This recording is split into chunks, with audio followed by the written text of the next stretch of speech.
Kailasa is enlightenment ecosystem, literally enlightenment itself in your own home, wherever you are.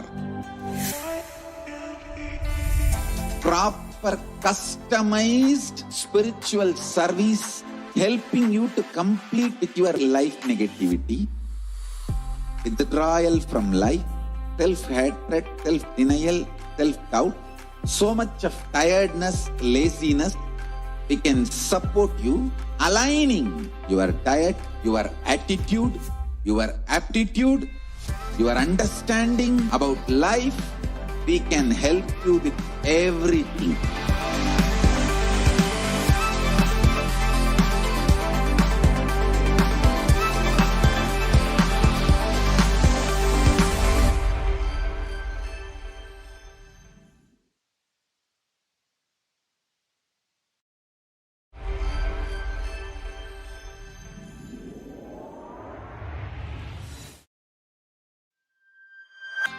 Kailasa is enlightenment ecosystem, literally enlightenment itself in your own home, wherever you are. Proper customized spiritual service helping you to complete with your life negativity, withdrawal from life, self-hatred, self-denial, self-doubt, so much of tiredness, laziness. We can support you, aligning your diet, your attitude, your aptitude, your understanding about life. We can help you with everything.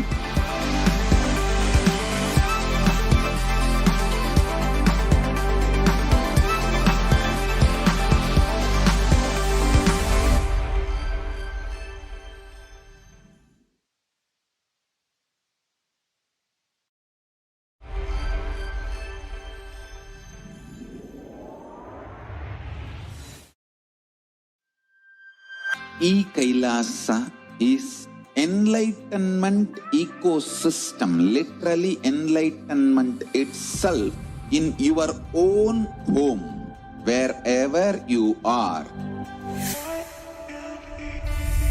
Proper customized spiritual service helping you to complete with your life negativity, withdrawal from life, self-hatred, self-denial, self-doubt, so much of tiredness, laziness.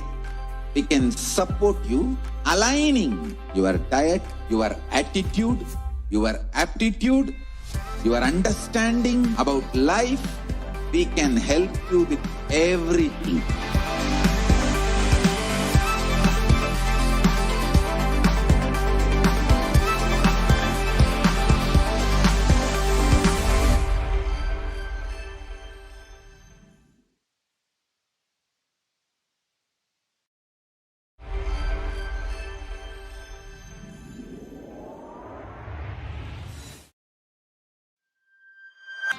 Kailasa is enlightenment ecosystem, literally enlightenment itself in your own home, wherever you are.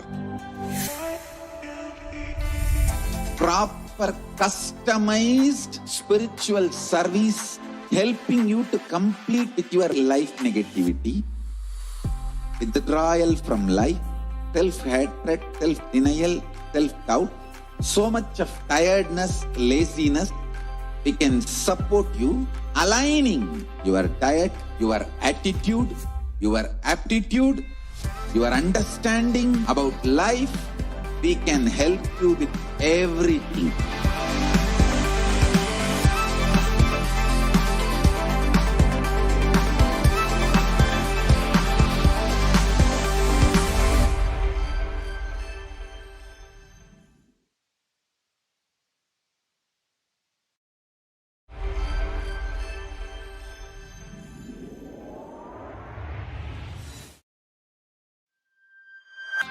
Kailasa is enlightenment ecosystem, literally enlightenment itself in your own home, wherever you are.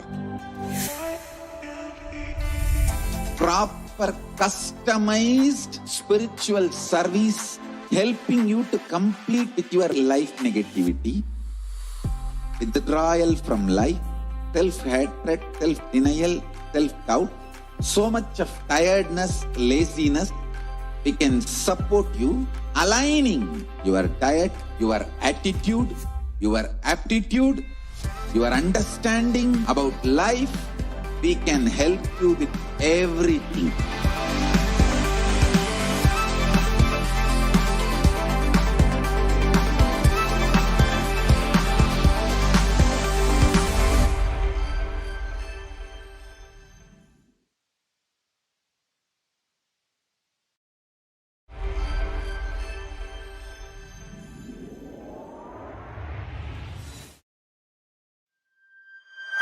Kailasa is enlightenment ecosystem, literally enlightenment itself in your own home, wherever you are.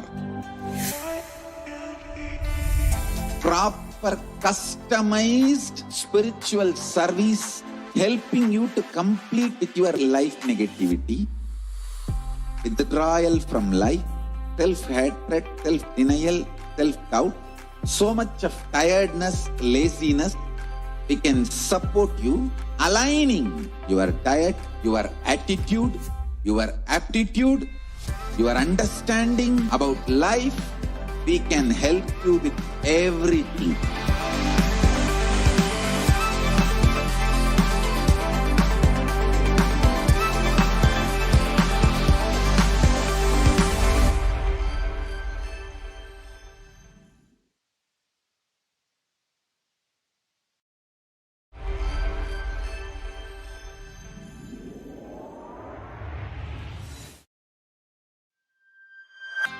Kailasa is enlightenment ecosystem, literally enlightenment itself in your own home, wherever you are.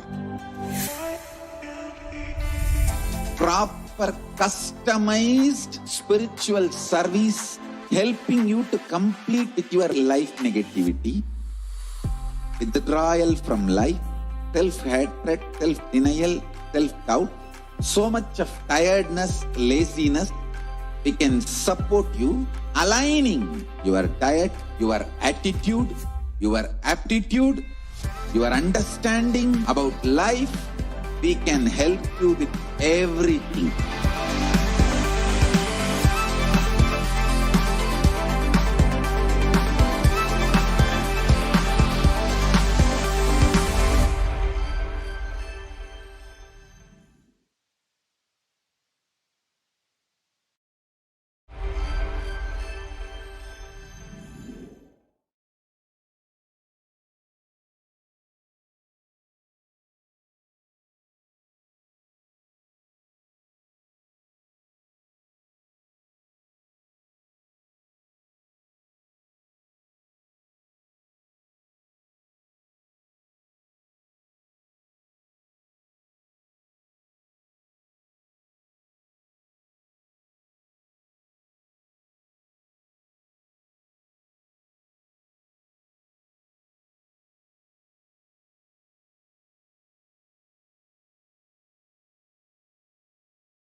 Kailasa is enlightenment ecosystem, literally enlightenment itself in your own home, wherever you are. Proper customized spiritual service helping you to complete with your life negativity, withdrawal from life, self-hatred, self-denial, self-doubt, so much of tiredness, laziness. We can support you, aligning your diet, your attitude, your aptitude, your understanding about life. We can help you with everything.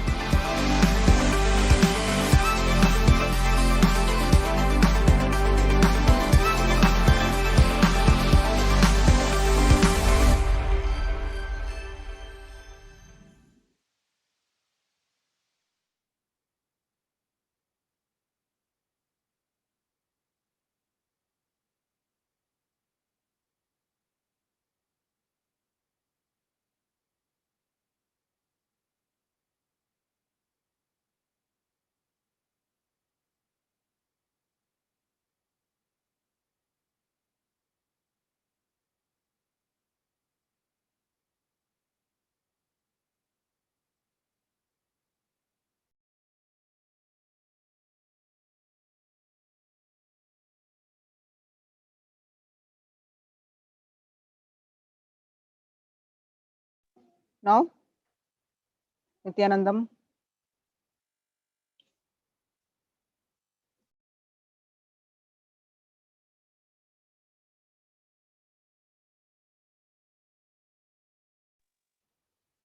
Nithyanandam.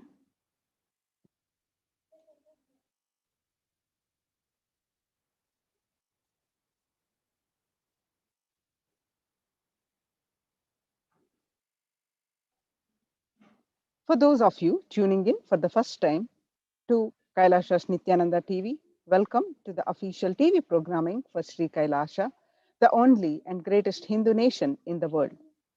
Sri Kailasa is a Hindu nation revived by the Supreme Pontiff of Hinduism, Jagadguru Mahasannidhanam Bhagwan Nithyananda Paramashivam, which serves millions with a simple yet powerful way to experience and live enlightenment. Bhagwan Nithyananda Paramashivam is the reviver of Kailasa, the ancient enlightened civilization, and the great cosmic borderless Hindu nation. The Supreme Pontiff of Hinduism is an avatar from and has made the science of power manifestation, yoga, and temple based universities for humanity. The sovereign order of Kailasa, led by the Supreme Pontiff of Hinduism and Nithyananda order of monks, nuns, and Hindu diaspora, are working for global peace and to give a super consciousness breakthrough to humanity. Nithyananda Hindu University is the world's largest university with extended campuses in 150 countries, is collecting, organizing, preserving, time capsuling, decoding, spreading, and reviving 20 million source books of Hinduism and 64 sacred arts and sciences like Ayurveda, music, dance, sculpting, astrology, and Vastu. The Supreme Pontiff of Hinduism is the 293rd Guru Mahasannidhanam of Shyamala Peeta Sarvajna Peetam, the ancient apex body of Hinduism, and the present emperor of Surya Vamsha Surangi Samrajyam. The Supreme Pontiff of Hinduism has survived the worst persecution of many assassination attempts on person and character by anti-Hindu elements. To explore the videos, you can visit Kailasa's Nithyananda YouTube channel. Today, we are offering Uttamottama Seva to Devi Rajarajeshwari. The Uttamottama Seva is a Vedic ritual straight from the source, from the Agamas. Uttamottama means the best of the best, and Seva is offered. It is the ritual of offering the best of the best to Paramashiva. Whatever we offer to Paramashiva comes back to us in thousandfold, many millionfold, and Paramashiva is the source of everything, be it grains, our knowledge, our skill, our people, everything. Uttamottama Seva is an intricate ritual that is described by Paramashiva himself. So many offerings are there that come from the best of the best that is offered in Vedic tradition, from the instruments to the offering of food that should be offered to Paramashiva, the various types of dance, and the way it is danced. The Uttamottama Seva is described by Paramashiva as the best of the best. During this seva, we offer Abhishekam, Vastram, Gandham, Abharanam, Archanam, Dhupam, Deepam, Naivedyam, Aratrikam, Deepopacharam, Pushpanjalim, Chaturvedam, Rishyasuktam, Agamastotram, Dravida Vedam, Nityam, Sangeetam, Vadyam, and Swasti Vachanam. The source of all these best things is Paramashiva. He has given these to us. Offering them back at his feet is what we do during this seva, whereby we experience the intense Shaktini Pata and Advaita, the oneness with him. And as a result, we leave the state and radiate the space and manifest the Shaktis of Paramashiva. And also, since it is Agama Vidhi, Paramashiva's instructions, we offer them during this seva.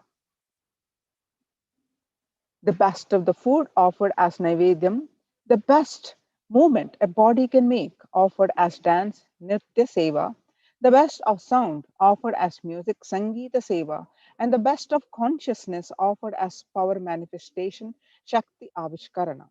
The best that humanity can offer to Paramashiva as gratitude is offered in Uttamottama Seva. The Supreme Pontiff of Hinduism says the unique contribution to the spiritual consciousness from the Vedic tradition is the sacred feminine worship. Even if everything from the what Vedic tradition gave is lost in some tsunami or earthquake, then just if the sacred feminine tradition is there, then the whole thing can be revived because that is the seed. Hinduism has at least 10,000 sampradayas, subsects. If all the sampradayas are lost for some reason, the only this one sampradaya, the Devi worship, remains, the whole thing can be brought back. Because the whole thing is centered on this one, the mother worship. Mother worship carries the blueprint, the hologram of the whole Vedic tradition. Just this one book has 700 slokas, points to a book titled Chandi and mother worship containing 700 verses. If all the Vedic scriptures are put together, it will be at least 10 million slokas, that means verses. Even all the 10 million verses lost, except this 700, this Chandi, the whole Vedic tradition will be revived. The sacred feminine worship is a hologram of the Vedic tradition. There is no enlightened being on the planet Earth without worshipping the sacred feminine, including me, says the Supreme Pontiff of Hinduism. I'm basically a Shakta. He continues to say that I myself followed Devi worship.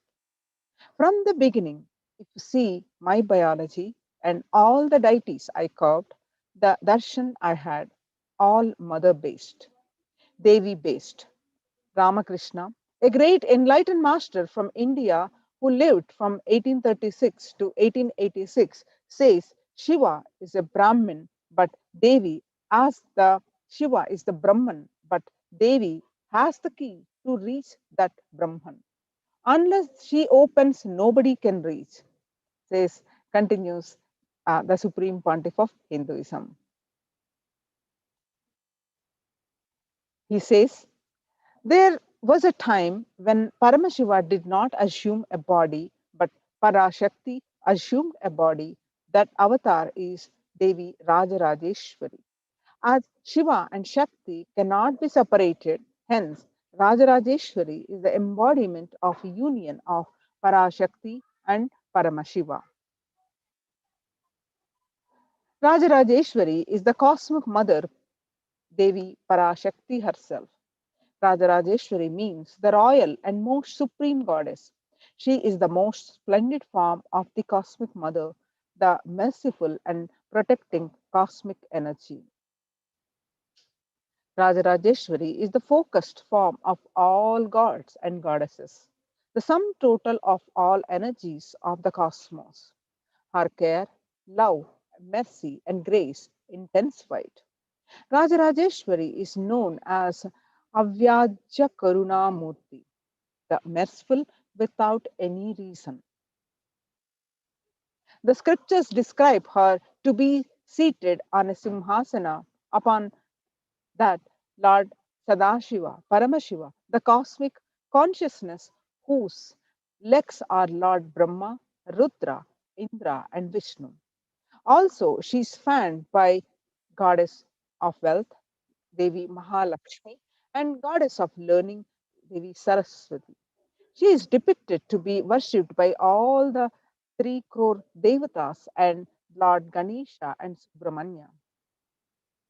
Rajarajeshwari is Lalita Mahatripura Sundari, the goddess worshipped in rituals of Sri Vidya. The most popular Sri Chakra Yantra is her mystical 2D or 3D representation. The Sri Chakra is the energy form and mantra from Rajarajeshwari.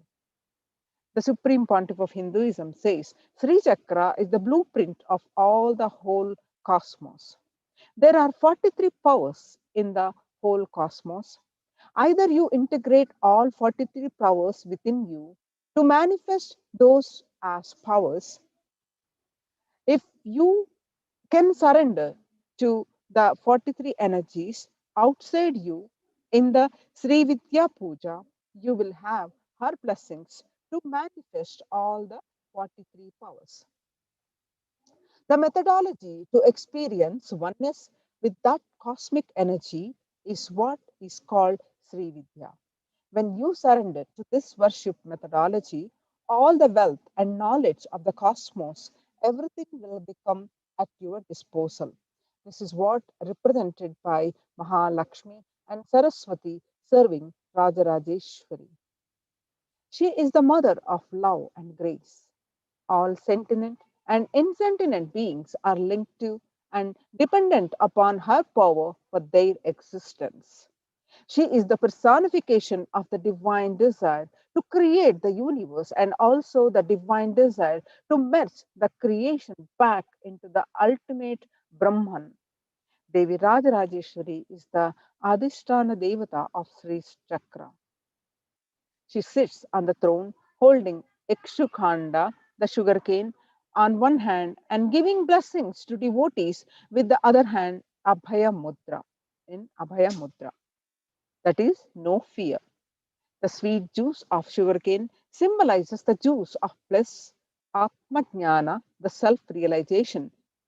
She worships, she whips those who are wicked and arrogant or harmful to others. Her peaceful, smiling, benevolent looks mesmerizes the devotees. She wears beautiful diamond chains, broad earrings, jewels on the shoulders made of diamonds and other costly stones are as she is Alankara Priya. They are also a symbol of prosperity.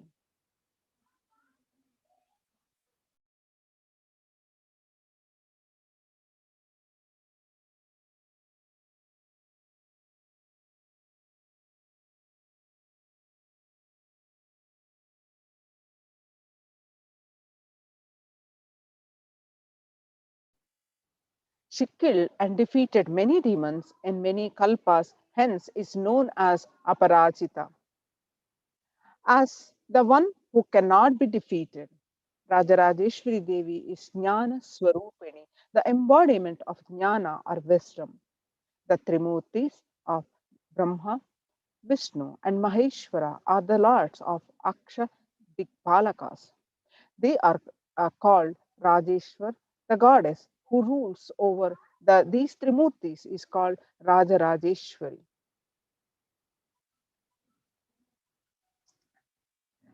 The scriptures says from the Devi Mahatyam, Shloka 11, chapter 11 and Shloka 29 says, when Devi Parashakti is pleased, she removes all diseases.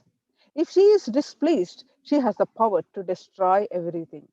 The one who worships Devi Parashakti does not have any danger or accidents.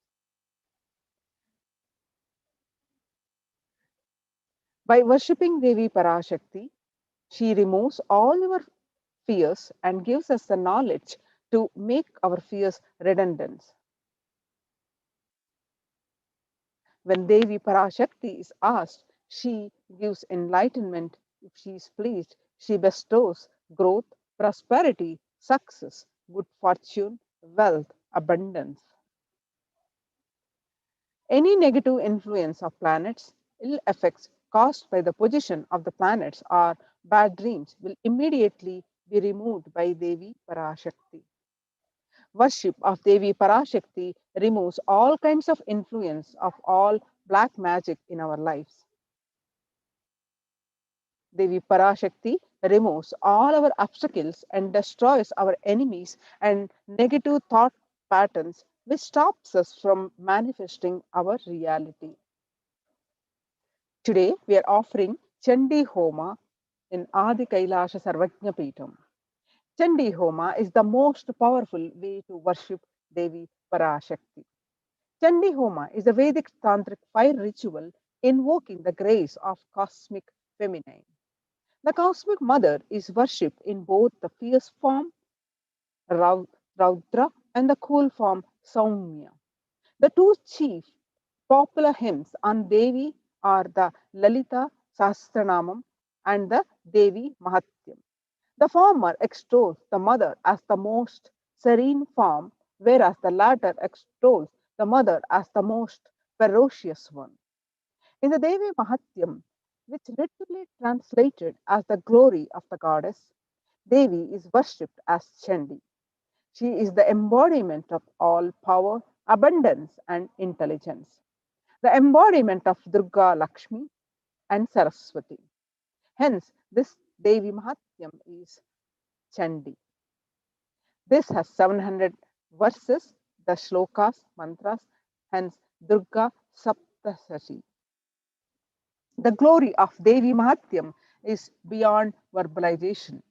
While speaking on the Ishavasya Upanishad, the Swamiji, the Supreme Pontiff of Hinduism, said, any prayer done invoking the deity into the fire becomes a reality without fail. The Devi Mahatyam describes how Devi helped the Devas and destroyed the demons and won the war. How Devi Grace made the king who lost his kingdom and get back his kingdom and also makes him the undefeatable emperor of the whole world. And how Devi's grace makes a deluded, depressed Vaishya achieve enlightenment. Chandi Homa is one of the most powerful homas, a sure shot that never fails. The Devi Mahatyam says, if she is pleased, she showers with abundance. If asked, she bestows enlightenment. So, whatever be your wish, be it related to this world or the world beyond, she just immediately gives. So, she is the mother of the true mother. The main benefits of conducting this Homa is performing Chandi Homam helps in overcoming obstacles and barriers in life, helps you attain success and win over one's enemies, blesses one's life with positivity and happiness, liberates one from evil eyes and curses. To understand in easy terms, Chandi Homa bestows wealth, abundance, growth in career, high intelligence, great self esteem, confidence, removes enmity, defeats rivals, and brings victory and undefeatable power, heals diseases, averts untimely death, brings untarnishable fame, removes all ill effect of unfavorable planetary positions, acts as a parihara for all kinds of difficulty, acts as a prayaschitta for many sins like Brahma Hatya, killing a Brahmin, brings Vashya, that is the great magnetism, Vashya, brings Vashya, the great magnetism in your being, which attracts people, bestows longevity, and accurately fulfills wishes.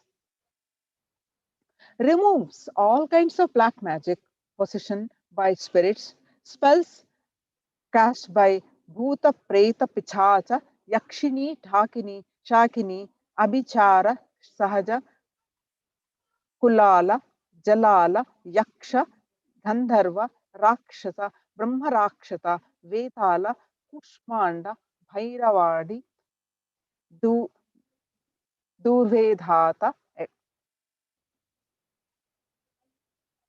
By worshipping Devi, you can get a compatible spouse, ward off evil omens and yet to happen evil effects in life. Get unclutched from the attachments, go beyond the spell and illusion caused by Maya, get the Atma Jnana, the enlightenment itself.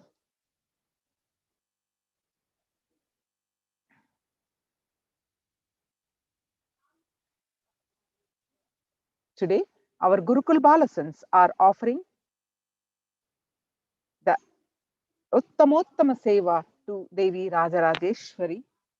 Let's all stay tuned and get the mother's blessings and the blessings of our beloved Guru, the Supreme Pontiff of Hinduism, Bhagwan Nithyananda Paramashivam.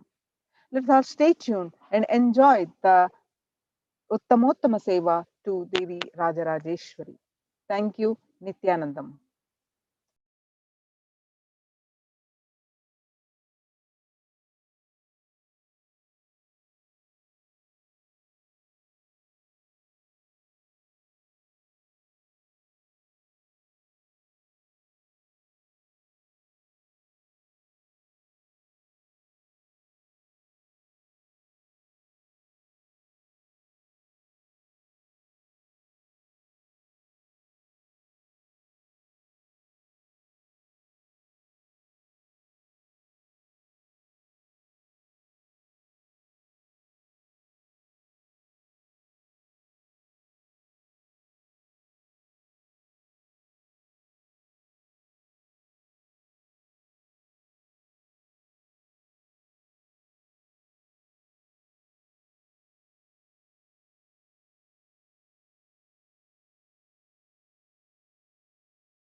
The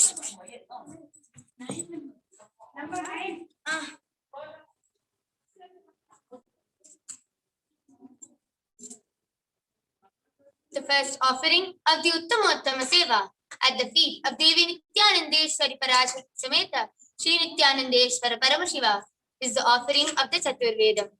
Deva Devottama Devata Sarvabhauma Akhilanda Koti Brahmanda Nayaka Shri Nithyanandeshwari Parashakti Sameta Shri Nithyanandeshwara Paramashiva Chaturveda Priya Chaturvedam Avadharaya Harihi Om Agni Ile Purohitan Yakyasya Devam Rikujam Hota Aram Rattadhatavam Harihi Om Isheto Jetva Vayavasto Vayavasta Devo Vashavita Prarpaya Dushreshatamaya Kadmane Harihi Om Agna Ayahi Pitaye Granano Havyadajaye Nihota Sapsi Barihishi Harihi Om Shanno Devi Rabhishtaya Apo Bhavantu Pitaye Eshayo Rabhishtavantunaha Harihi Om. The next offering of the Uttamottama Seva at the feet of Devi Nithyanandeshwari Parashakti Sameta Shri Nithyanandeshwara Paramashiva is offering of the Agama-shlokas.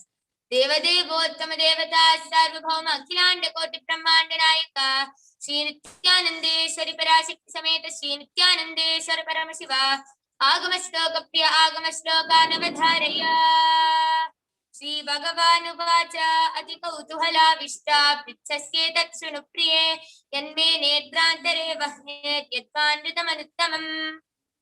The next offering of the Uttamottama Seva at the feet of Devi Nithyanandeshwari Parashakti Sameta Shri Nithyanandeshwara Paramashiva is the offering of the Dravida Veda. Deva Devottama Devata Sarvabhauma Akhilanda Koti Brahmanda Nayaka Shri Nithyanandeshwari Parashakti Sameta Shri Nithyanandeshwara Paramashiva Dravida Veda Priya Dravida Vedam Avadharaya Shiva Tiruchitrambalam Veyure Toli Pangan Vidamunda Kandan Niganalla Veenai Kadavi Maasadu Tingal Gangai Mudimela Nindu Ennulame Pugunda Adanal Nyayiru Tingal Savvai Budan Vyalan Velli Sani Pambirandu Mudane Masaru Nalla Nalla Avai Nalla Nalla Adayaravarku Migave Shiva Tiruchitrambalam. The next offering of the Uttamottama Seva at the feet of Devi Nithyanandeshwari Parashakti Sameta Shri Nithyanandeshwara Paramashiva is the offering of the Sangeeta Seva. Deva Devottama Devata Sarvabhauma Akhilanda Koti Brahmanda Nayaka Shri Nithyanandeshwari Parashakti Sameta Shri Nithyanandeshwara Paramashiva Sangeeta Priya Sangeetam Avadharaya Nithyanandam Paramasukadam Kevalam Jnanamotam Dvandvatitam Gaganasadrisham Tattvamasyadhilaksham Ekam Nityam Vimalamachalam Sarvadi Sakshi Bhutam Bhavatitam Trigunarahitam Sadgurum Tam Namami.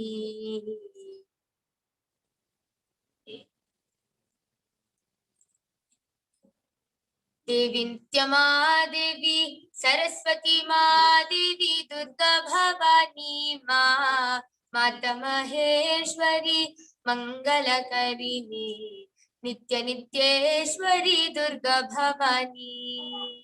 Devi Nityama Devi Saraswati Ma Devi Durga Bhavani Ma Mata Maheshwari Mangalaharini Nitya Nityeshwari Durga Bhavani.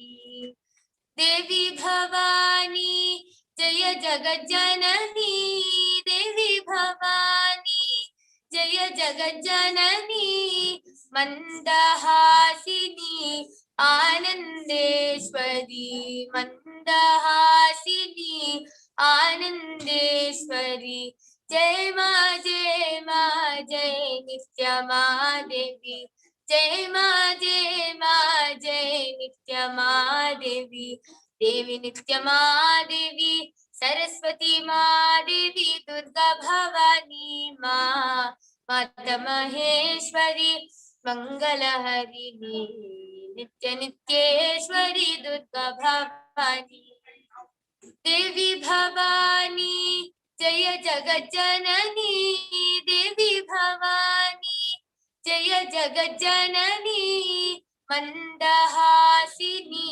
Anandeshwari, Mandahasini Anandeshwari, Jai Ma Jai Nityama Devi, Jai Ma Jai Nityama Devi, Devi Nityama Devi, Saraswati Ma Devi, Durga Bhavani Ma, Mata Maheshwari, Nangalaharini, Nitya Nityeshwari, Durga Bhavani, Nitya Nityeshwari, Durga Bhavani, Nitya Nityeshwari, Durga Bhavani.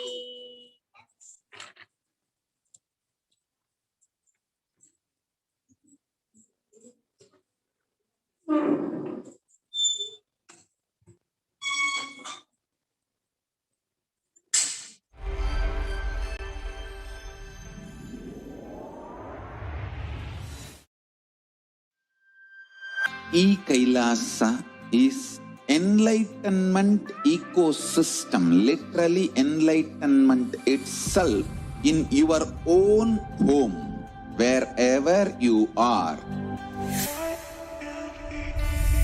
Proper customized spiritual service helping you to complete with your life negativity, withdrawal from life, self-hatred, self-denial, self-doubt, so much of tiredness, laziness. We can support you, aligning your diet, your attitude, your aptitude, your understanding about life. We can help you with everything.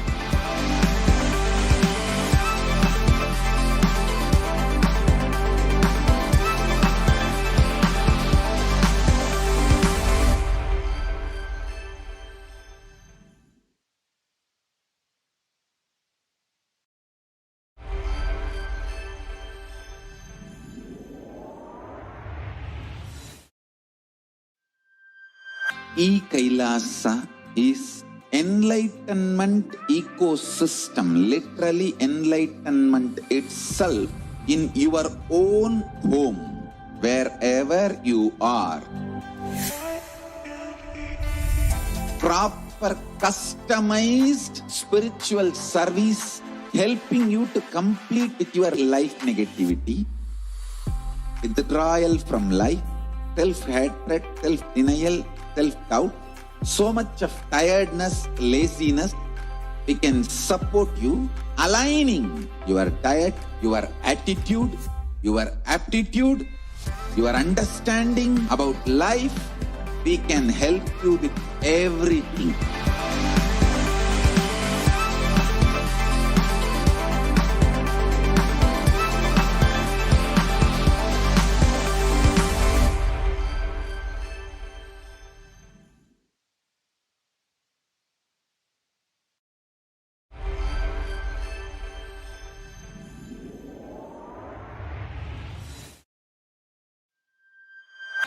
Kailasa is enlightenment ecosystem, literally enlightenment itself in your own home, wherever you are. Proper customized spiritual service helping you to complete with your life negativity, withdrawal from life, self-hatred, self-denial, self-doubt, so much of tiredness, laziness. We can support you, aligning your diet, your attitude, your aptitude, your understanding about life, we can help you with everything.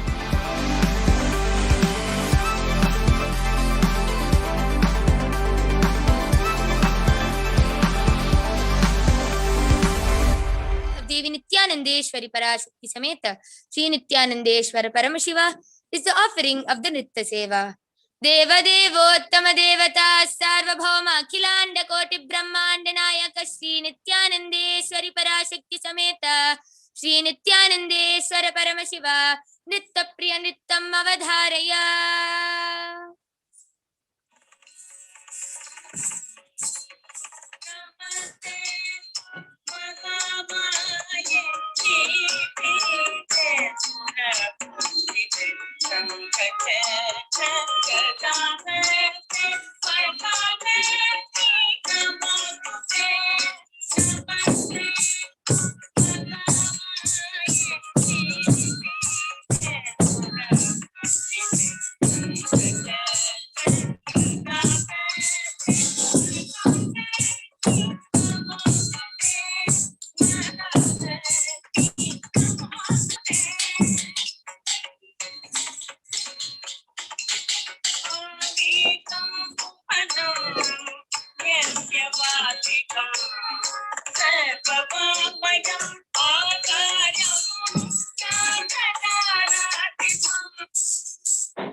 Dharma.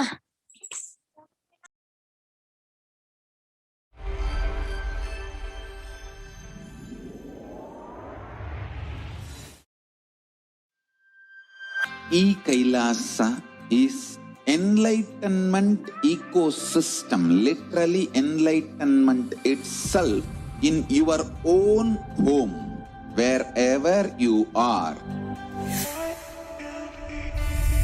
Proper customized spiritual service helping you to complete with your life negativity, withdrawal from life, self-hatred, self-denial, self-doubt, so much of tiredness, laziness.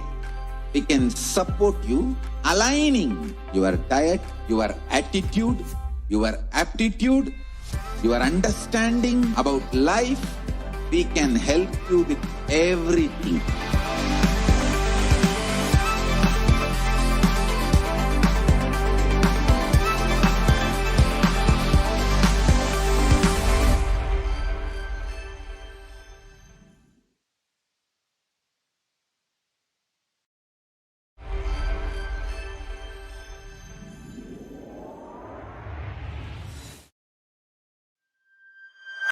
Kailasa is enlightenment ecosystem, literally enlightenment itself in your own home, wherever you are.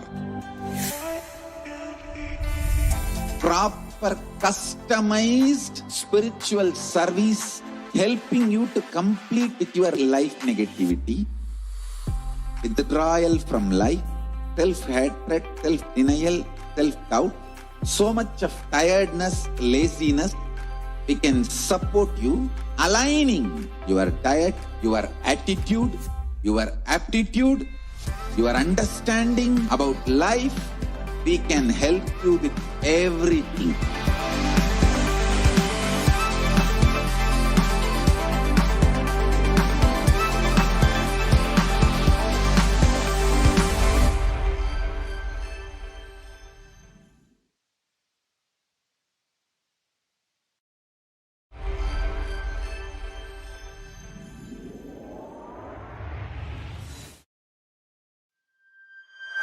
Kailasa is enlightenment ecosystem, literally enlightenment itself in your own home, wherever you are. Proper customized spiritual service helping you to complete with your life negativity, withdrawal from life, self-hatred, self-denial, self-doubt, so much of tiredness, laziness. We can support you aligning your diet, your attitude, your aptitude, your understanding about life. We can help you with everything.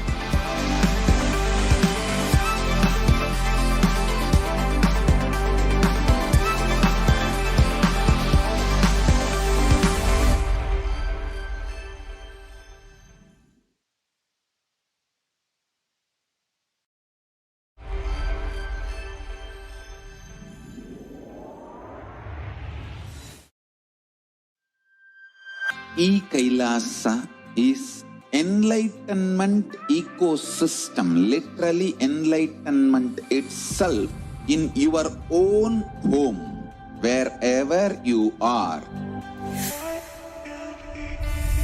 Proper customized spiritual service helping you to complete with your life negativity, withdrawal from life, self-hatred, self-denial, self-doubt, so much of tiredness, laziness.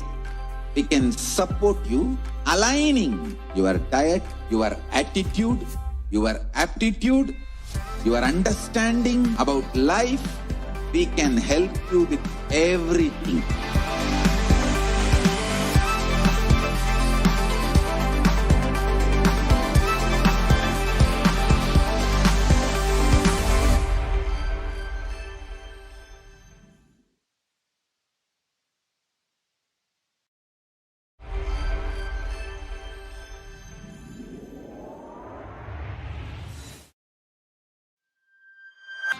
Kailasa is enlightenment ecosystem, literally enlightenment itself in your own home, wherever you are.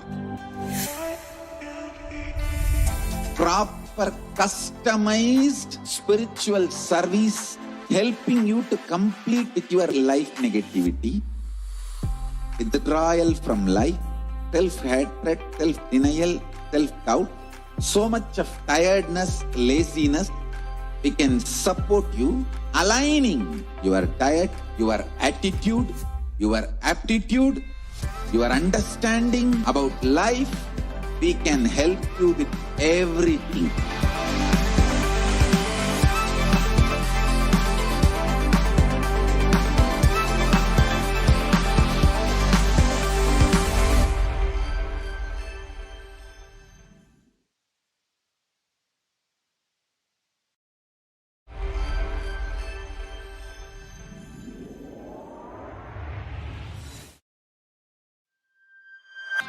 Kailasa is enlightenment ecosystem, literally enlightenment itself in your own home, wherever you are. Proper customized spiritual service helping you to complete with your life negativity, withdrawal from life, self-hatred, self-denial, self-doubt, so much of tiredness, laziness. We can support you, aligning your diet, your attitude, your aptitude, your understanding about life. We can help you with everything.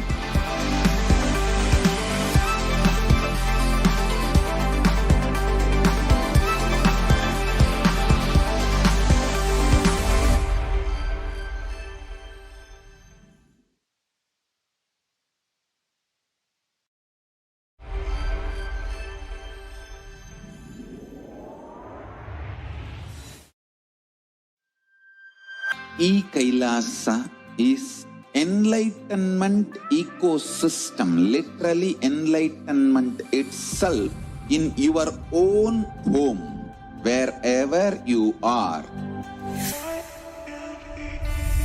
Proper customized spiritual service helping you to complete with your life negativity, withdrawal from life, self-hatred, self-denial, self-doubt, so much of tiredness, laziness.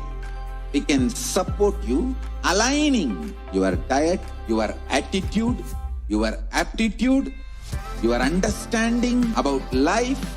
We can help you with everything.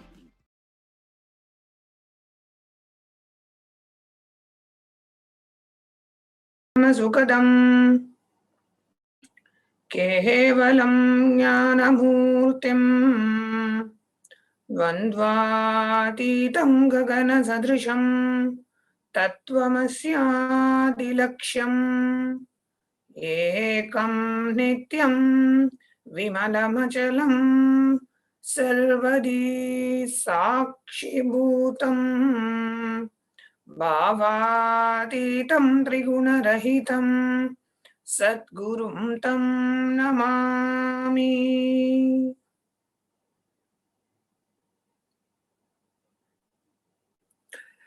Nithyanandam and welcoming one and all for this evening.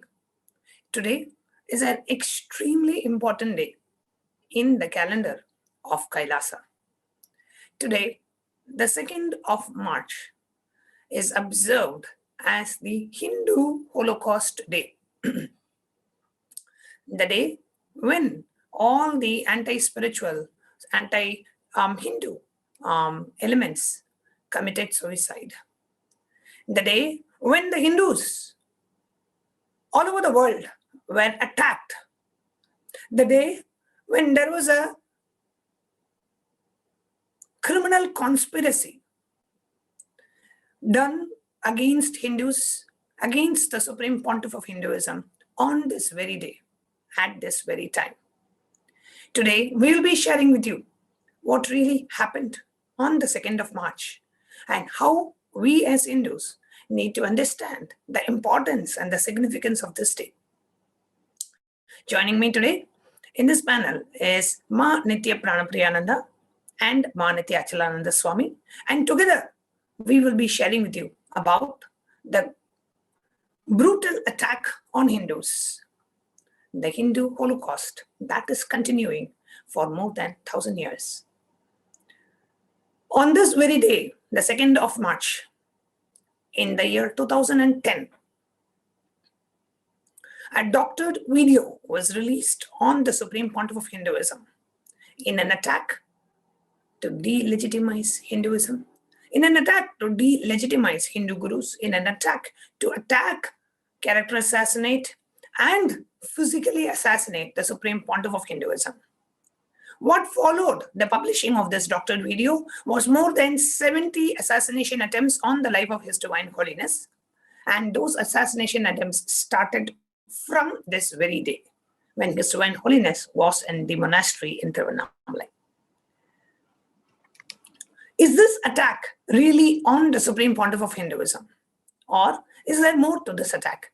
I would like to invite Ma Nitya Achalananda Swami and Ma Nitya Pranapriyananda to shed some light on the conspiracy behind this attack. Nithyanandam.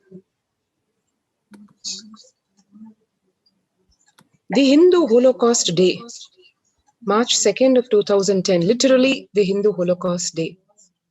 Why? On this very day, 11 years back, March the 2nd, 2010, a doctored, fabricated video was released, spread virally across multiple television channels across India, regional television channels, internet, all over the social media, a very, very planned attack which practically jammed the entire internet.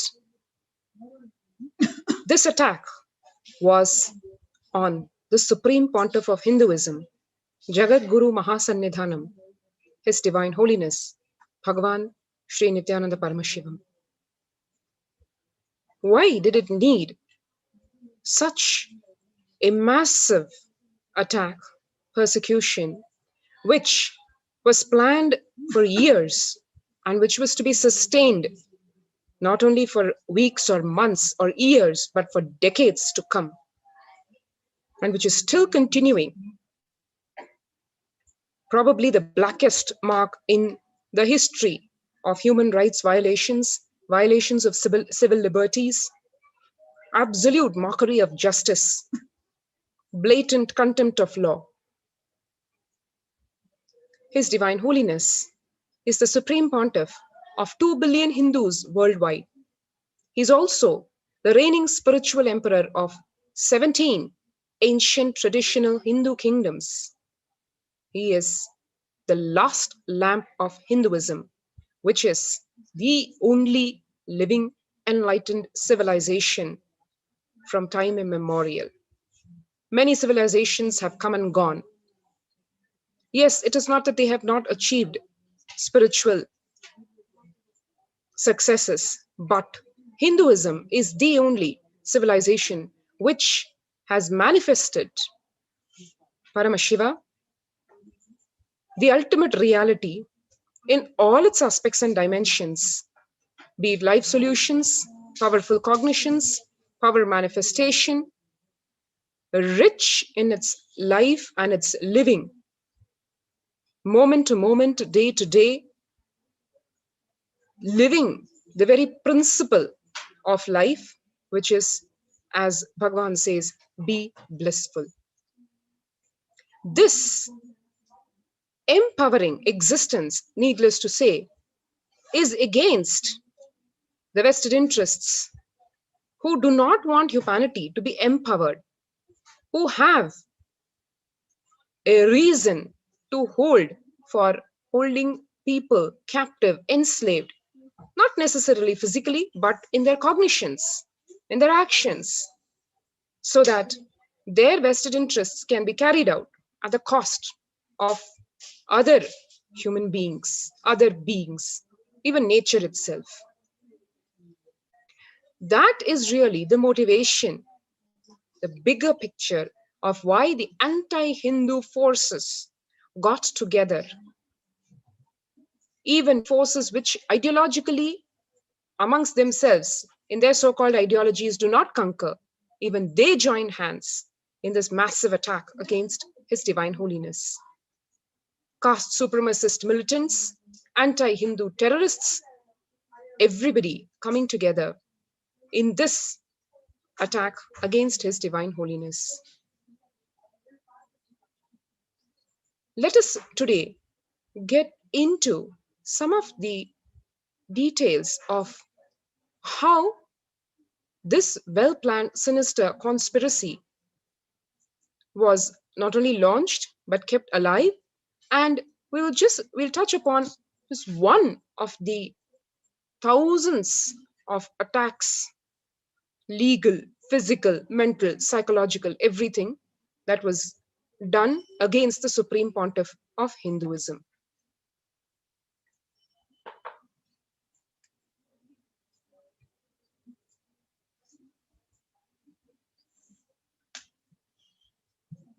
I'd like now to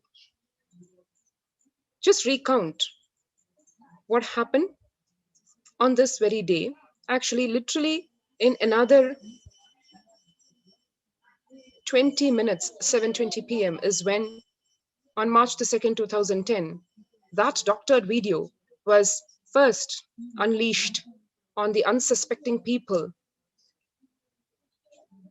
trying to dehumanize His Divine Holiness, the Supreme Pontiff of Hinduism. It was not just a character assassination.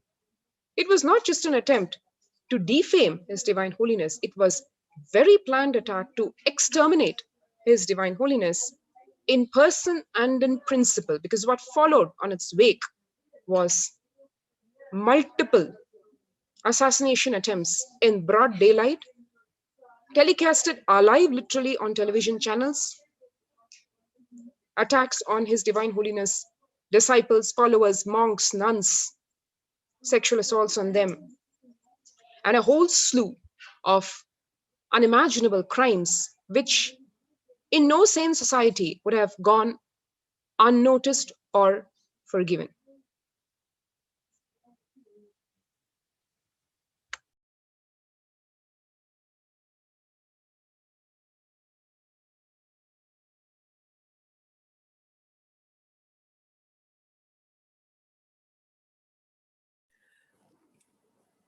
It is important that we understand the significance of this day.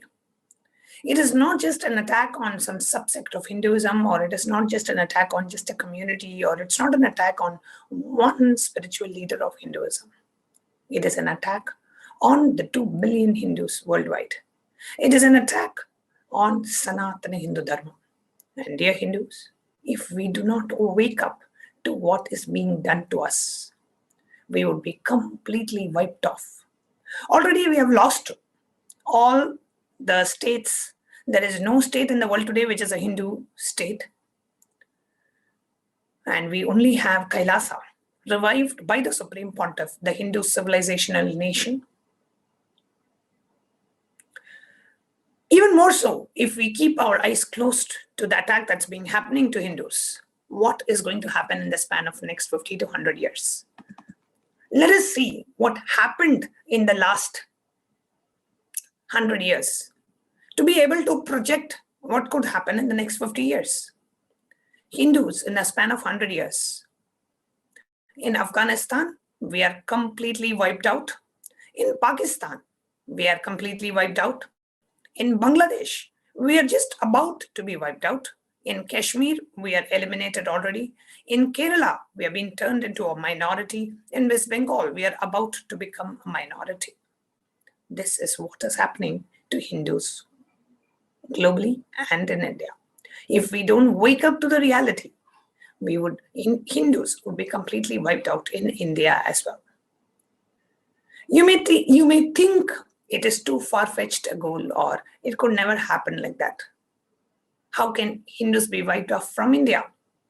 Today, do you know that Mahashivaratri, the grandest celebration for Hindus, coming up on the 11th of March, cannot be publicly celebrated in Dhaka or in Lahore? And it is only a matter of few years that it could not be publicly celebrated in New Delhi and Chennai and in Bangalore as well. So now, let us wake up and let us understand what is being done to us and raise our voice strongly in justice for the Supreme Pontiff of Hinduism, who stands for the revival of the Hindus' enlightenment ecosystem, Kailasa.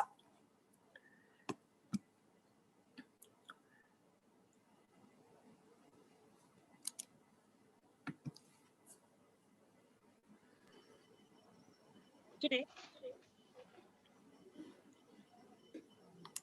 being the Hindu Holocaust Day, let us also look into what made this day as the Hindu Holocaust Day, what happened to Hindus for the last 2000 years. Hinduism comprises of many indigenous spiritual traditions coexisting peacefully for millenniums. Hinduism was once practiced in over 56 nations across continents from Afghanistan, India, Nepal, Burma, Sri Lanka, all the way up to Singapore, Malaysia, Cambodia, Indonesia. So it covers up to 200 states, 1700 samasthanas or the provinces, and covering up to 10,000 sampradayas or the traditions. Over several centuries, the combined forces of foreign invasion, political upheaval, colonialism, religious persecution systematically ended the millennia of Hindu Swarajya or the self-rule. Today, Hindu temples remain in Afghanistan and Cambodia, but however, Hindus are completely wiped out of these places. They are ethnically cleansed in many parts of the world. The Hindu Holocaust is a stark epitome of the campaign of race extermination through ethnic cleansing, forced relocation, double killing through genocide and genocide denial. Hindus are the victims of the double killing of the Holocaust and denial of the Holocaust itself. That is one of the most cruel thing that happened to Hindus because they are completely denied of understanding that they have been persecuted. Denying the largest Holocaust which has ever happened is shockingly for the last 8 centuries is what the Hindus have experienced today. Now, by invading Mughals or by the colonial forces, be it in the name of the race or the color or their religion, faith, whatever you call, name it, Hindus have experienced it, Hindus have faced it, and Hindus do not know what to do about it.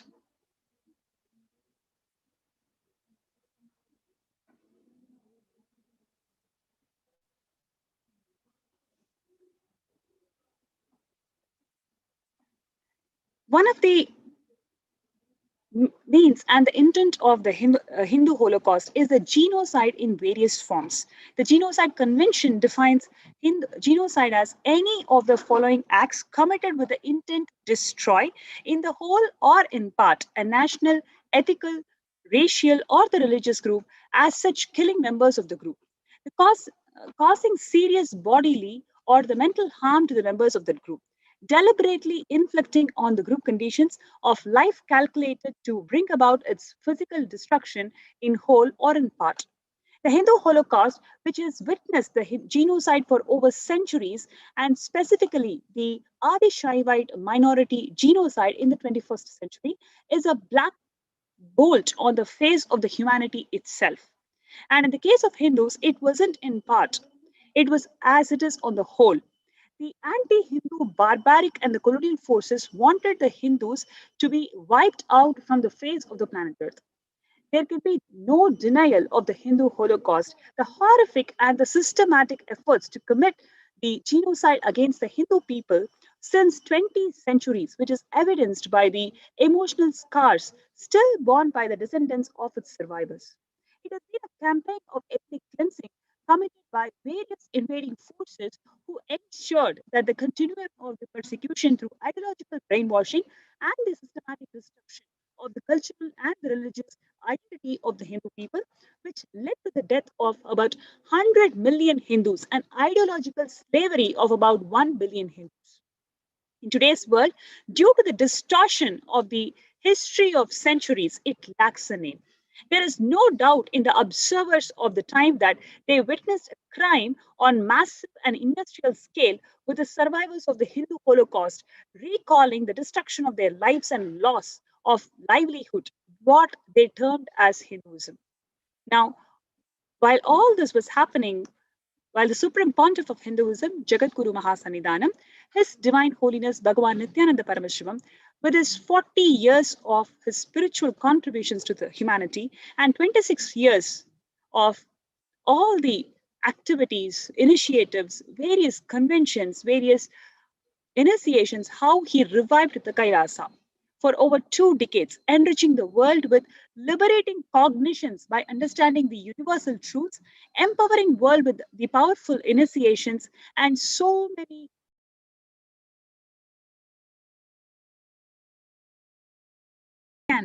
and incite mob violence and lynching against the Supreme Pontiff of Hinduism, assassinate him. Today, that is what we'll be looking at, and why was His Divine Holiness, the Supreme Pontiff of Hinduism, was targeted? What happened to him? What was the agenda for all these anti-Hindu forces, and how did they systematically try to eliminate him?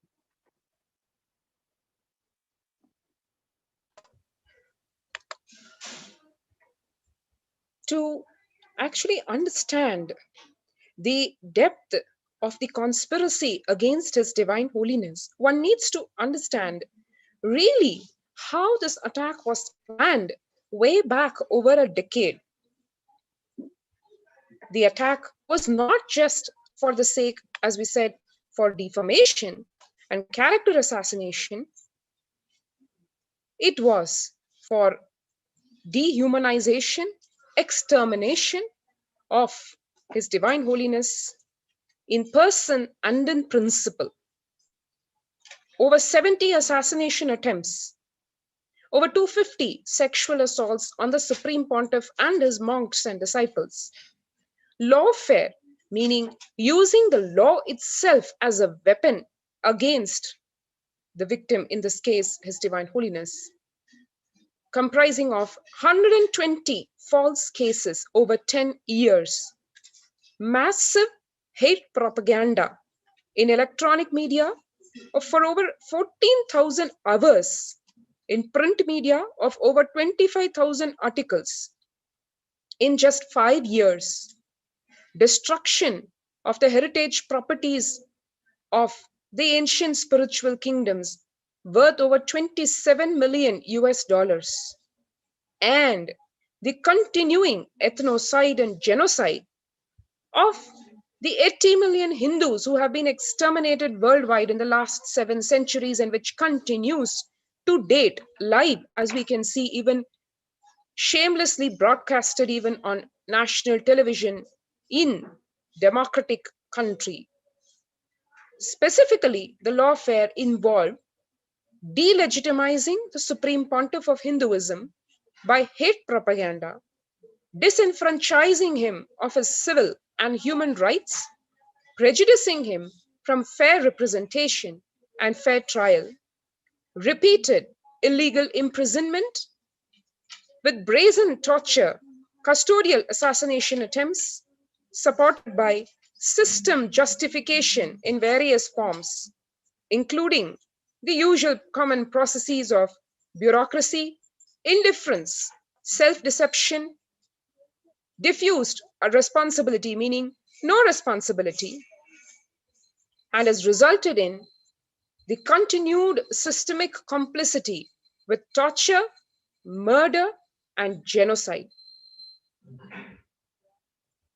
A well-planned, multi-layer false hate propaganda by the fourth estate, media, supposedly the fourth leg of democracy, sustained the moral disengagement, leaving the broader public in a state of willful ignorance, motivated denial, and really resulted in a shameless, justified dehumanization and apathy to even ethnocide and genocide.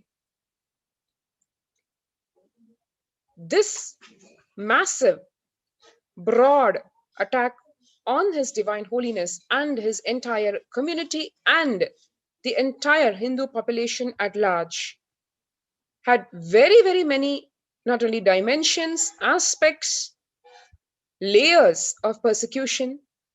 It literally had multiple attacks on every front: legal, moral, psychological, mental, social, spiritual, religious, affecting literally the psyche and the lives of everyone involved. Today, as we said, we will give one example, one attack of the thousands of such attacks that have been unleashed on the Supreme Pontiff of Hinduism. That relates to how the Supreme Pontiff was illegally denied his natural citizenship and literally exiled into statelessness.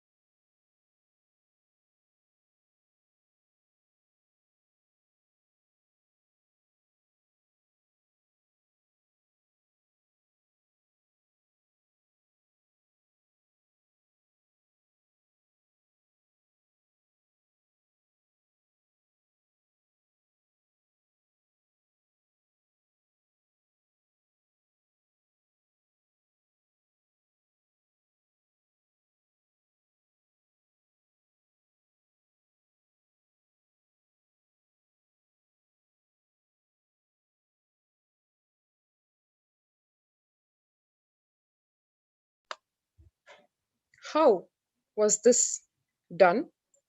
In today's modern world, post the Holocaust, how is such a thing even possible? One may wonder.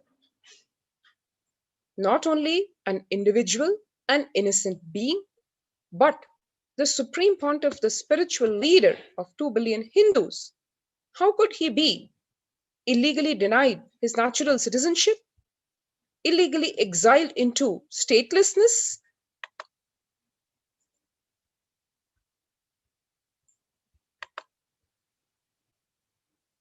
Well, that is how the lawfare against the Supreme Pontiff of Hinduism was masterminded.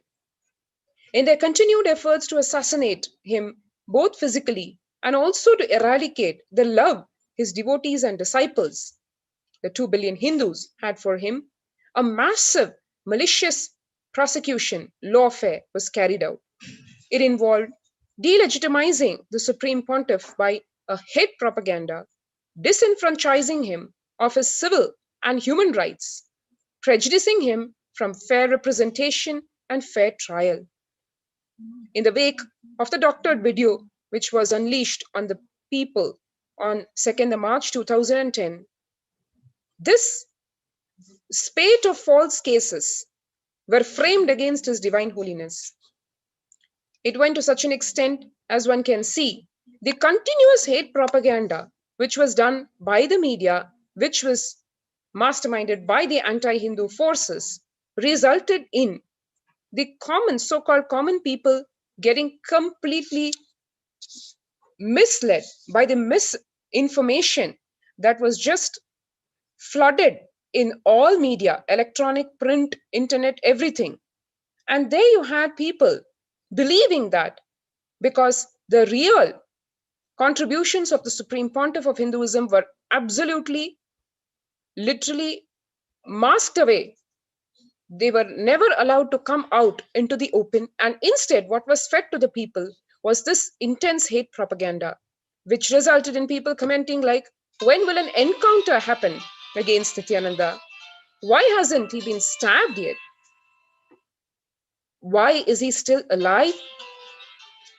These are the kind of comments that were elicited.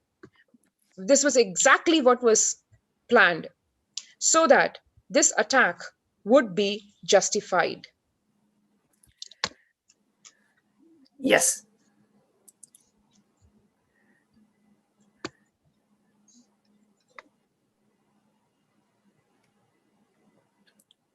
In their continued efforts to On this very day, when, as Ma Achala Swami was beautifully sharing, the importance of the attack on the Supreme Pontiff of Hinduism, and how by denying illegally the citizenship to His Divine Holiness, what really happened and what did they do? The efforts of lawfare against His Divine Holiness, the Supreme Pontiff of Hinduism,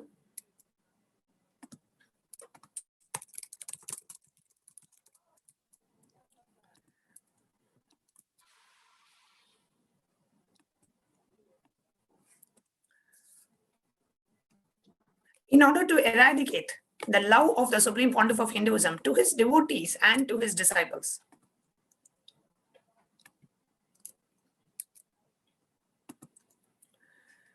A massive malicious prosecution was carried out. Here you can see the picture of Jaggaradi's poster to public.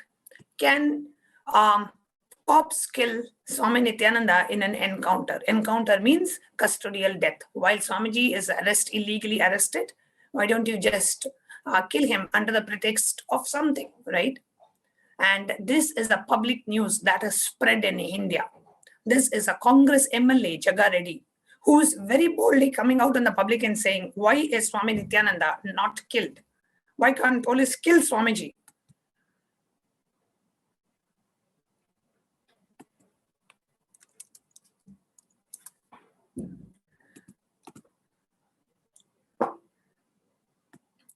And there are multiple evidences how they destroy the lives of falsely accused. There are so many men who are being falsely accused of rape charges. The lawfare against the Supreme Pontiff of Hinduism involved a well-planned, multi-layer false hate propaganda. The lawfare against the Supreme Pontiff of Hinduism involved public morally disengaging and being insensitive to the dehumanization against the Supreme Pontiff. The lawfare made the public choose a state of willful ignorance to the persecution. The lawfare gave a platform for the anti-Hindus to engage in victim blaming and shaming. The lawfare justified the bystander apathy of Hindus to their own genocide.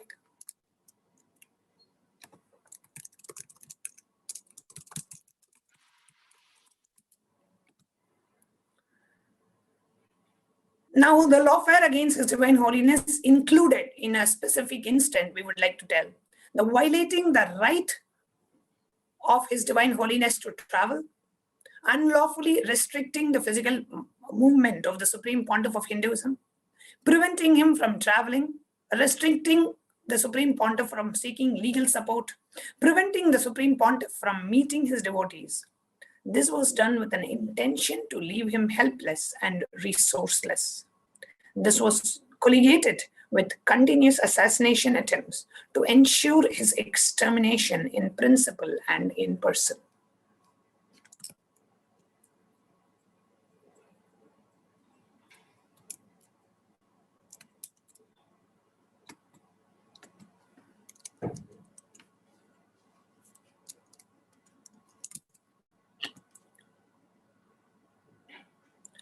Now, the Supreme Court order on the illegal impounding of a person's passport.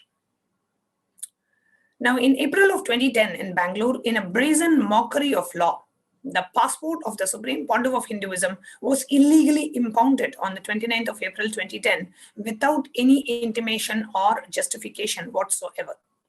This was done in the wake of religious persecution and cultural genocide launched by the caste supremacist militants and atheist terrorists against the Supreme Pontiff of Hinduism on the 3rd of March. In a case in Sir Suresh Nanda versus the CBI, the Supreme Court ruled that, in our opinion, even the court cannot impound somebody's passport. This was the ruling by the Apex Court of India, the Supreme Court of India. Even a court cannot impound somebody's passport. If that could be the case, then how come the passport of the Supreme Pontiff of Hinduism was impounded by the police? In the case of Menaka Gandhi versus the Union of India in 1978, the Supreme Court of India ruled the right to travel abroad is guaranteed under the Article 21. However, if you are the Supreme Pontiff of Hinduism, who's doing so much of charitable activities, who's doing so much of good to public, who's doing so much of religious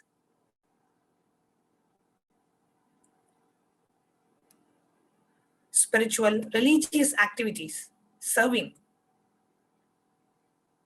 So many charitable activities being done by the Supreme Pontiff of Hinduism. In that, if that is the case, then your passport will be impounded.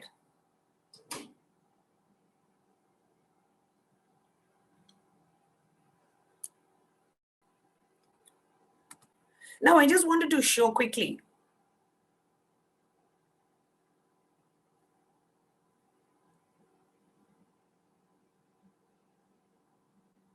just in terms of serving free food, Swamiji's initiative of no hungry stomach, no hungry home, no hungry initiative, just by serving people. Today, Kailasa has served food to more than 1 billion Hindus worldwide.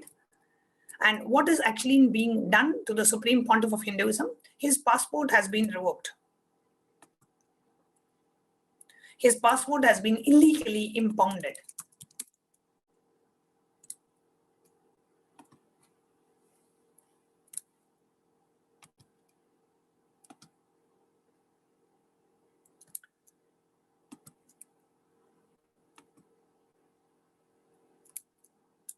We can move to the next slide.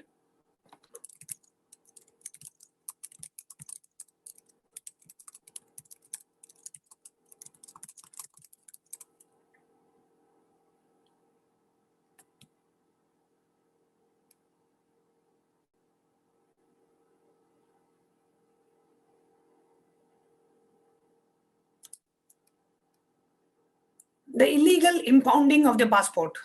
The passport officer issued a notice to impound the passport of the Supreme Pontiff of Hinduism in relation to the false case framed against the Supreme Pontiff. The right to travel cannot be curtailed by refusing to renew the passport on the pretext of a pending criminal case. This is an order by the Honorable High Court of Karnataka. However, if you are the Supreme Pontiff, okay, here you can see the right to travel. Go to the next slide, please. The right to travel cannot be denied even if you have a pending criminal case. The slide number 11. Yes, the next slide. Yes. Here you can see the order by the Karnataka High Court, which says the right to travel cannot be curtailed by refusing to renew the passport on the pretext of the pending criminal case. This is an order by the High Court of India. However,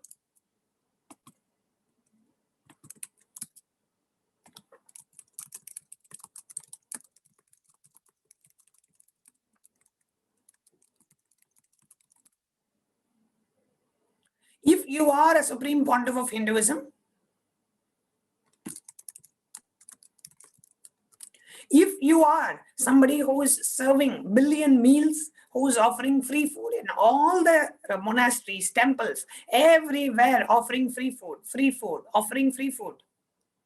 So much of Annadan, Swamiji himself has personally served in the Annadan so many thousands of times over the last 26 years of his public life.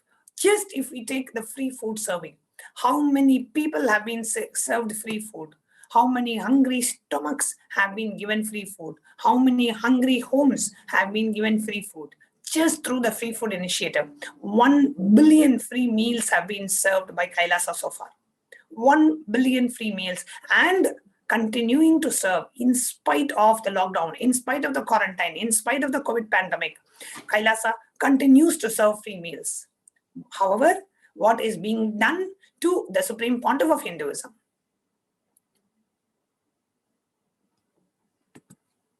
What is being done to the Supreme Pontiff of Hinduism?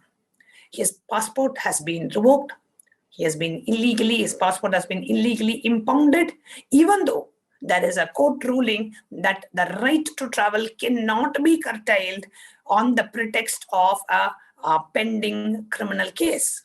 However, if you are the Supreme Pontiff of Hinduism, your passport will be impounded. The law doesn't matter. The court orders doesn't matter. The earlier court rulings don't matter.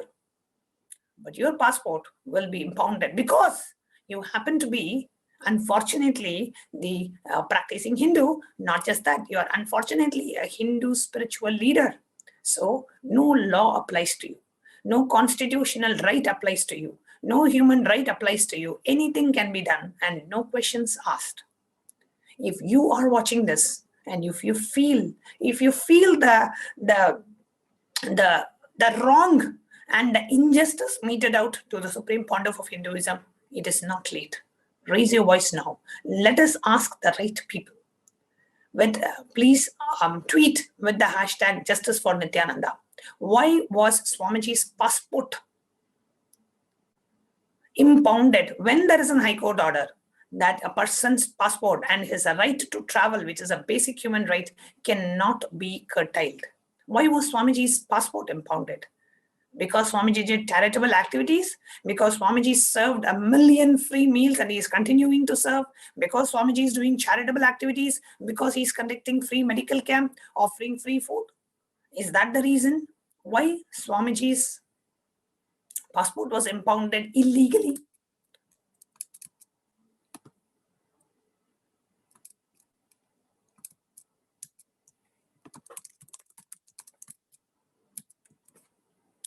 The passport officer directed the Supreme Pontiff of Hinduism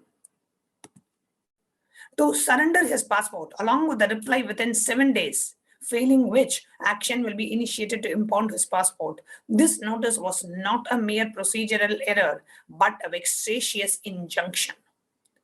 They said Swamiji has to surrender his passport, curtailing his freedom to travel.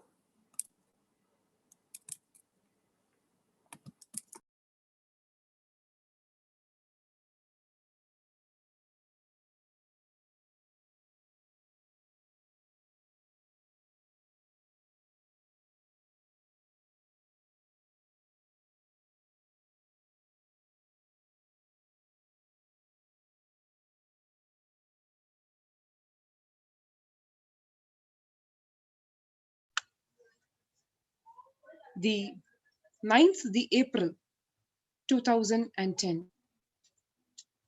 This was when one more sinister attack was launched against His Divine Holiness. This time, almost a ridiculous action almost sadistic action of denying the Supreme Pontiff of Hinduism his passport. As we all know, the passport is a document which, for a natural citizen, His Divine Holiness being born in the sacred town of Tiruvannamalai, which is home to the Arunachala, sacred Arunachala, he is a born Indian citizen. As per the Constitution of India itself, there is no question of denying citizenship to a born Indian, because by very birth, he is a citizen of the country. In spite of this, the Indian government, the Ministry of External Affairs, sent a notice, an illegal one of course, to the Supreme Pontiff, saying he is a show cause notice, asking him to explain why his passport should not be impounded, meaning revoked, made invalid. The time given to reply was 1 week. As per the Indian Constitution, as well as by international law. For example, the United Nations Universal Declaration of Human Rights clearly says, as per Article 13, everyone has a right to freedom of movement and residence within the borders of each state. Everyone has a right to leave any country, including his own, and to return to his country. Going forward, even though this notice was illegal, the next slide we can see, the illegal notice was replied to by the Supreme Pontiff, yet it was not considered. Just about 15 days later, on 29th April 2010, by speed post, a communication is given by the Ministry of External Affairs saying that the passport of His Divine Holiness, the Supreme Pontiff of Hinduism, has been impounded. If one can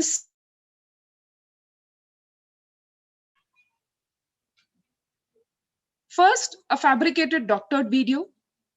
On the wake of it comes lawfare, an absolutely baseless false charge of rape with no victim, no offense, no detail, no evidence, no witness, nothing. Yet a false case is framed against the Supreme Pontiff. And quoting that, the passport of the Supreme Pontiff of Hinduism is illegally revoked, as is seen in this notice. Next. In fact, as per the law itself, the passport is a fundamental right for any citizen, as per the Indian Constitution, as per the order of the Supreme Court of India on multiple occasions, and as per the orders of different high courts of the country. What is reiterated is, the passport is a constitutional right. The passport or the renewal of the passport cannot be refused arbitrarily. But the political persecution has often resorted to revoking passport of its victims so that their opponents can kill them before anything else. Just to compare, on one side, we have the Supreme Pontiff of Hinduism framed in a false case, who has only contributed to humanity from the time of his happening on this planet Earth, versus, say, film personality like this Indian film star, Salman Khan, who was actually charged with murder. Yet, within 1 year, he was allowed to travel for entertainment purposes abroad and was even acquitted of the case, of the murder charge, years later. Contrast again with global terrorist Dawood Ibrahim, as we can see in the next slide, who was wanted on charges of terrorism, murder, extortion, targeted killing, drug trafficking, with a reward of US $25 million on his head for the massive Bombay bombings. But the police never impounded his passport, never disenfranchised him of citizenship on grounds of the criminal charges on him. For us to contrast once again with what the Supreme Pontiff of Hinduism has given to humanity. Wherever he went, he only served the people, be it in the free medical camps, free healing, free spiritual counseling, free food, annadan,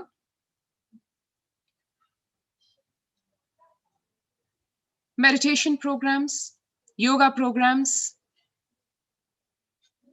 All he did was only serve humanity.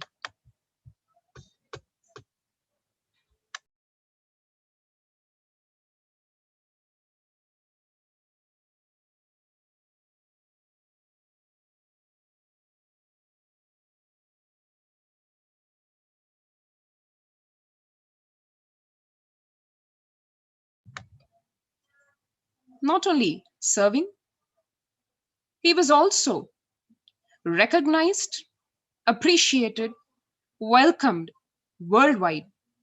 One can see the sea of certificates of recognition by various countries, states, city keys given by the mayors of those cities, welcoming the Supreme Pontiff of Hinduism anytime he wished to their cities, because he contributed so much to their well-being, peace, reduction of crime rate, and bliss and happiness in the lives of those people.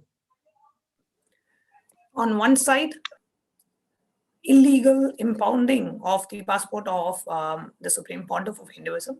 On the other side, you can see how much of activities, charitable activities, flood relief, annadan, free education, free medical camp, how much of these publicly charitable activities are being done by the Supreme Pontiff.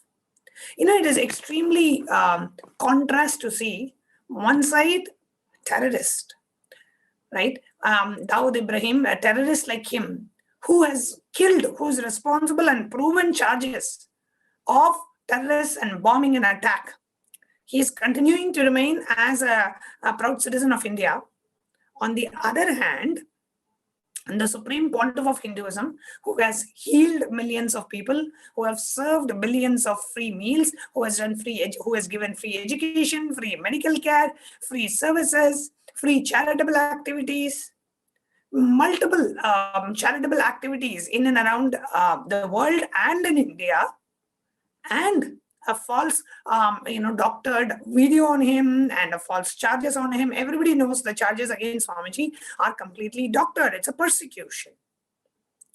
So, on one side, the terrorist, with all his proven charges, continues to have his passport, continues to have his ability to travel, and continues to remain a citizen of India. On the other side, the Supreme Pontiff of Hinduism, who has done flood relief activities, who has given billions of free meals, and who's healing millions of people and contributing to humanity in a large scale, his passport gets impounded. His citizenship gets illegally cancelled. And all this is happening when we, the 2 billion Hindus around the world, sitting and thinking that laws being followed, Hindus are not being attacked, Sanatana Hindu Dharma will continue to remain eternal. It is Sanatana. Nobody can destroy it right in front of your face. These attacks are happening. It is time we wake up to the reality and not allow yourself to be brainwashed by the stupid media mafia cult with its anti-Hindu ecosystem is destroying anything and everything Hindu. The attack on the Supreme Pontiff of Hinduism is not the attack on him. It is an attack on each and every one of us. And if we don't stand up now, and if we don't stand up for the human rights and the religious rights, Hinduism will be completely wiped off. And as Swamiji said, we don't want to utter anything negative. We cannot allow that to happen. For that, please take a moment, go to Twitter and hashtag Justice for Nithyananda. Please make a tweet. Why was the passport of His Divine Holiness cancelled? Why was his citizenship illegally removed? Every time Swamiji always returned back to India, whether he has gone to Cambodia or Bali, wherever Swamiji has gone, Swamiji has always returned back to India. He was, as a law-abiding citizen, Swamiji has always returned back to India. In that case, why was Swamiji's passport illegally impounded? Why was Swamiji's citizenship cancelled?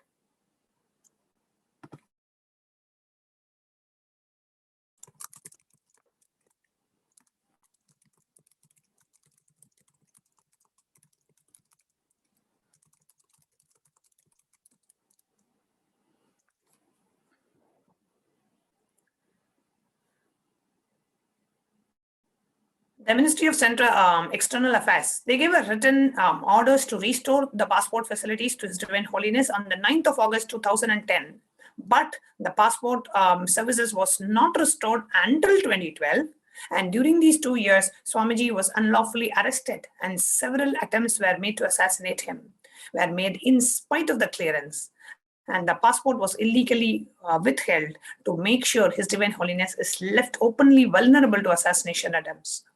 Who are the people who have the power to flout the laws in India? The next slide.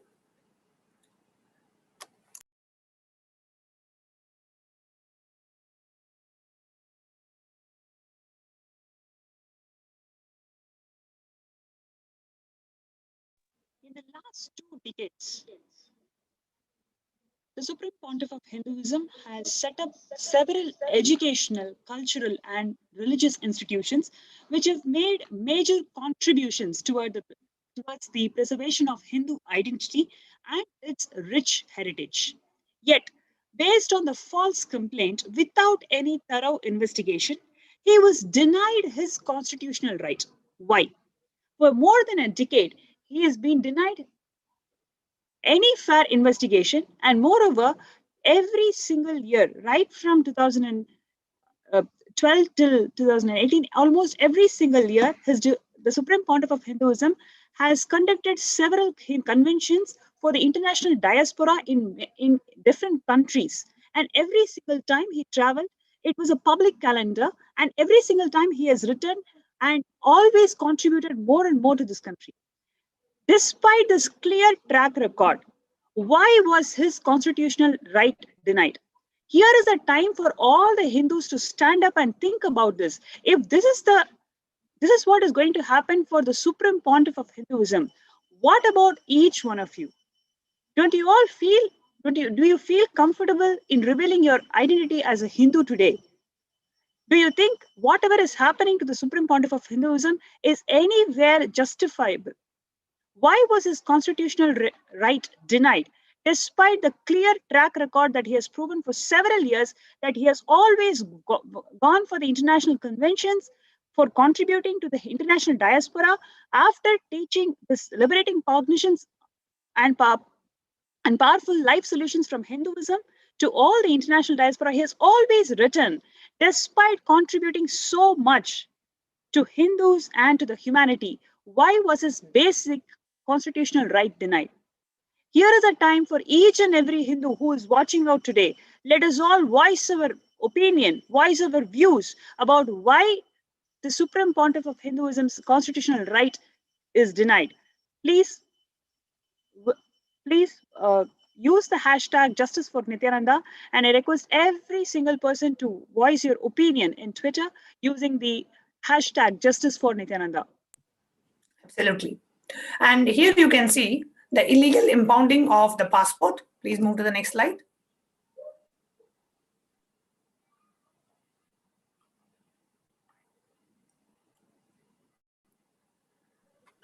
Now, Swamiji is recognized worldwide for his The contributions Supreme towards Pontiff of humanity. Hinduism is recognized worldwide for his contributions towards humanity, spirituality, yoga, education, and Hinduism. Even though the High Court and the Supreme Court ordered the government to return him his passport, which was illegally taken away, the government did not. Why was the Supreme Pontiff of Hinduism denied his fundamental right to travel? If it was because of the false allegations, why has the same never been done to any politician, cine actor, businessman, or even the most wanted criminal? Just to put things in perspective, more than 2,500 sitting MLAs and MPs of India face criminal cases. Not even a single one of them has been denied a passport. So then why the Supreme Pontiff of Hinduism should be denied his fundamental right? If you can allow all the criminals to get away and do whatever they want to do, if you have not denied the fundamental right to any of the sitting MLAs and MPs who face the criminal charges, why did police take away the of having a passport to the Supreme Pontiff of Hinduism? I request all the Hindus out there to voice your opinion. This is the time for us to voice our opinion on this injustice done to the Supreme Pontiff of Hinduism. So please go to Twitter, post your opinions, voice your views with the hashtag Justice for Nithyananda.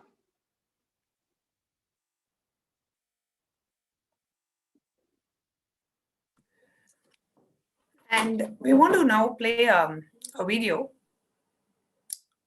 where we want to show you how from the year Swamiji has been traveling internationally, from the year after his public life started, from the year 2003, started with traveling to the US. He has traveled to US, he has traveled to Europe, many places, Canada, Brazil, Guadeloupe, Southeast Asia, Singapore, Malaysia, so many times. Swamiji has traveled, he has done so many international trips, and to Cambodia, to Bali, to conduct various spiritual retreats, to meet people, to heal people, to continue his charitable activities. Swamiji has traveled to so many places. And he has always and every time, as the most law-abiding citizen, always returned back to India. Right. So the intention was, was always to continue his spiritual responsibilities as the Supreme Pontiff of Hinduism, serving the Hindus worldwide and coming back to India every single time. If that is the case, then why was Swamiji's passport and so why was Swamiji's citizenship illegally cancelled by the government of India? Let us watch the short clip.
part. Now, in this instant case, now when we got information about the cases which were pending against him, what we did was that we cancelled his passport first, and then he applied for a fresh passport, which was denied, which was put on hold, simply because he could not get the requisite clearance from the police. It was an adverse report from the police. On the passport itself, you see, he had a passport issued way back in October 2008, which had a validity of 10 years. And this was cancelled, much before that. Again, he applied after the cancellation, and then it was put on hold because of adverse remarks from the police. It was cancelled, as I said, it was due to expire in September 2018, and it was cancelled much before that. I don't have the exact dates of the cancellation.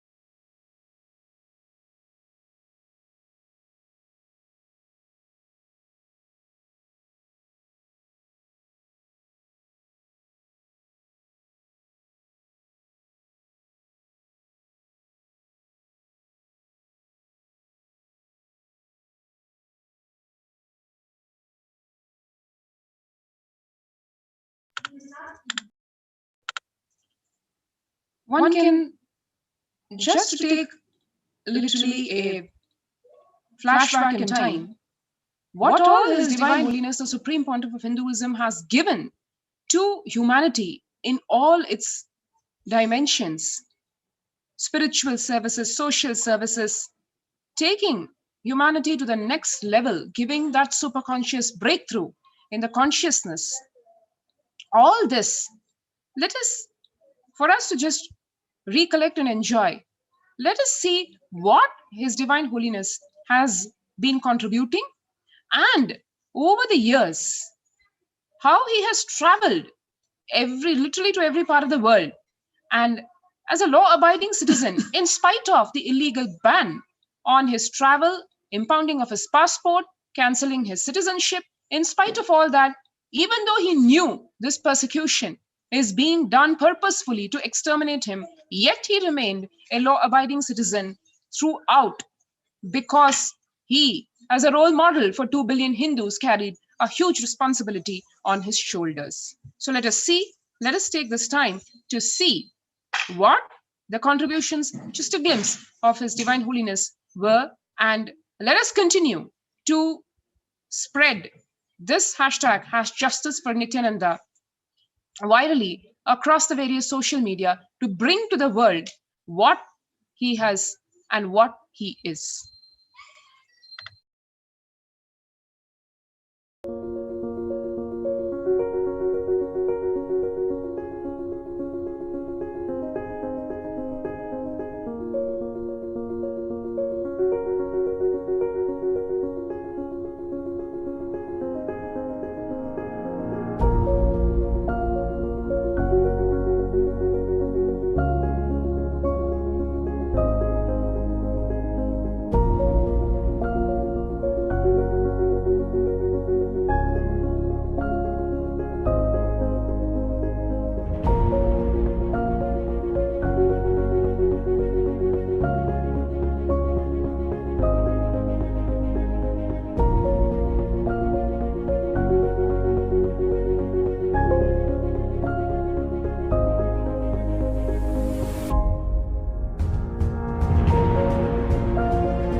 As you can see, innumerable number of charitable activities done by the Supreme Pontiff. Yet, what did he get as a result?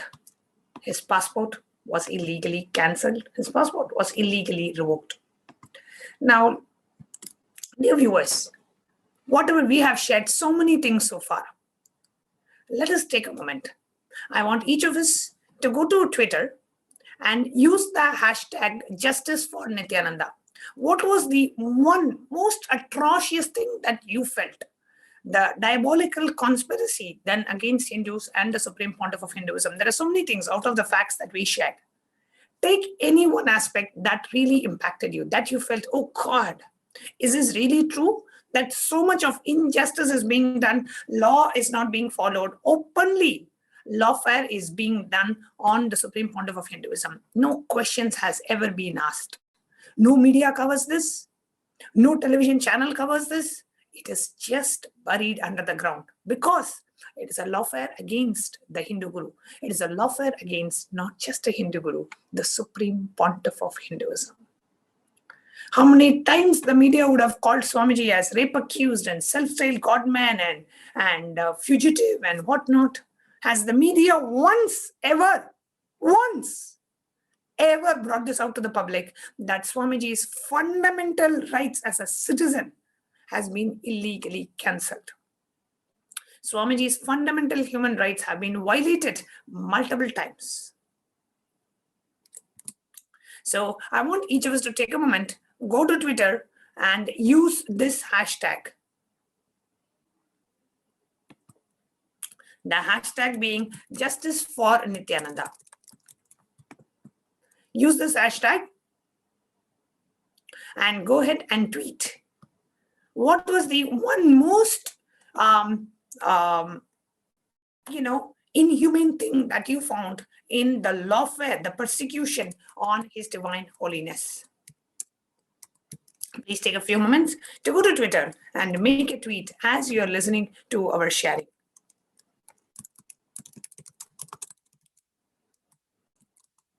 And the slides that we have been presenting, we are putting a link to the slides in the bottom of the screen. You can go to tinyurl.com/justice4 Nithyananda and you can get a link to the slides.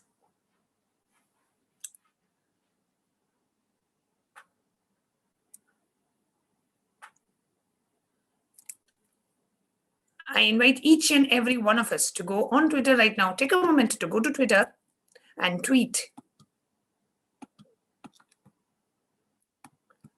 with the hashtag Justice for Nithyananda. What is it that impacts you the most?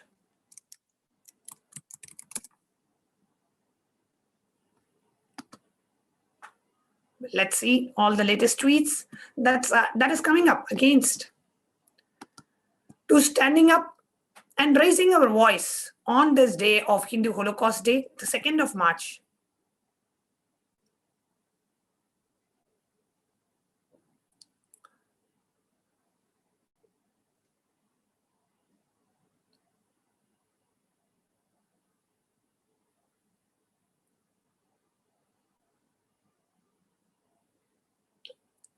We have many of our viewers who are actively tweeting with the hashtag Justice for Nithyananda. And I would like to maybe project some of the latest tweets that we are getting for this hashtag around the globe.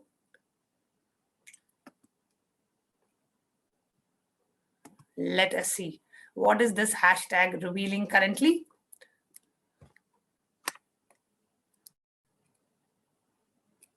The link to the slides is being projected in the bottom of the screen. It's tinyurl.com/justice4 Nithyananda. That links us to the slides that we are presenting, which can give you more information about the Holocaust, the injustice, the lawfare on the Supreme Pontiff. So we have Jambulingam on Twitter who's saying the illegal acts of the government officials, and he has tagged CNN News and requesting CNN to bringing the attention of the CNN to the illegal acts against the government officials.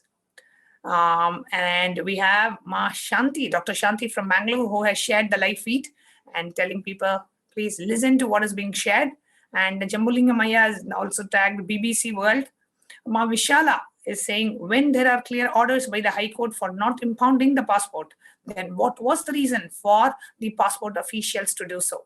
Vishala, it's a very good question. I wish we could get an answer to this question from the law enforcement authorities. Then we have Ma Gupta Kashi saying, through the Supreme Pontiff of Hinduism, Bhagavan Sri Nithyananda Paramashivam had every legal and civil right to freely travel as any other citizen of India. The rogue and the Hindu elements tried to prevent his travel and the religious responsibilities as the Supreme Pontiff of Hinduism. Here you can see this lawfare involved well-planned multi-layer false hate propaganda. The lawfare made the public morally disengaged and insensitive to the dehumanization done to the Supreme Pontiff. The lawfare made the public choose a state of willful ignorance. And we have many more tweets by them. And we have Nashir Moski, who has put a link to this video. We have Dr. Shanti, who has been actively tweeting about how Swamiji's right to travel was illegally banned. We invite each and every one of you watching us, just use the hashtag Justice for Nithyananda and tweet. What do you feel listening to this on this day of the Hindu Holocaust? As we are observing this day, please use the hashtag Justice for Nithyananda, and we invite you to come forward and share your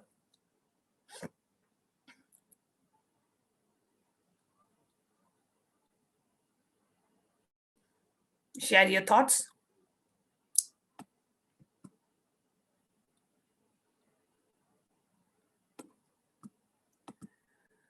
We have Nico is sharing. Nico Aghora Shiva Shakti is sharing, in the last 2 decades, wherever Supreme Pontiff of Hinduism went, he contributed to the society and the people.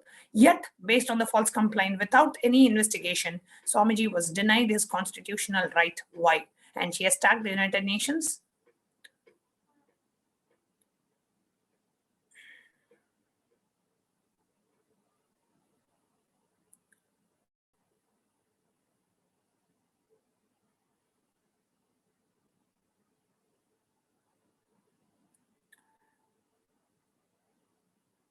Please go ahead and make your tweet with the hashtag Justice for Nithyananda. And we have one of the devotees or the followers of Supreme Pontiff of Hinduism with the hashtag Kailasa Nithyananda Knowledge Bombs has made multiple tweets sharing the truths to the world. And you can retweet and comment under these tweets.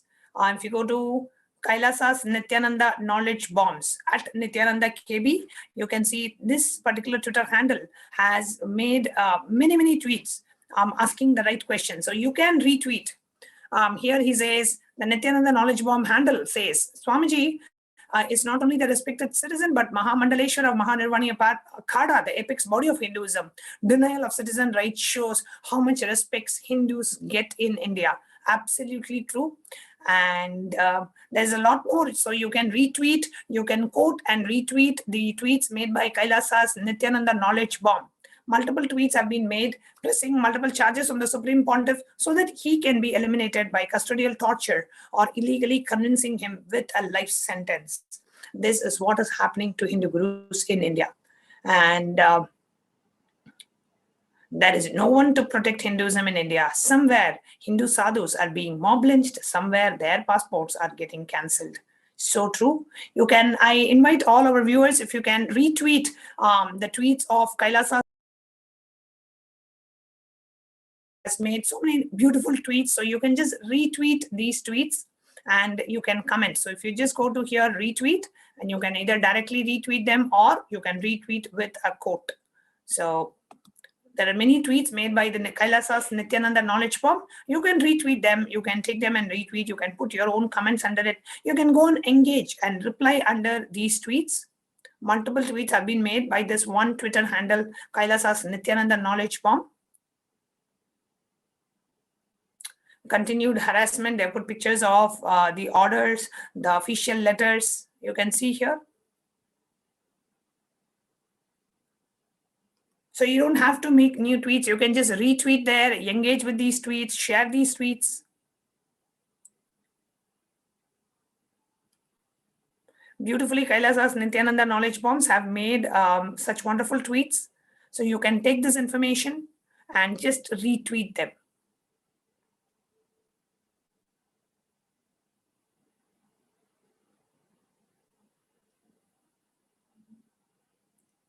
So let's all take a moment to go to Justice for Nithyananda and make a tweet asking the right questions. Why was Swamiji's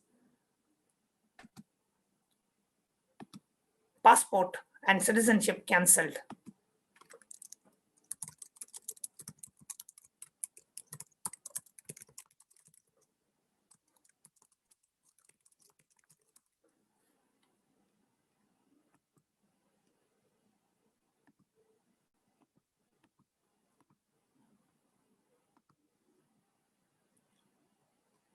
So let's see.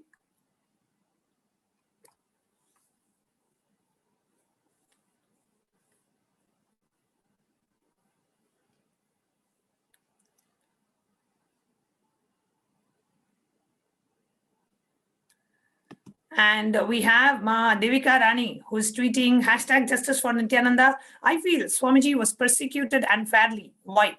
Many were not keen in the spirit of Hinduism. There is fear and greed in this aspect. Why? Because Swamiji is sharing the truths. We are so blessed to have Swamiji and Sangha in our lives. Beautiful. And we have Lydia Singh also sharing today, Hindu Holocaust Day. We stand for the Supreme Pontiff of Hinduism. Swamiji, let us not tell this truth of let this truth fall on deaf ears, and tagged CNN. And we have Microcosmos tagging Mobi rule is not justice, and unlawful actions by the government is not the way to govern. Absolutely not. And we do have many more tweets that are coming up, and we want each and every one of you watching here, take a moment, use the hashtag Justice for Nithyananda and retweet, and you can have the Kailasa's knowledge bombs.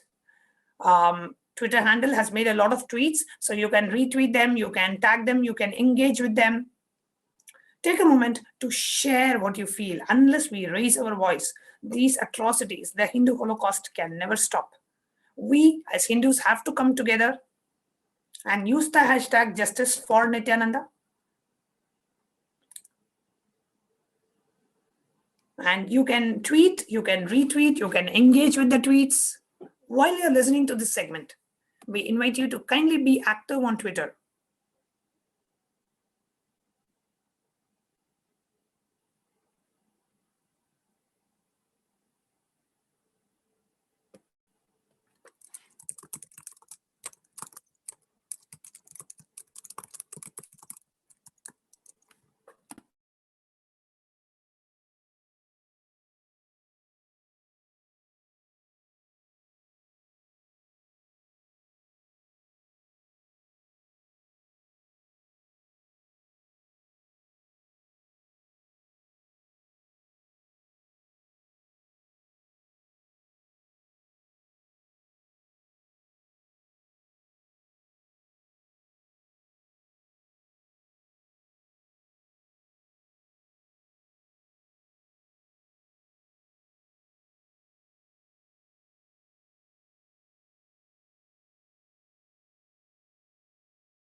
I invite every one of you to please use the hashtag Justice for Nithyananda. You will see actually many tweets, thousands of tweets that are out there. You can tag them, you can engage with them, you can comment under them.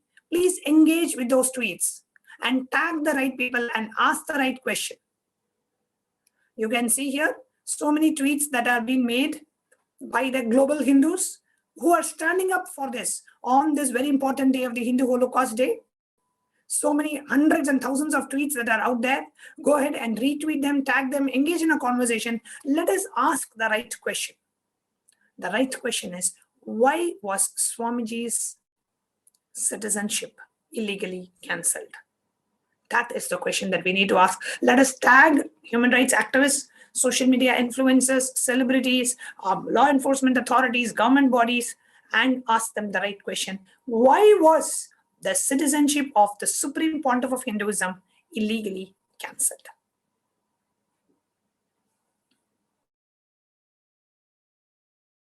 NTV operator to please project the slides.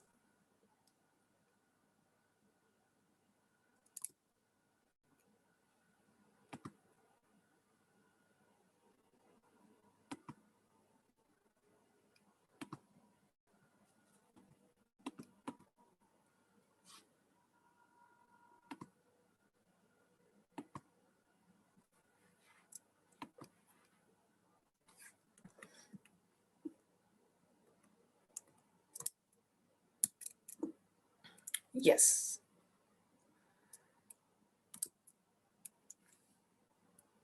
The revoking of the illegal impounding of the passport. Now, in the year 2010, on the appeal of the Supreme Pontiff of Hinduism to the Ministry of External Affairs, the illegal impounding of his passport was revoked in August 2010. And whatever we are presenting, if you go to the tiny URL link that's being projected on the screen, it can directly lead you to the PPT as well. You can receive and know all this information, the court orders, the official letters, everything is public. Let's see what happened in the year 2011. The next slide.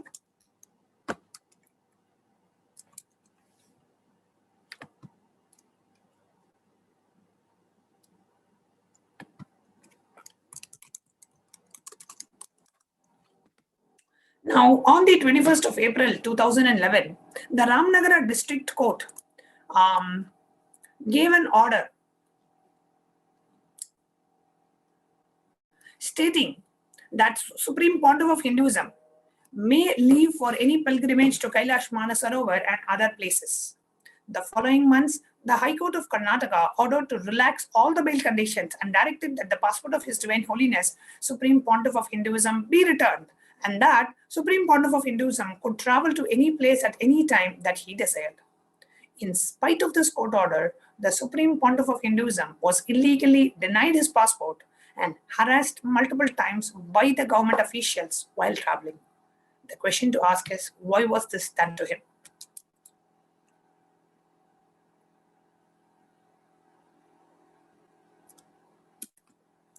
From 2010 to 2018, the Supreme Pontiff of Hinduism traveled out of India several times every year and came back each and every time. Even though the Supreme Pontiff of Hinduism was subject to the most vexatious state-sponsored legal terrorism, Supreme Pontiff of Hinduism, being a role model for 2 billion Hindus, set aside his individual civil and human rights and followed the law even when these orders were aimed at persecuting him.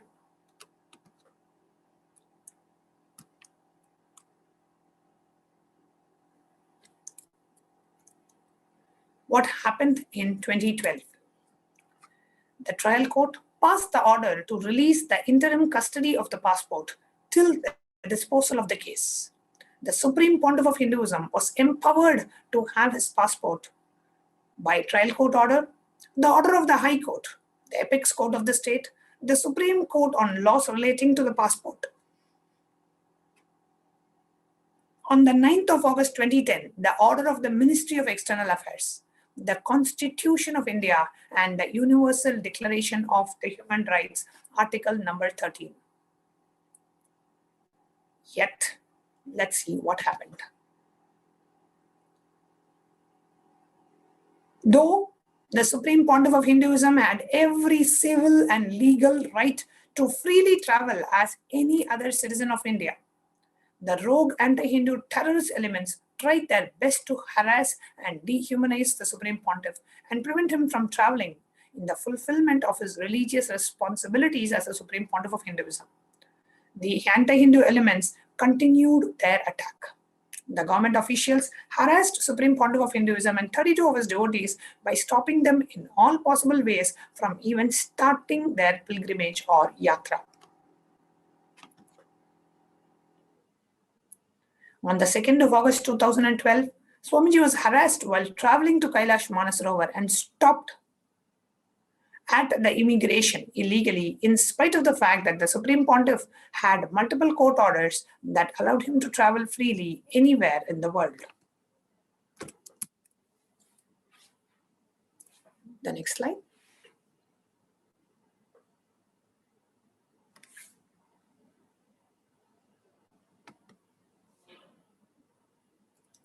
From 2013 to 2017,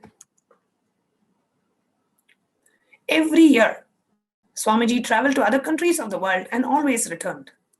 The rogue anti-Hindu elements, they tried their best to illegally dehumanize the Supreme Pontiff. But because the Supreme Pontiff had every civil and legal right to freely travel as any other citizen of India, in 2013, 2014, and 2015, the Supreme Pontiff of Hinduism traveled to Bali, Cambodia, and Thailand. Every time he traveled abroad, he came back to India, and each and every time. And then on what basis his passport renewal was illegally denied in 2018, in spite of the multiple court orders in his favor? That is a question that the authorities are bound to answer. Ultimately, what really happened? The Supreme Pontiff of Hinduism, next slide.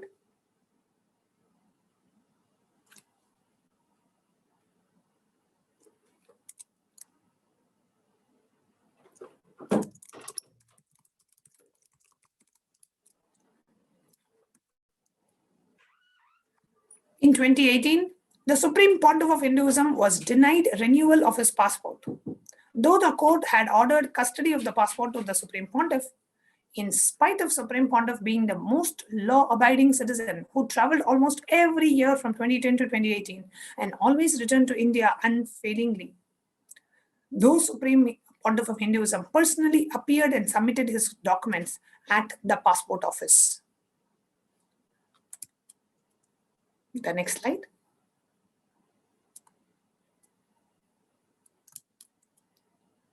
The illegal show cause notice issued by the External Affairs Ministry to the Supreme Pontiff without even the signature of the issuing officer, demanding the documents pertaining to his passport request for the renewal of the passport.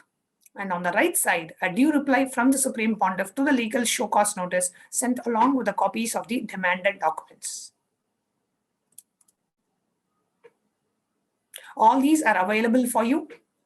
In the tinyurl.com/justice4 Nithyananda, you can download all the legal documents so you know whatever we are presenting is completely legal, legally presented from our side, the true information, however, completely illegally handled by the law enforcement and the government authorities.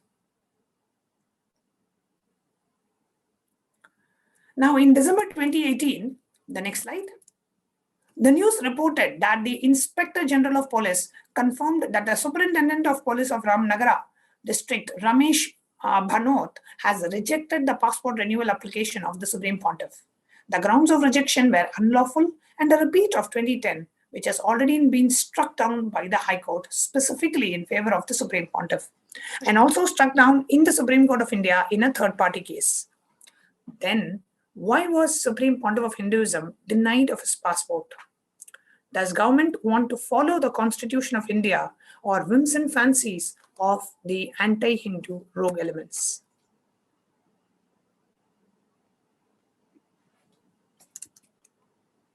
The next slide.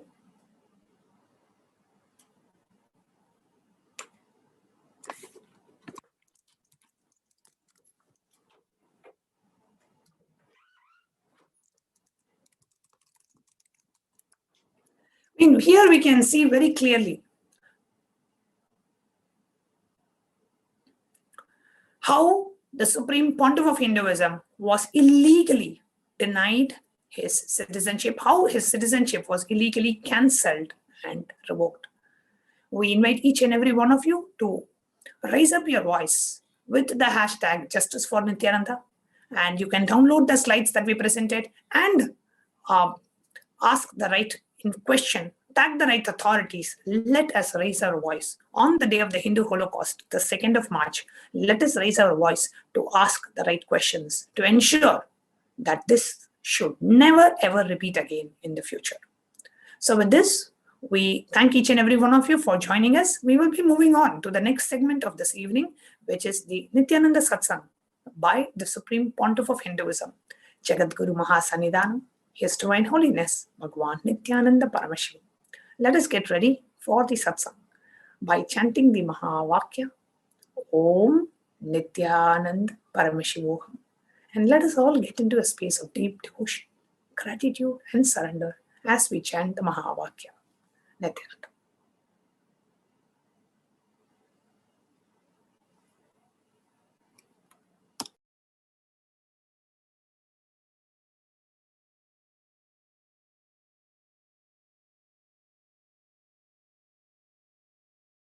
Now move from meditation to darshan.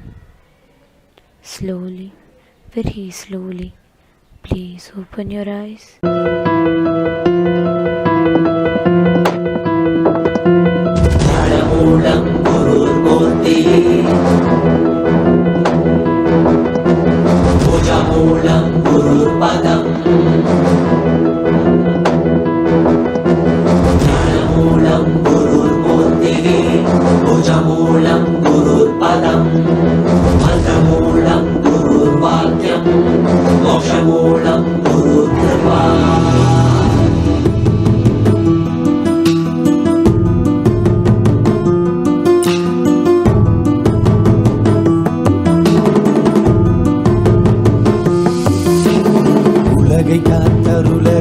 கையிலையில் தரும் நித்யனின் தரிசனம் தன்னை தானறியவே இவை அசைவிடு தீட்சை தரும் தரிசனம் மறைப்பொருளாயிருந்து திரை விலகி திருவடி தொழும் தரிசனம் பீரை சூடிய சடைநாதனின் திருவுரு தரிசனமே மறைப்பொருளாயிருந்து திரை விலகி திருவடி தொழும் தரிசனம் பீரை சூடிய சடைநாதனின் திருவுரு தரிசனமே அவள் வேண்டி வேண்டி திரளான கூட்டமுமை தேடி வரும் அல்லவா மறை நான்கின் பொருள் உணர்த்த நாளும் கண்டருள கையிலை உதித்ததல்லவா பொருளெல்லாம் தேடி உலகெல்லாம் ஓடி உடையனுள் உணர்ந்தல்லவா பொருளெல்லாம் தேடி உலகெல்லாம் ஓடி உடையனுள் உணர்ந்தல்லவா உலகை காத்தருளவே கையிலையில் தரும் நித்யன் தரிசனம் தன்னை தான் அறியவே இமை அசைவிடு தீட்சை தரும் தரிசனம்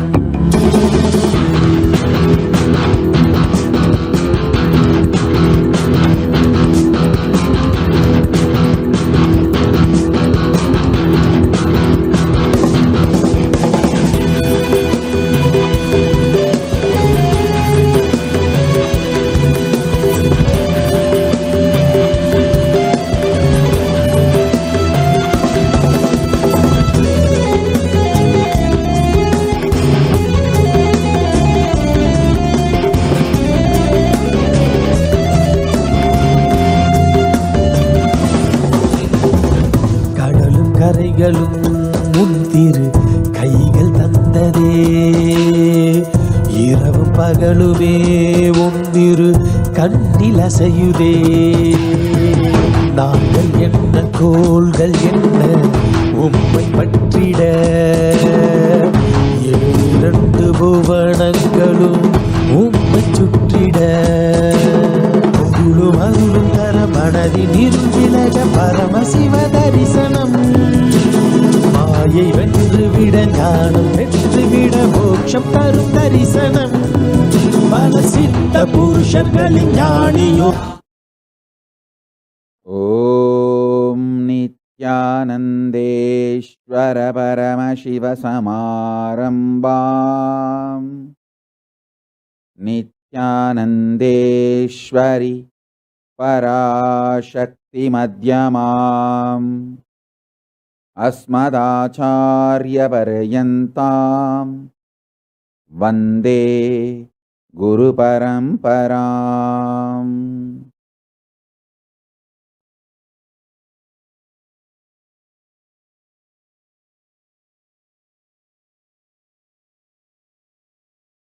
I welcome you all with my love and respect. I welcome all the devotees, disciples, Samajis, Satsangis, Sri Mahants, Mahants, Tanidar Kotari, visitors, viewers, sitting with us all over the world.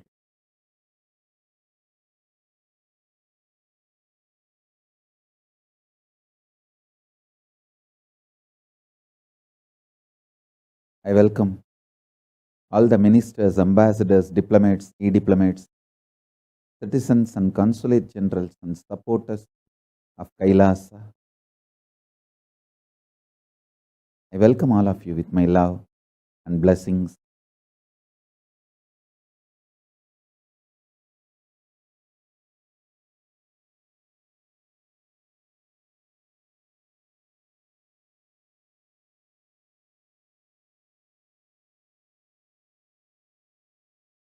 Paramashiva's message directly from Kailasa. Listen.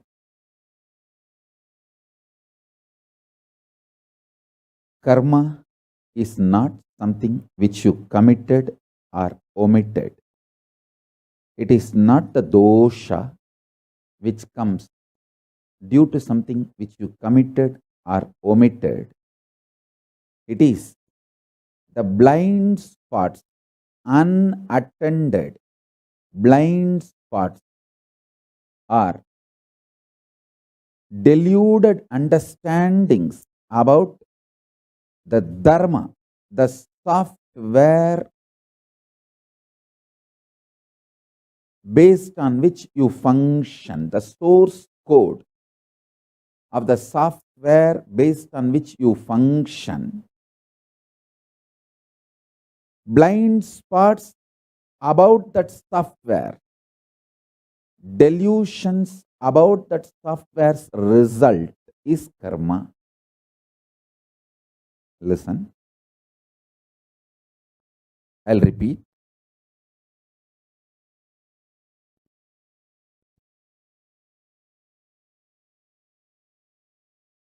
People plan and work for poverty,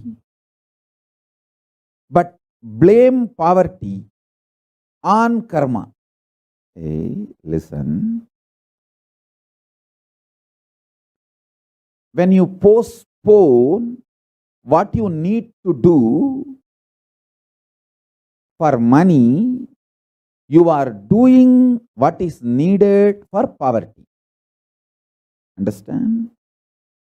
When you are postponing what needs to be done for wealth,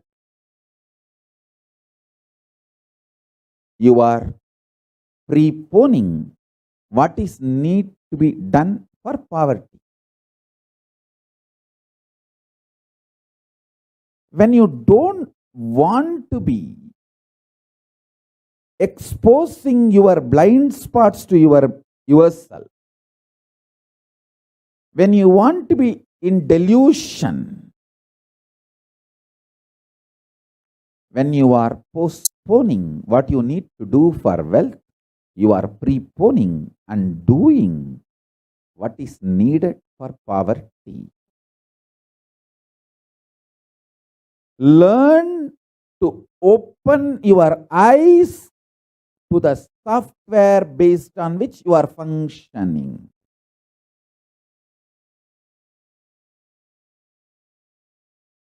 Whether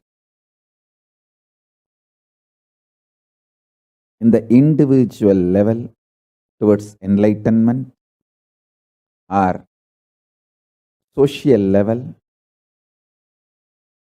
your survival as the society, group of people, or political level, survival of your political existence, or economical level, survival of your group economically in any level. Understand the source code software.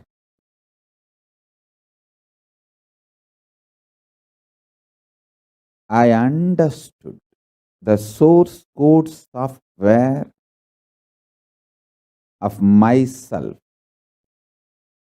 my body, how the various organs of my body is coordinated, how they are all inspired, excited, what inspires them, what makes them active, alive, energetic. I have understood that source code. Because of that, even poison could not kill me. When anti-Hindu tried to poison me, it only disturbed my health, but it could not kill me. Before that, I woke up and did all the detoxing needed to be done. Now I am not only back with health, I have done anti-aging, the Kayakalpa process.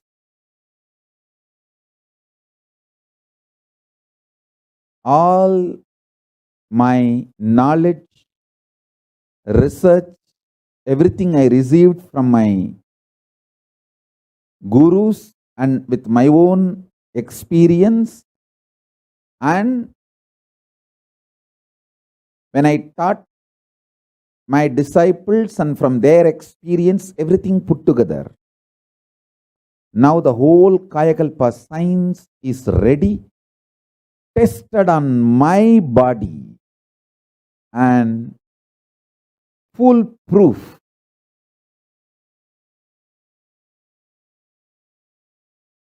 Listen.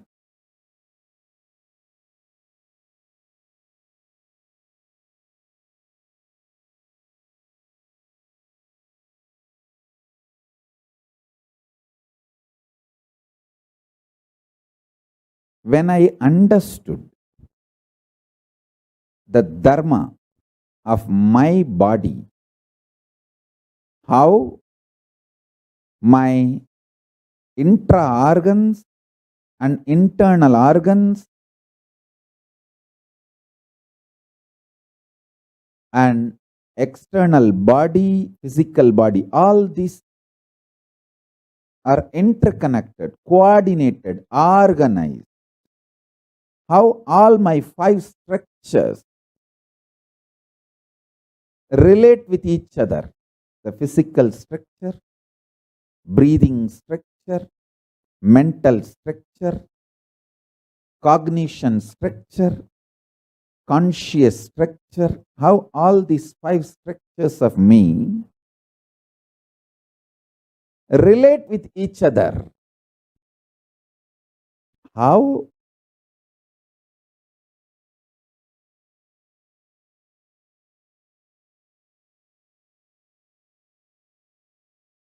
they either inspire each other or perspire each other. This whole coordination, what is the source code of the software of this happening? This whole thing I understood. Because I understood what is happening inside me, I can understand very clearly what is happening outside me. And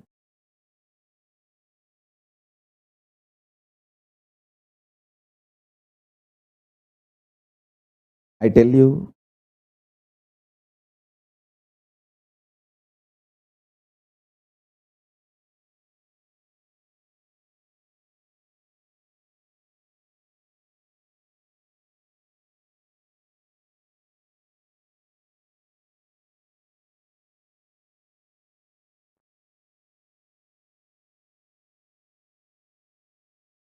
A person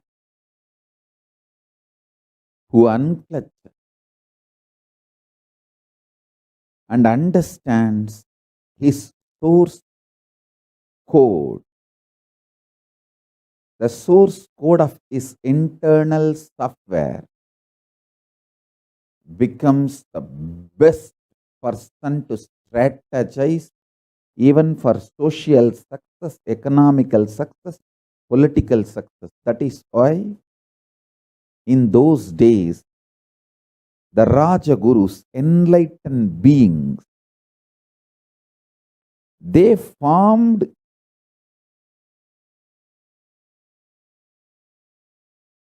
the foundation of the Hindu think tank on which the Hindu civilization stood.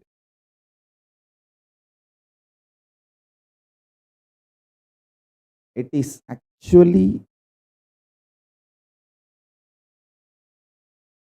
the enlightened beings and their guidance started reducing. When that started reducing, the Hindu civilization collapsed, not otherwise.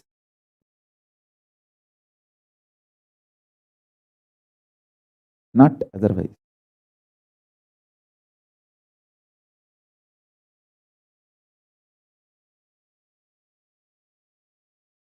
Fundamental education need to be given for a child is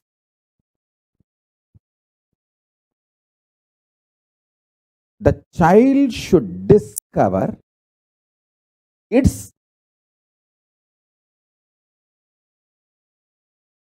Dharma, the source code of its software. See, what is the fundamental principles based on which the child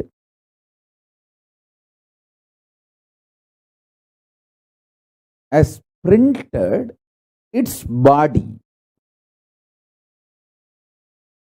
What kind of food excites? What kind of routine inspires? What kind of thought current gives fulfillment? What kind of actions and reactions happen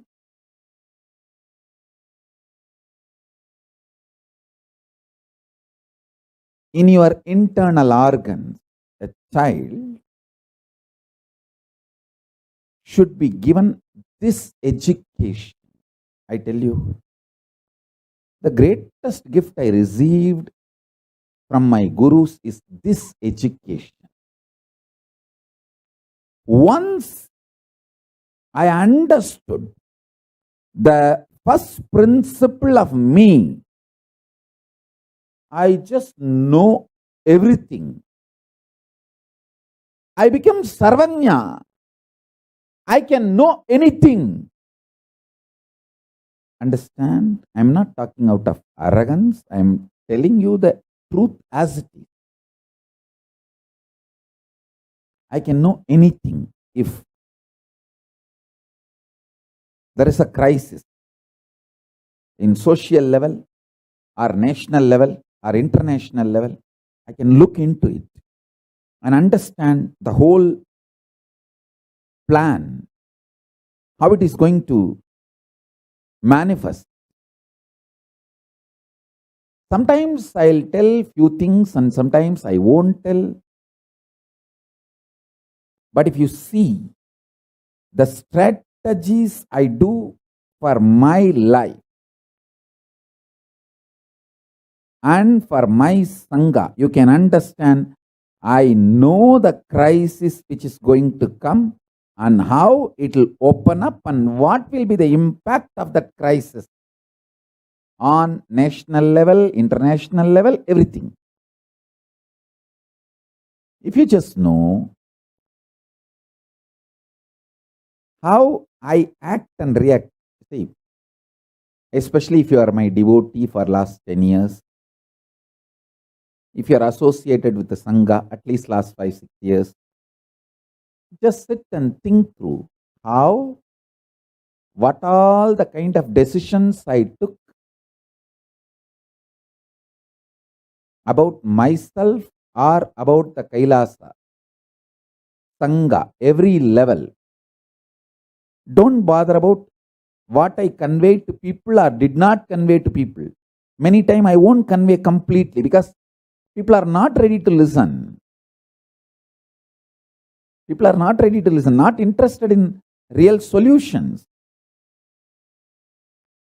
And not only they are deluded, they get angry if their deluded feedback is not taken and considered for my decision making. I have seen fools, in the name of feedback, they try to push their decision on my head. Not only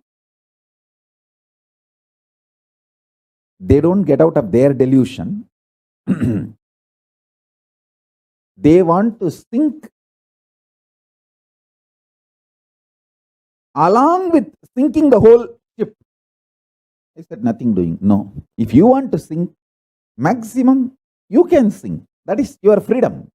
But you have no right to sink the Kailasa, and you can't. I tell you. Krishna says beautifully, if you understand me, you will understand you, and you will understand the whole universe. That is what he means. In the young age itself, my gurus taught me one thing. The source code of the software based on which I am functioning.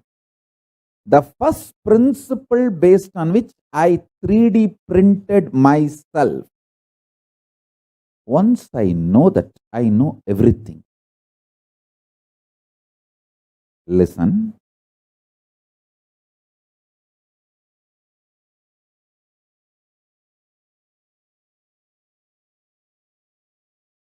If I can produce 10,000 kids like me, consciously, surely I am not going to give physically birth to any kid. I am not talking that. I am talking about consciously reproducing the Guru Parampara. Reproducing the same super consciousness. And 10,000 kids. I know this science can't be destroyed on planet Earth. Planet Earth needs this science. This science is the supreme Raja Vidya and Raja Guhya, royal secret and royal sacred science.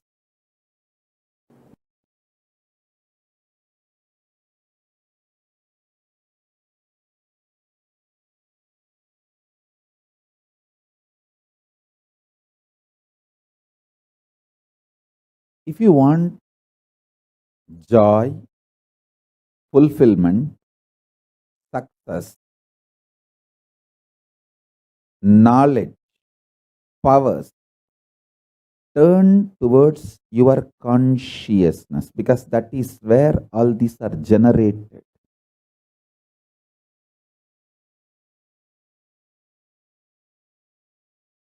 Learn the science of the soul.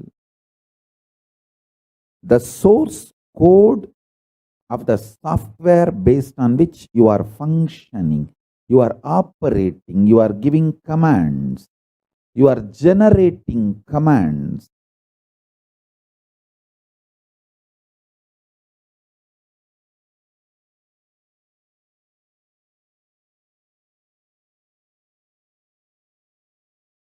Unfortunately, Hindus thought by becoming engineer, making a home, and a happy family, you achieved the purpose of your life. No. That can be very good, stable base, foundation, but not the ultimate.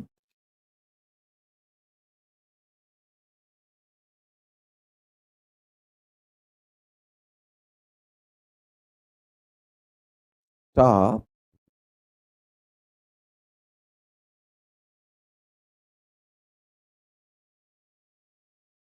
deluding yourself or stop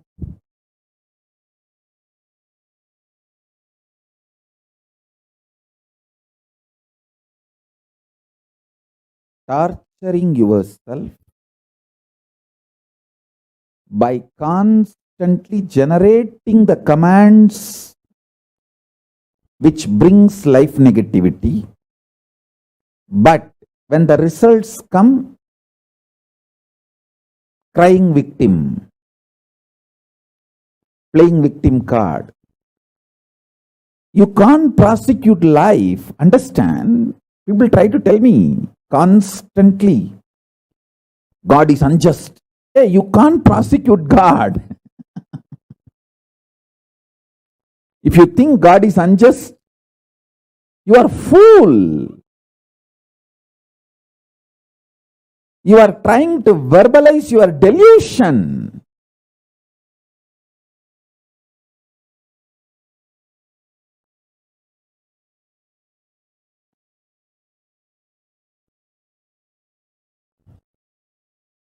I have always seen these traitors, criminals.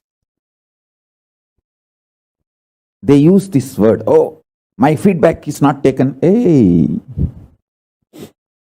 your feedback is thrown back at you. You eat it. In the name of feedback, they try to run the Sangha, make decisions. First of all, these traitors, they don't have straightforward agenda. They may know how to cunningly, cleverly speak, act, and extremely caring, friendly, how they delude people I have seen. They are like drugs.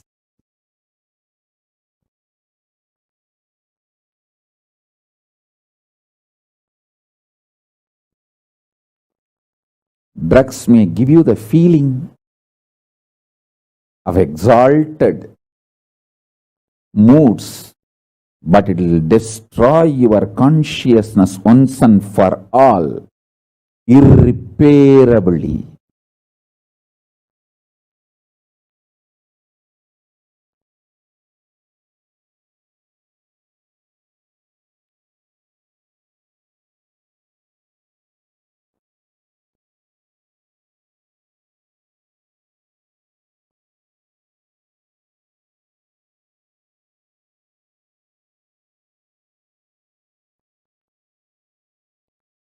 If you are new to my Sangha, to my Satsangs, I sincerely request and highly recommend you watch some of my Satsangs on unclutching and start practicing unclutching, because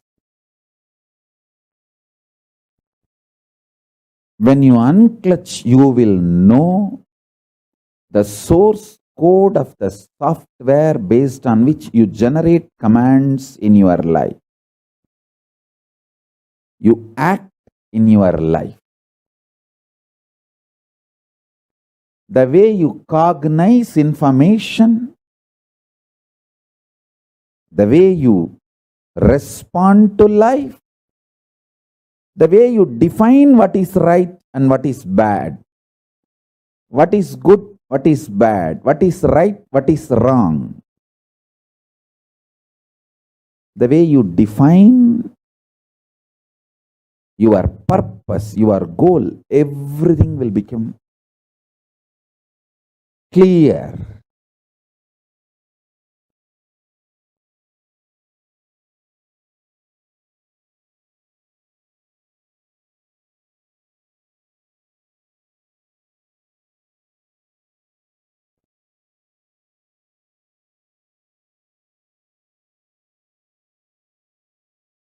I want all the devotees, disciples, meditate on this powerful cognition. Karma is not something you committed or omitted. It is the blind spots, unattended parts of you, blind spots of you,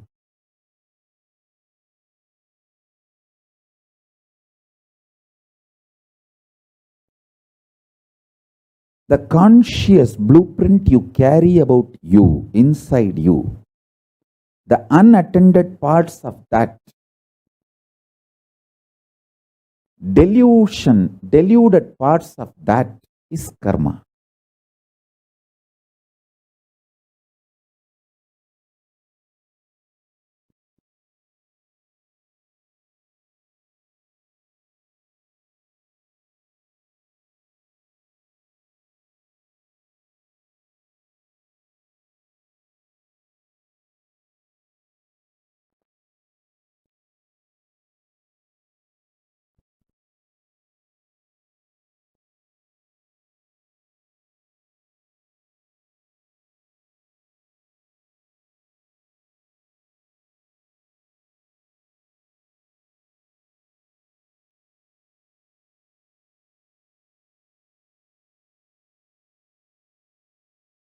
Continuously you generate commands to eat this, that, and then when health is completely destroyed, you blame the karma. See my karma, my health is gone. Hey. And people blame God. See God, I went to the temple every day, I worshipped that God, I prayed to this God. See what happened to my health. Listen.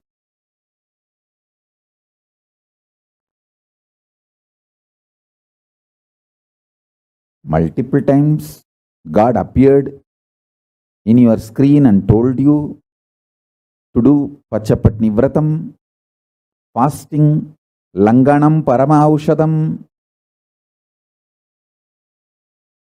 If you don't internalize all these great truths and generate commands, go on, postpone, then who is responsible? Who is responsible? I tell you,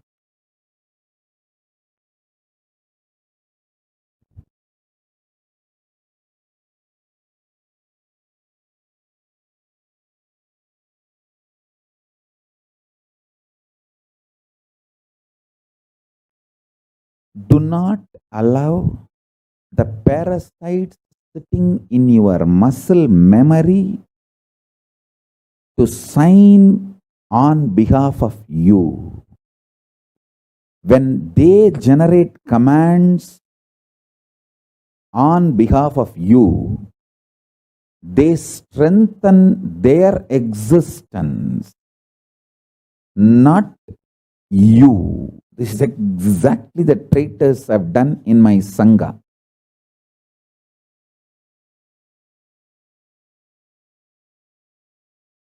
When they try to take decisions on my behalf,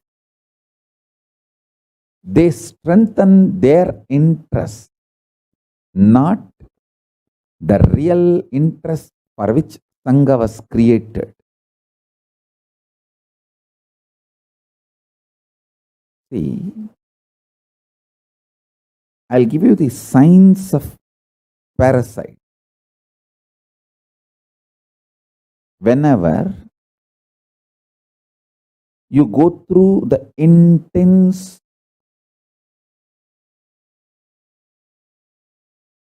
flood of hormones and chemicals. For example, hunger, or feeling very horny, lusty, or feeling frightened, terrorized. Whether you feel lusty, sexually driven, horny, or frightened, terrorized, or hungry, all these three is just flood of hormones and chemicals inside you.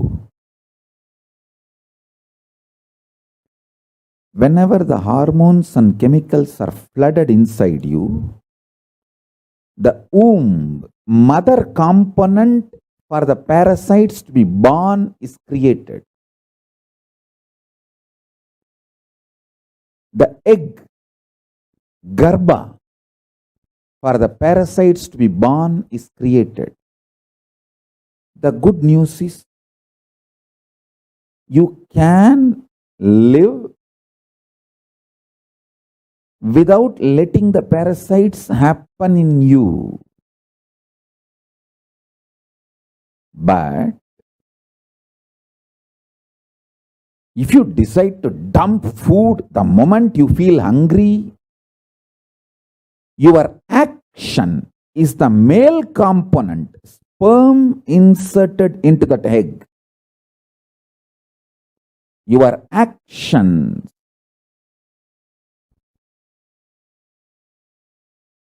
going with the flow pattern of the hormones and chemicals in you, your actions are male component added to the female component, parasite is born.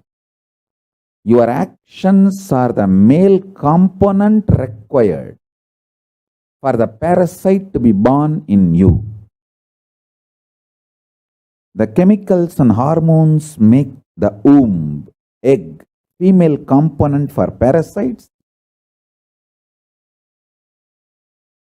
Your deluded actions,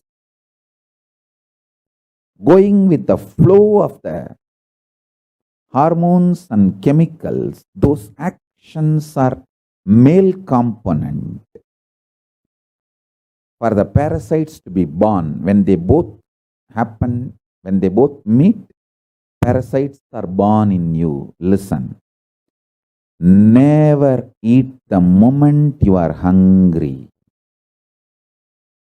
Bring eating to a very clear, conscious flow. I give you the best practice. Eat only once a day.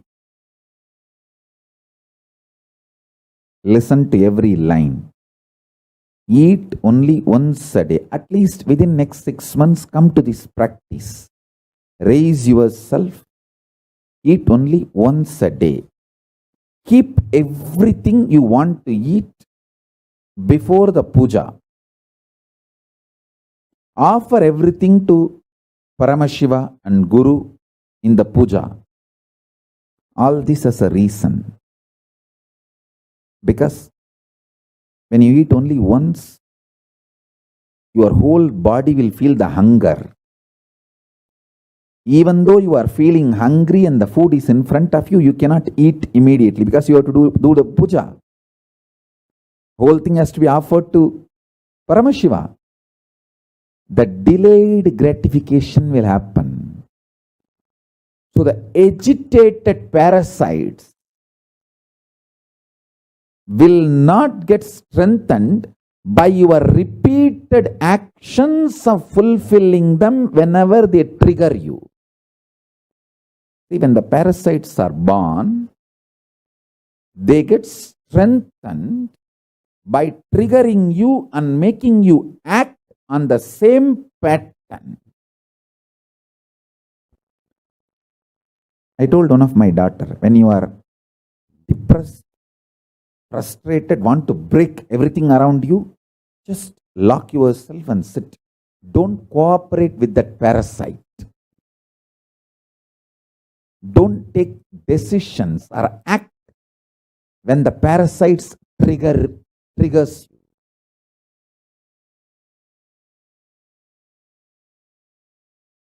Hunger and anger are one and the same. Hunger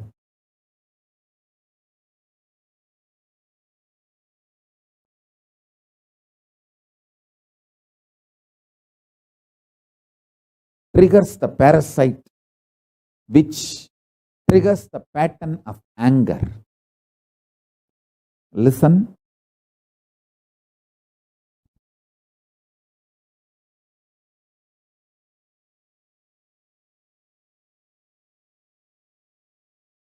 Only once in 24 hours you are going to eat means the whole body will be hungry. Even though the body is hungry, your parasites are triggered, and the parasites are triggering the not just hunger, anger, and the food is there in front, but you can't eat because you have to now do the puja and offer the whole thing to the deity. And finally you have to eat. The whole boiling, triggering of the parasite, the whole thing will happen and settle down. Your eating will not strengthen the patterns your parasites trigger in you. Delayed gratification will kill the parasites and the patterns triggered by the parasite. A person who does delayed gratification lives healthy, long.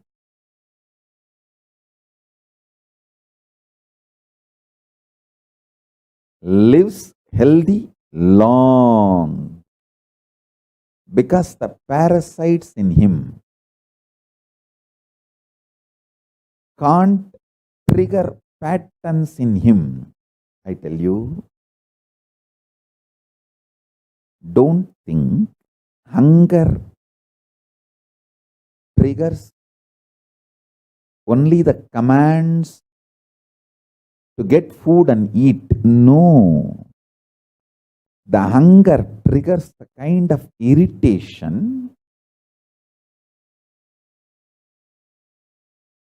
which is responsible for almost every bad thing happening in the society. I tell you, 99% of the time, people who are fighting are hungry, triggered by hunger pattern.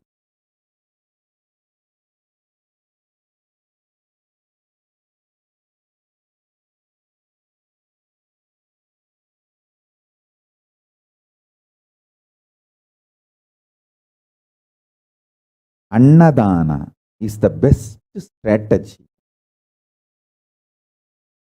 I have always seen, whenever the people come to visit me, guess I tell them first, feed them, give them food, then I will meet them. So the meeting will always be pleasant. They will be in the mood to listen to what I am saying. There will be beautiful communication.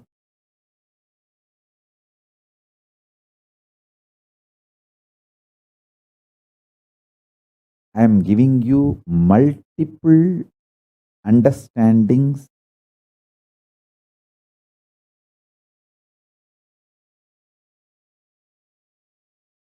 Let me repeat.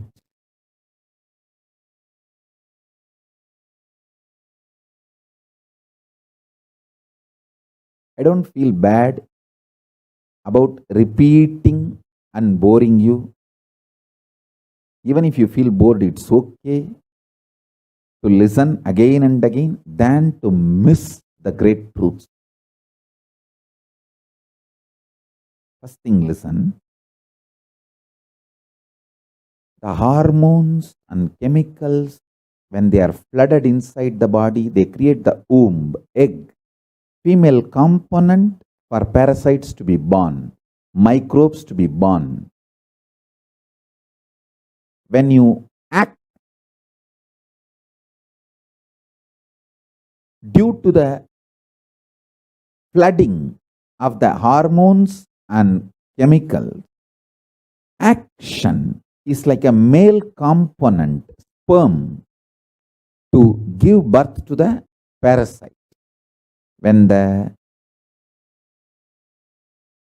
flood of the chemicals and hormones and the actions both join, the parasites and microbes are born. And when the parasites sitting inside your muscle memory starts triggering you, and you exactly obey, do what the parasites are telling you, that becomes a strong pattern, and the parasites get strengthened. Parasites get strengthened. I tell you, life is a beautiful gambling. Either it can make you God, or it can just destroy you. It is how you play. Life is neither good nor bad. It's how you play. If you allow the parasites to take decisions for you, be very clear, then you are planning for the success of the parasites, not you. And parasites do not take the responsibility for all the happenings of your life externally. Good, bad, right, wrong.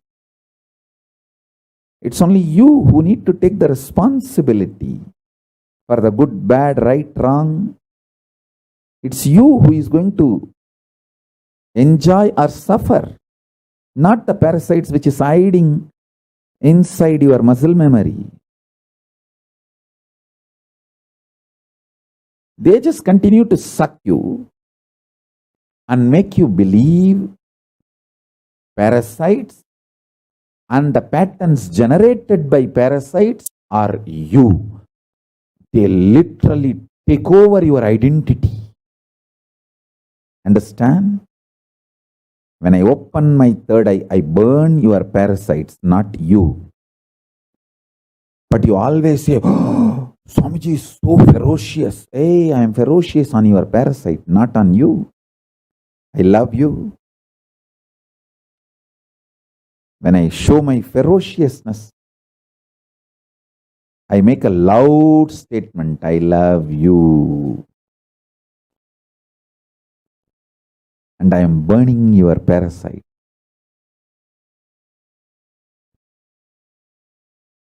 If you try to burn it on your own, you may take births and births. If you allow me to burn it, I can finish it in few days. I am telling you.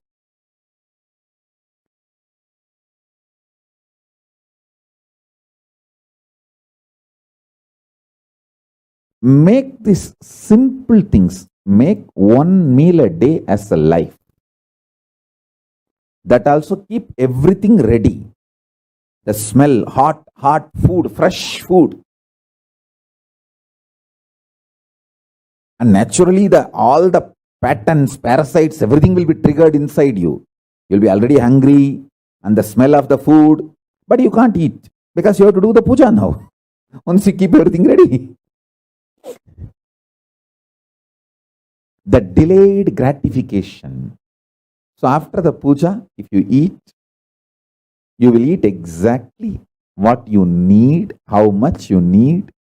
The whole process of eating will not tire you, it will empower you. I tell you, the most healthiest people who lived for a long time healthily, I have seen in my life, all of them, 100%, whether my grandmother or Kanchi Paramacharya. My grandmother lived 103. Another one grandmother lived 106. My grandfather lived more than 90. And Kanchi Paramacharya lived 100 years. Just, I think, few months less than 100 years. All of them whom I have seen who lived long, all of them had one lifestyle. Less food or no food. Very less eating. They built the body systematically from the young age itself to live with minimum food, minimum quantity of food. Their food was very subtle, like breathing or liquid. Paramacharya will fast for days continuously. In my family, everyone lived quite a long time. Other than my father, everyone lived such long number of years. Because all of them had this habit of fasting for Paramashiva.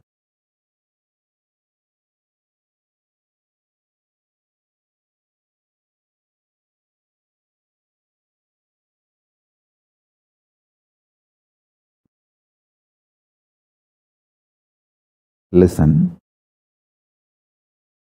this is also one of the reasons why there are sculptures about sex before you enter the temple in Khajuraho, or many temples. Almost all temples will have sexually explicit sculpture before you enter the temple.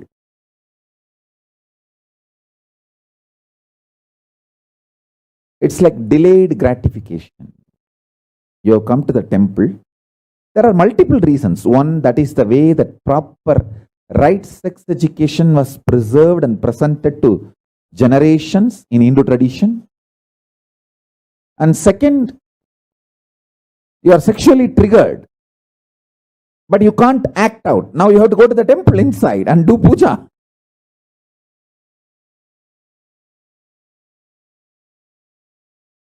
Even if you are in a hurry, it will take hours. You have to go to temple and do puja and return the home, come back to the home or where you stay. Only then you can find your husband or wife or partner, whatever. By the time the delayed gratification will happen, your patterns, your parasites cannot become powerful due to your actions.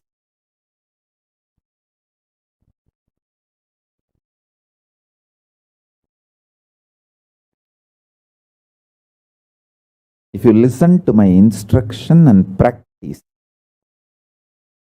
only one meal a day, that also all the food you are supposed to eat, you will keep it ready and start the puja. By the time you start the puja, literally all your parasites will be triggered, microbes will be triggered. They will all be passing commands inside you. Hey, do this, do. And everything will be triggered. But you are silently supposed to sit and do puja. Bhadyam samarpayami.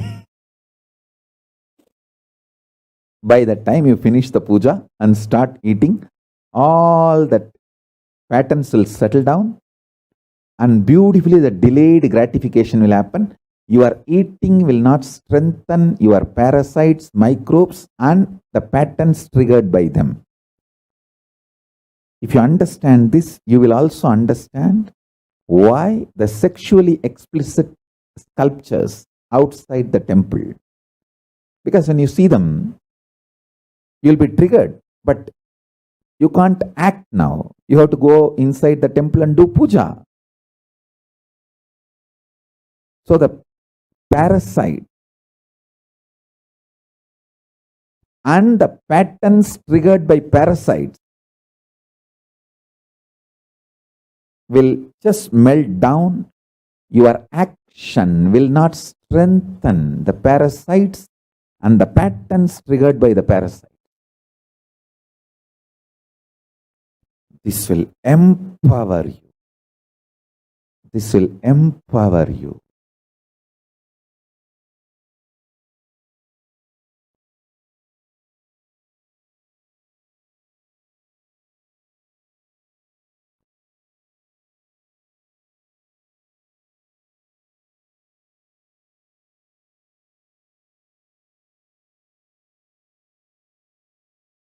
Today, I am going to introduce 4 important words. Understand? There are some universal dharma. For example, yama, like ahimsa, satya, asteya, aparigraha, brahmacharya. Non-violence, integrity, celibacy, living with minimalistic things, the minimalistic lifestyle, and non-stealing.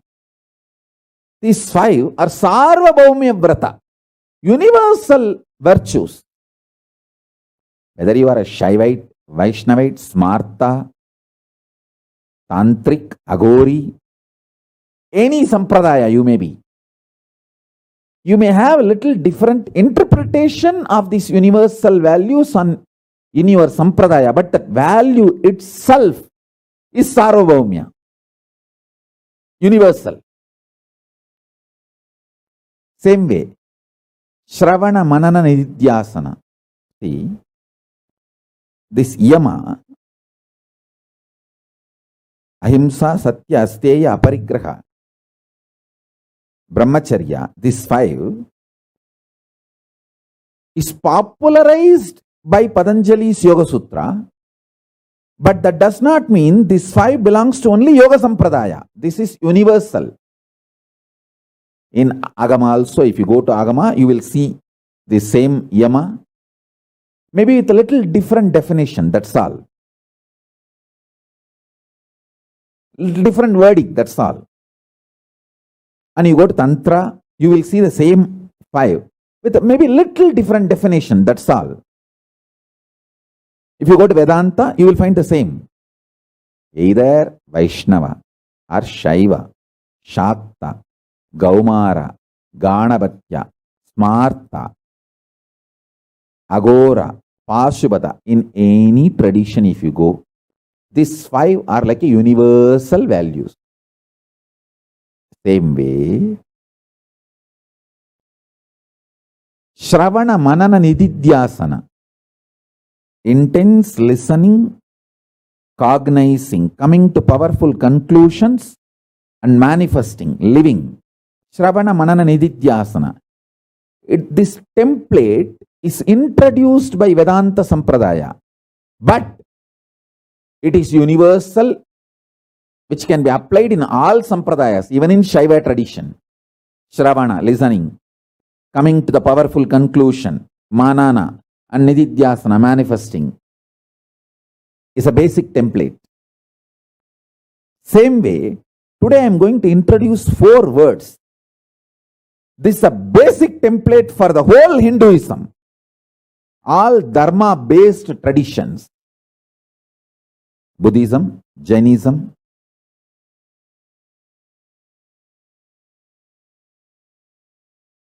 all Dharma-based traditions, including Buddhism and Jainism. These 4 words, listen carefully. Anavopaya. These 4 are independent methodologies for liberation, enlightenment, or solution for any problem. they both are not, these four are not leading one to another. No, independent. Anavopaya, Shaktopaya, Shambhavopaya, Anupaya. These four words, listen. Don't think Anavopaya leads to Shaktopaya. No. Shaktopaya leads to Shambhavopaya. No. Anavopaya is different, separate. Independently, it can lead you to enlightenment from beginning to end. Shaktopaya is separate. Independently, it can lead you to enlightenment from beginning to end. Shambhavopaya is separate. It can independently lead you to enlightenment from beginning to end. Anupaya is separate. It can lead you to enlightenment from beginning to end, independently. Now I'll tell you. Anavopaya means, the definition of the Anavopaya I am giving you from Malini Vijaya Tantra. The individual controls his heart and pulse by reducing it significantly. The final stage is renouncing the consumption of food and water. Like physical practices like yoga,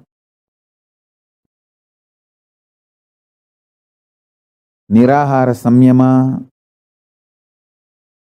Pachapattini Vratam, even this.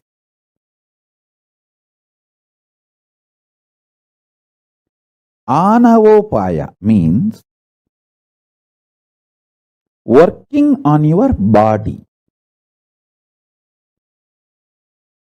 The definition of the Anavopaya, I am reading it out from Malini Vijaya Tantra.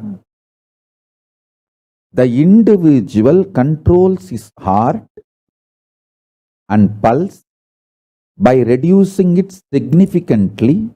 The final stage is renouncing consumption of food and water. There is a more detailed, elaborate explanations.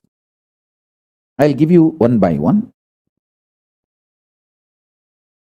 I'll give you the essence. Listen. Working on your body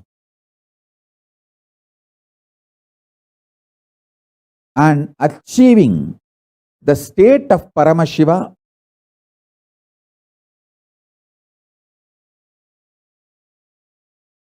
space of Paramashiva, powers of Paramashiva,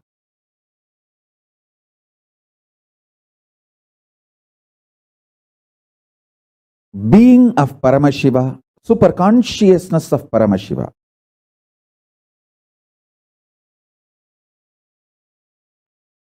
Working on your body.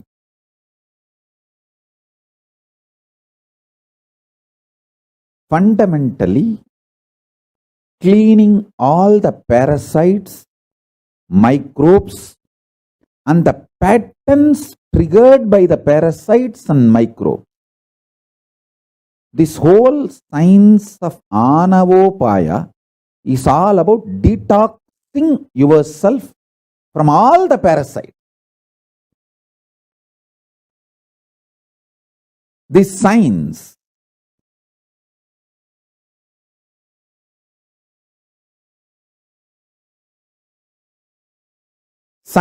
of Anavopaya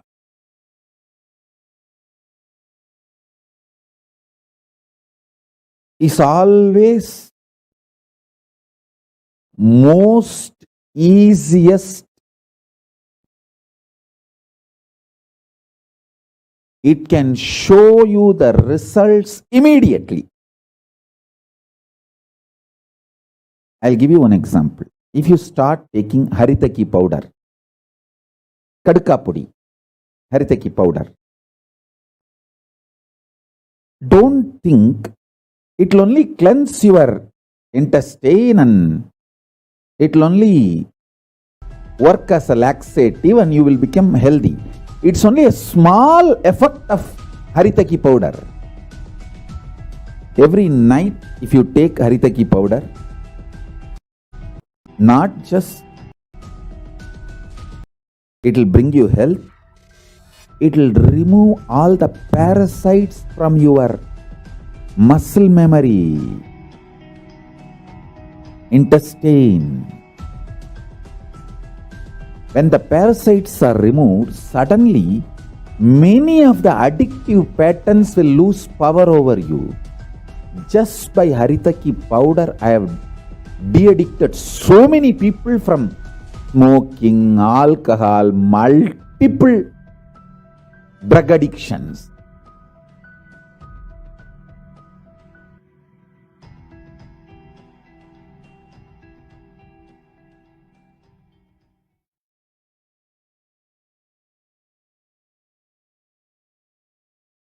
Just by Triphala Churnam, that Triphala, I have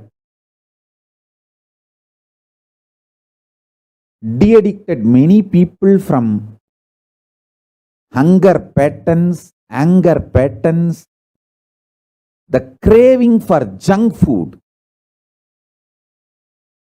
Craving for junk food is nothing but craving for poison, slow poison.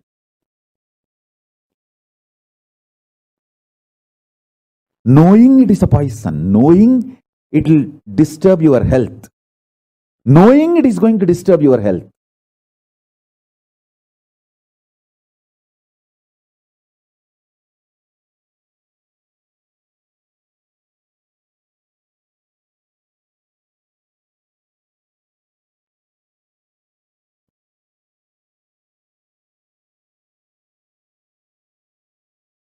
I'll introduce these 4 words: Anavopaya, Shaktopaya, Shambhavopaya, Anupaya. Because I'll have to explain elaborately these 4 words in multiple satsangs, because it is one of the fundamental truths of Dharmic traditions. I want all of you to know I stand for all Dharmic traditions of Hinduism.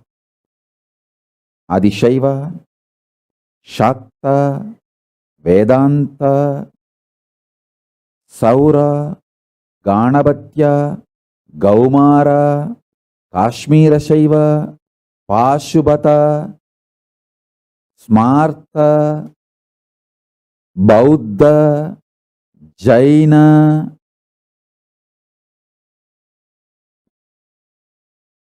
From my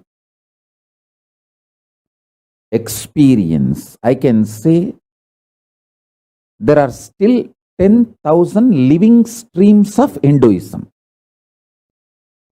Living streams of Dharma, Hinduism, there are 10,000 traditions.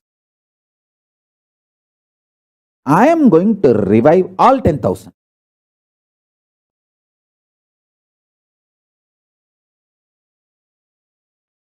I stand for all 10,000. I am going to revive all 10,000.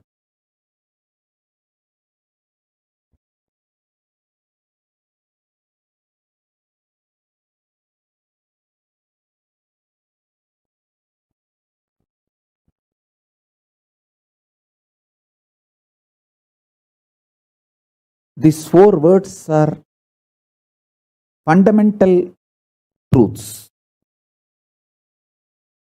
So I will have to give lots of explanation. Today I will introduce them. Anavopaya means the individual controls his heart and pulse by reducing it significantly. The final stage is renouncing consumption of food and water forever. It's like a step-by-step evolving and living in the liberated space, one with Paramashiva. The state, space, powers, being, superconsciousness, and Kailasa of Paramashiva. People who travel in this path, even their body does not disintegrate after they leave the body.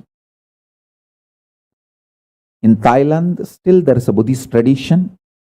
Not just one monk. Hundreds of monks in the tradition. Their body doesn't rot, disintegrate. It just stays like Paramahansa body. I am going to revive that tradition. Many of my Gurukul kids are never going to die. They may just sit in Jiva Samadhi along with me. It will be like my Jiva Samadhi in the center. All of them will be around me, living with me forever, radiating. When people come, they will go around and see, wow, oh, this Jiva Samadhi is this kid who was with Swamiji from that time. It is like eternal Kailasa.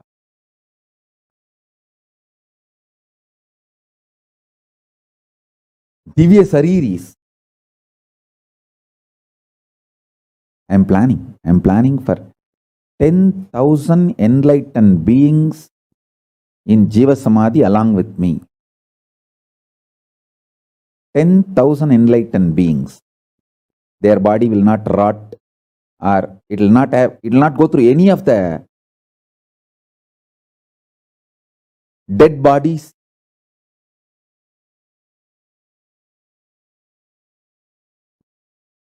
Disintegration or anything happens to dead body will not happen to their body.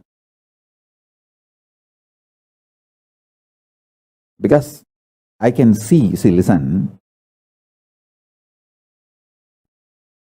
even though this anti-Hindu gang is attacking me so much of enemies and traitors I am facing, but still I can see that they announced Pachapatni Vratam, 28 days of no food, fasting with me. We saw thousands of people registering in few hours. Even now, thousands all over the world following this 1 meal day scheme.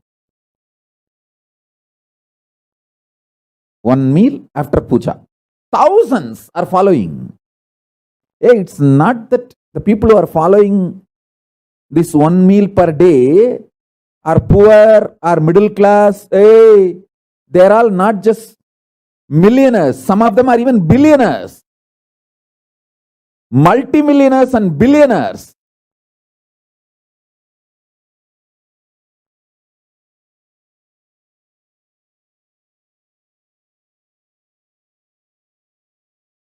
Now I am only 43. Already I am seeing thousands of people practicing this Anavopaya methods along with me.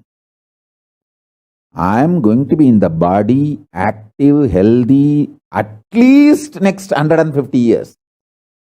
More. Not including this 43 already.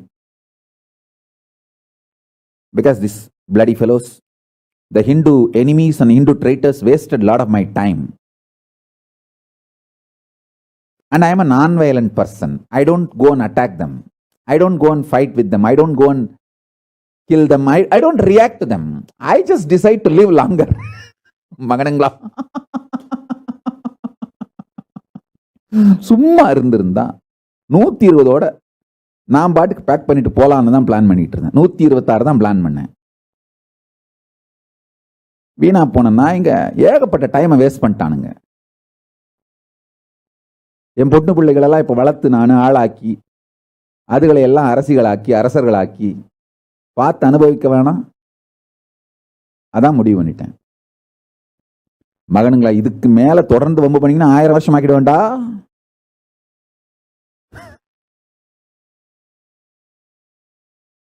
வேணாம், வம்பு பண்ணாதீங்க. Anyhow, see, I am a non-violent person. Person with so much of ahimsa. I don't go and attack them back or behave violently, react violently. No, I just decide to live longer, healthy.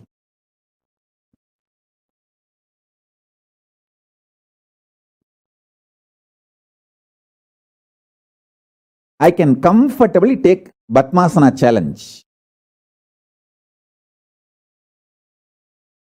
with anyone in the world. Longest time sitting in Padmasana. I can take a challenge with anyone in the world.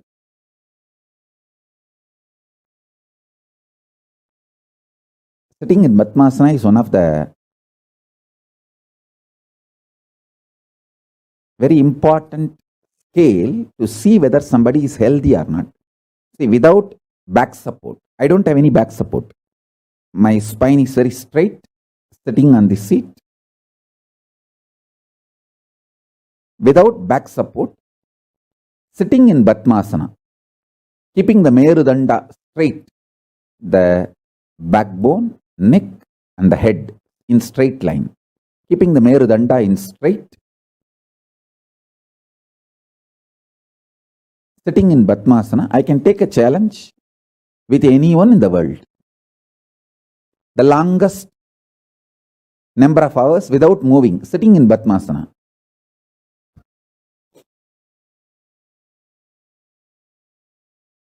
Anyone wants to challenge, you can send a message. Not for competition, just to tell this glory of yoga, that's all. Nothing else.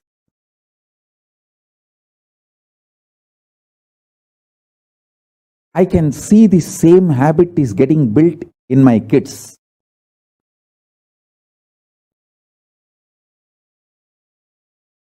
My kids all over the world start building the same habit of Padmasana. Sitting in Padmasana. All over the world I am seeing the success of my teachings.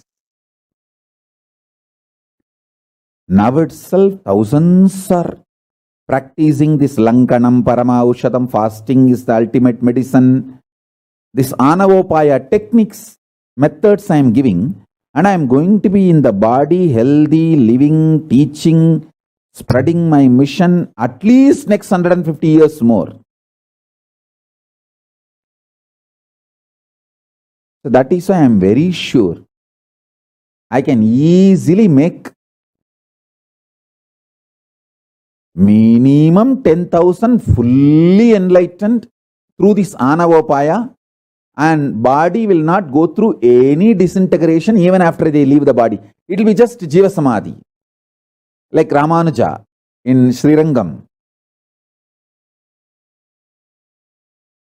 Anybody who has a third eye scanning power, if you go to Srirangam and see that Ramanuja deity and scan, you can see his bones are all inside. It is a body, actual body. It's not carved deity, it's a body.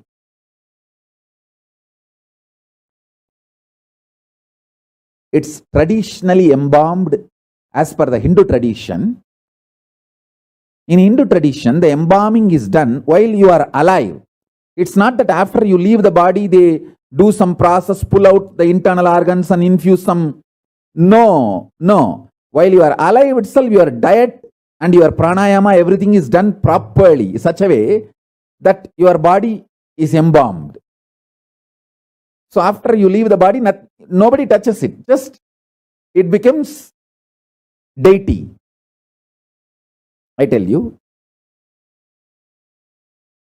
Ramanujacharya in Srirangam is just the body used, and Tirumala Tirupati Venkateshwara is the body of Venkateshwara, Srinivasa, the body which he used.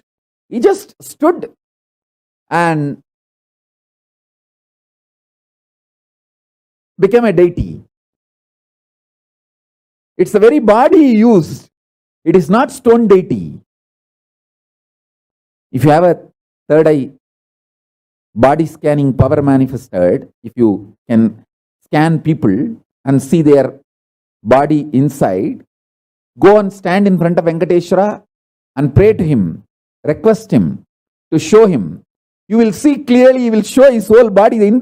Inside that bone and all is there as it is. He just became a deity.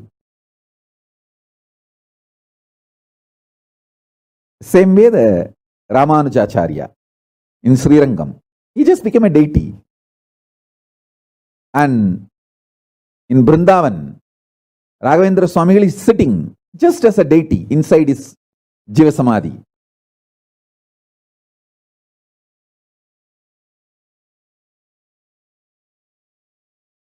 In Nerur, Sadashiva Brahmendra is just sitting as a deity.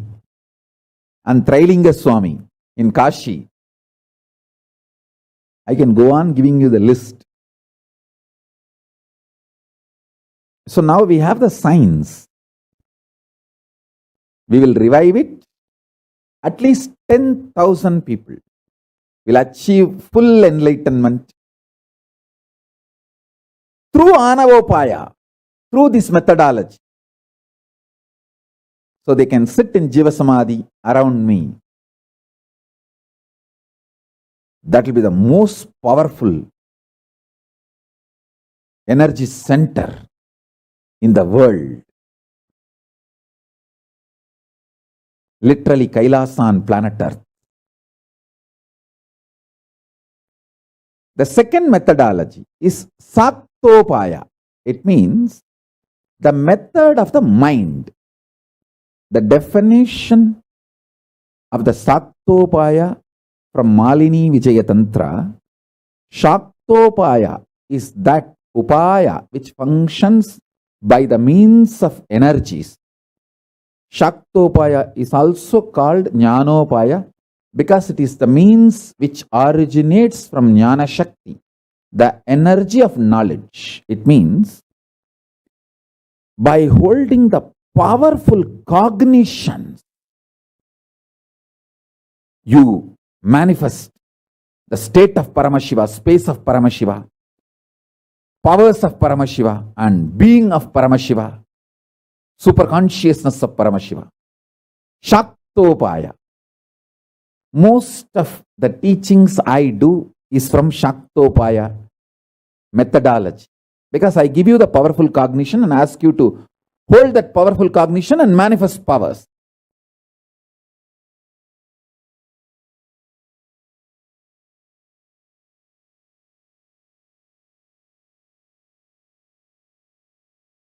Next is Shambhavopaya. This is the method of consciousness. The definition of Shambhavopaya from Malini Vijayatantra is the one who preserves thoughtlessness. Unclutching is Shambhavopaya. Unclutching, Ajapa Japa, all these are Shambhavopaya. I sincerely recommend all devotees, if you are new to my Sangha and my Satsangs, please watch some of my Satsangs on unclutching and start practicing Ajapa Japa and unclutching. See, Ajapa Japa means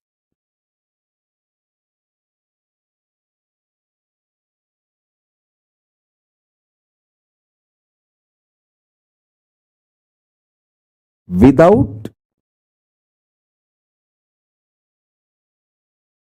chanting, without using your tongue, keeping the mantra alive, repeating itself in the level of vak in your deep throat. In the deep throat itself is keeping the mantra alive, is Ajapa Japa. Through your witnessing consciousness, one part of you witnesses, the other part of you is chanting that mantra, repeating it without moving your tongue or your voluntary involvement. I can give you 5 options. Om, just Pranava. Om.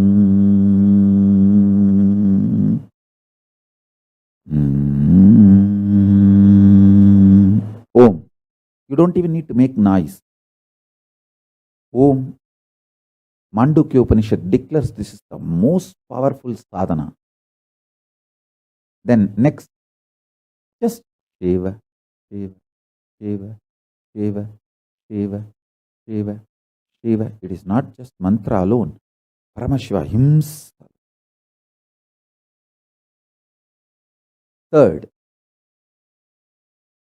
Shivaya Nama or Shivoham. Shivaya Nama or Shivoham. Shivaya Nama, Shivaya Nama, Shivaya Nama, Shivaya Nama. Shivoham, Shivoham, Shivoham, Shivoham. Fourth, Paramashivoham, Paramashivoham, Paramashivoham. Fifth, Om Nithyananda Paramashivoham, Om Nithyananda Paramashivoham. Any of this, you can go on be doing ajapa ajapa.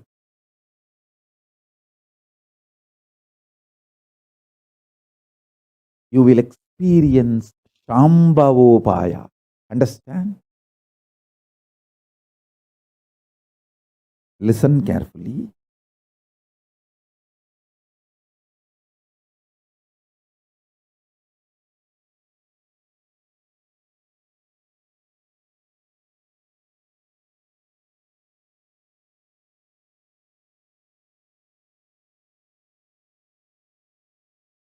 Sometimes you can use Om, sometimes even Shiva, sometimes Paramashivoham. You can mix all these 5 at different times and practice also. It's not wrong.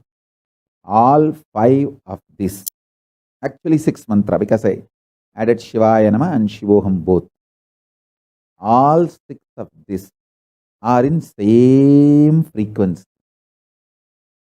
Any one of these or mixture of this you can do for ajapa ajapa.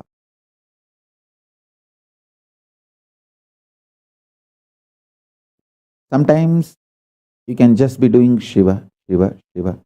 Sometimes Om Nithyananda Paramashivoham. See, the longer the mantra will keep you more aware. But at one time when you become deeply silent, you may not need so many syllables.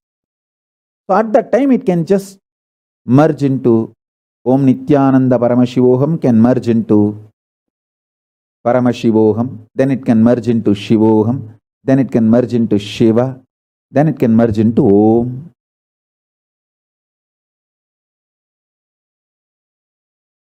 Nothing wrong.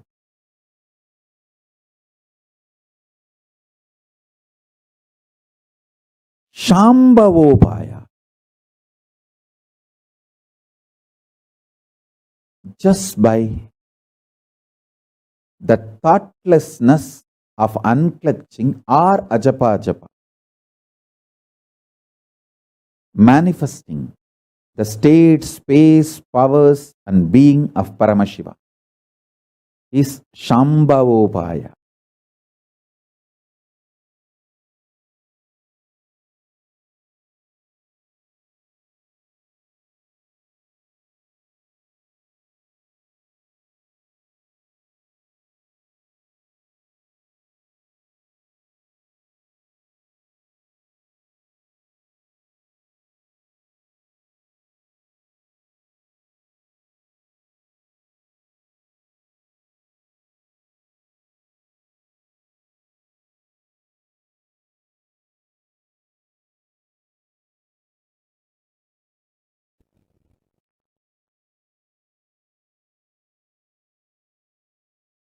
Listen carefully.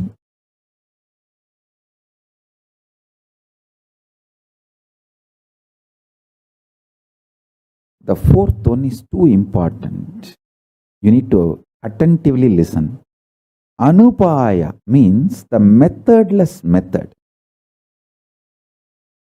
The definition of the word Anupaya from Malini Vijaya Tantra is initiation. Just by initiation of the Guru, you manifest the state of Paramashiva, space of Paramashiva, powers of Paramashiva, being of Paramashiva, superconsciousness of Paramashiva, Kailasa of Paramashiva. That is Anupaya. Listen.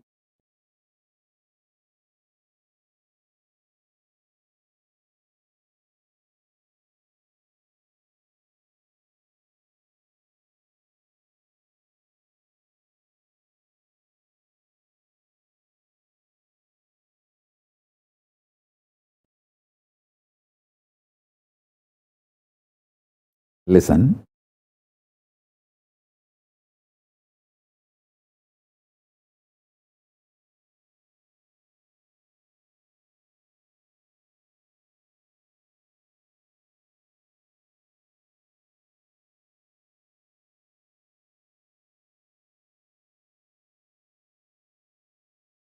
Anupaya is simply Guru's grace, Shaktipada, Shaktinipada, initiation. That's it. Sheer initiation of the Guru can give you everything you need and make you manifest the state of Paramashiva, space of Paramashiva, powers of Paramashiva, being of Paramashiva, superconsciousness of Paramashiva, and Kailasa of Paramashiva. Everything you need.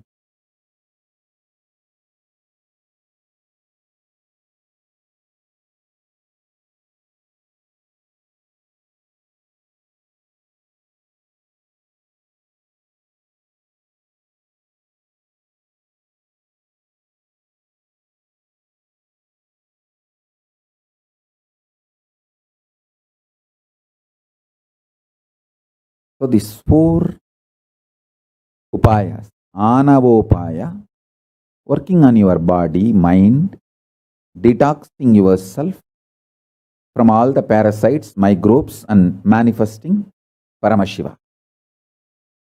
Saktopaya, using powerful conscious cognition, coming to powerful conclusions, and through the powerful cognitions ferociously manifesting Paramashivatva.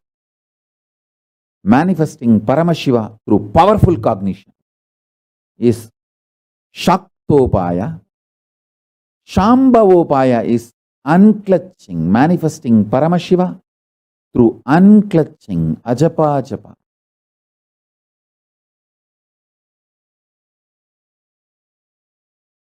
Anupaya is manifesting Paramashiva just by initiation, blessings, grace of the Guru. That's it. It is the Anupaya I used when I did the Kailasa courtyard power manifestation sessions. Just by the sheer Guru's grace and initiation, everyone started manifesting powers. Anupaya is the method I used through which the Kailasa courtyard power manifestation sessions are done. It's a historical happening. Fortunately, we have video record of everything. I think around 2 months or 3 months I did. Fortunately, we have the video record of all the 2-3 months of that Kailasa courtyard power manifestation sessions. There are nothing, no technique, methodology is used. Just I'll initiate and everyone will start manifesting. The pure Anupaya, methodless method was used just by initiation. All the disciples manifest Paramashiva.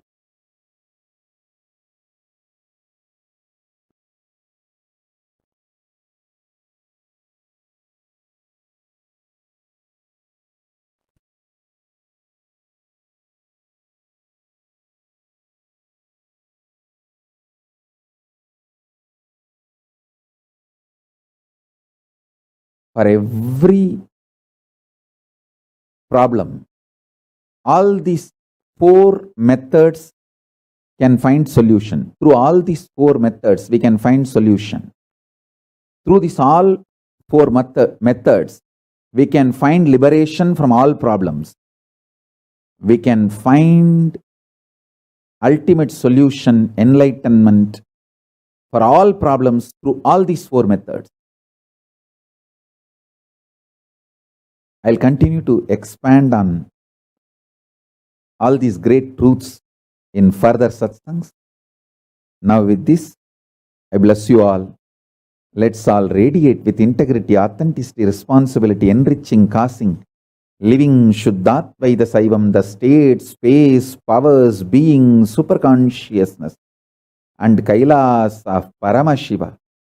Paramashivoham, Om Nithyananda Paramashivoham, the eternal bliss, Nithyananda. Thank you. Be blissful.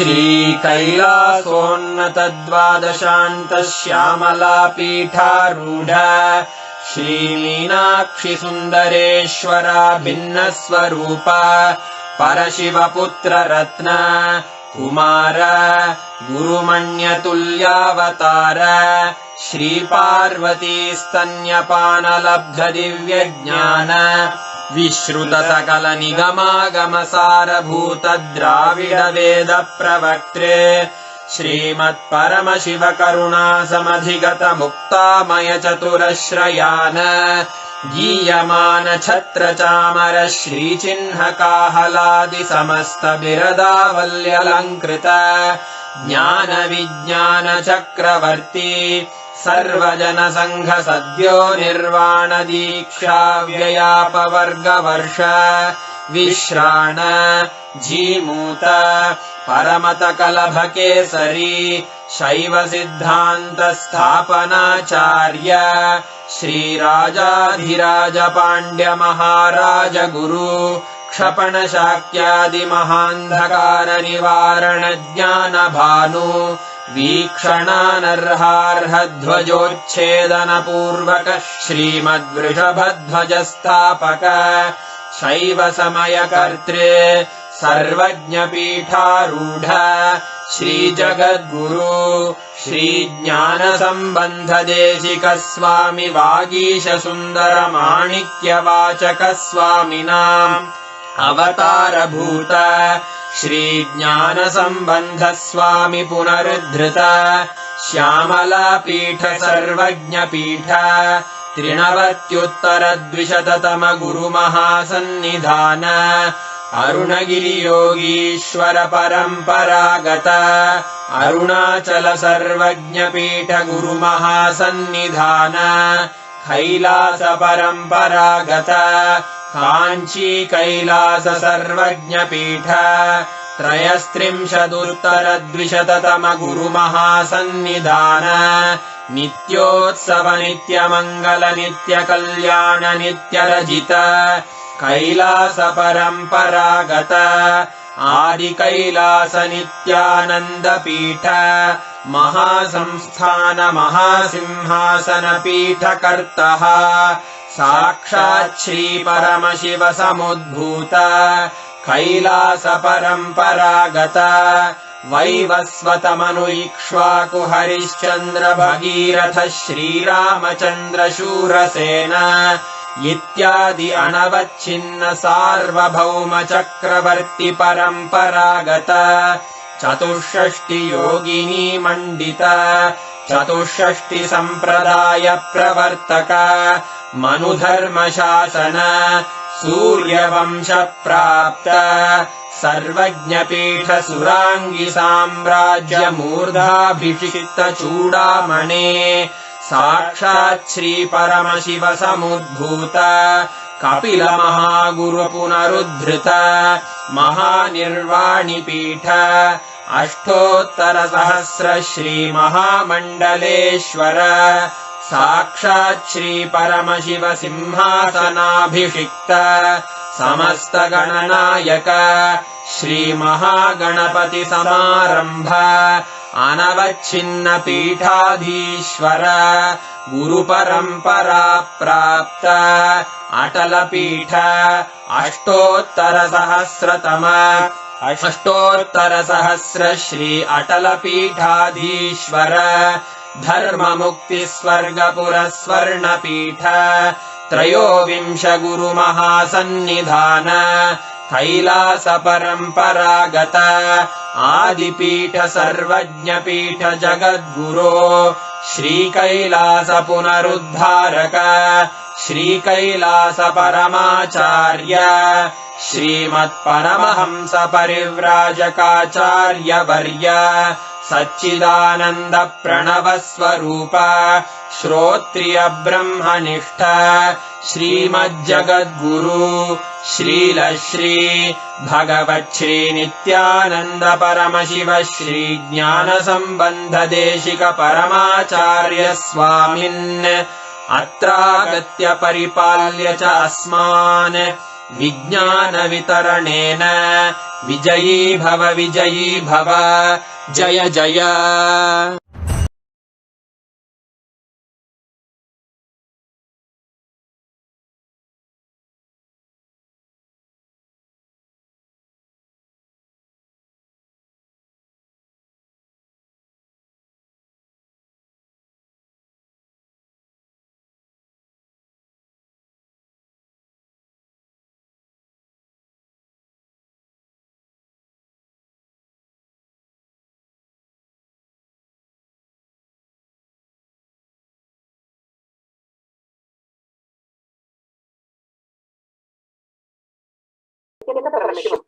Let's start with the Sadguru Vandanam. Nithyanandam Paramashivoham Kevalam Jnanam Dvandvatītam Gaganasadasham Tattamasyādilaksham Ekam Nityam Vimalamachalam Sarvadi Sakshibhutam Bhavatītam Trigunarahitam Sadgurum Tam Namami. Let's go through the disclaimers. Security measures. No photography, video, audio recording. Important cautions.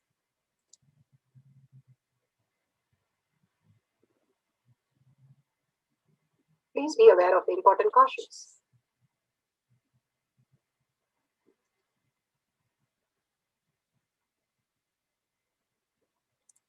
What is spa manifestation? Let's hear from Bhagwan himself explaining what is spa manifestation.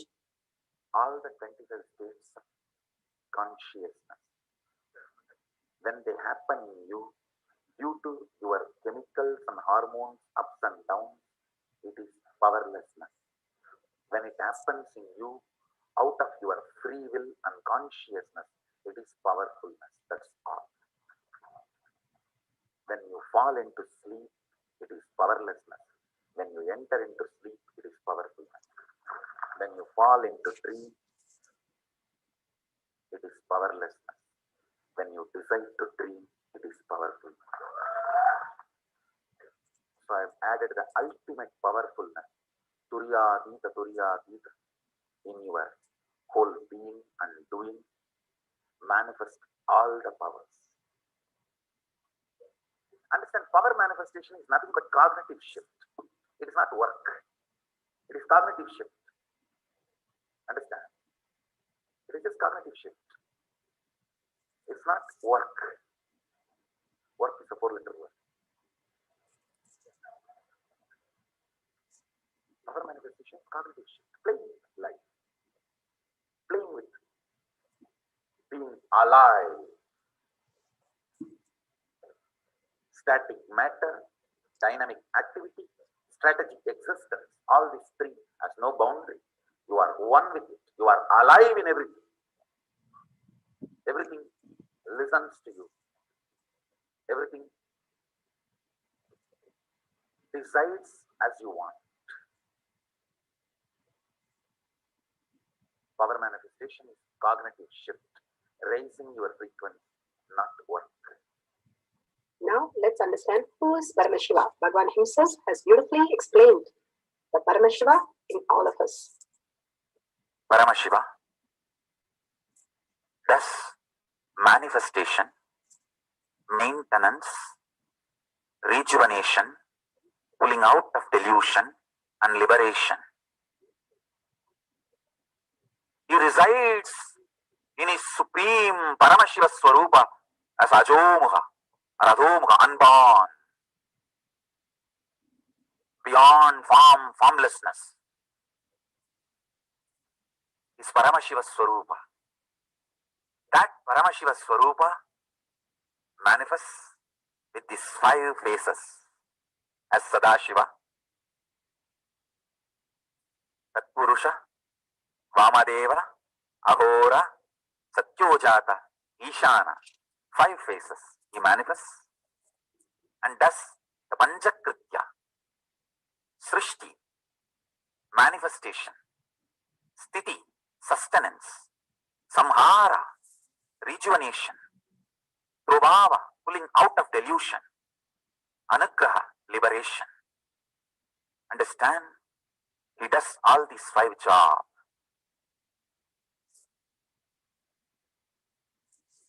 Through these 5 phases. Now listen carefully. Tatpurusham, Vamadevam, Satyojatam, Ahoram, Ishanam. These 5 phases. Thus Panchakrityas. Each phase, each dimension is not just one F-A-C-E phase, P-H-A-S-E phase. It's not just F-A-C-E, P-H-A-S-E. Understand? The creation. Not just creation getting created. Even sustenance need to be created. Destruction need to be created. And pulling out of delusion need to be created. Liberation need to be created. Then creation, manifestation need to be maintained. Maintenance, sthiti itself need to be maintained. Destruction, samhara, the rejuvenation need to be sustained, maintained when it is happening.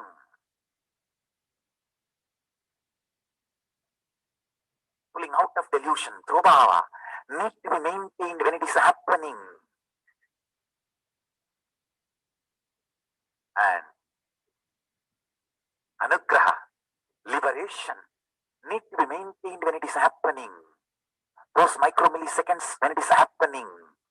So understand, Satyojata Murti has 5 phases. Ishana Murti has 5 phases.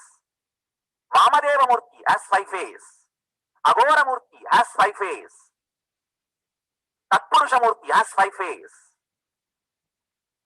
So, Tatpurusha Murti has his 5 phases.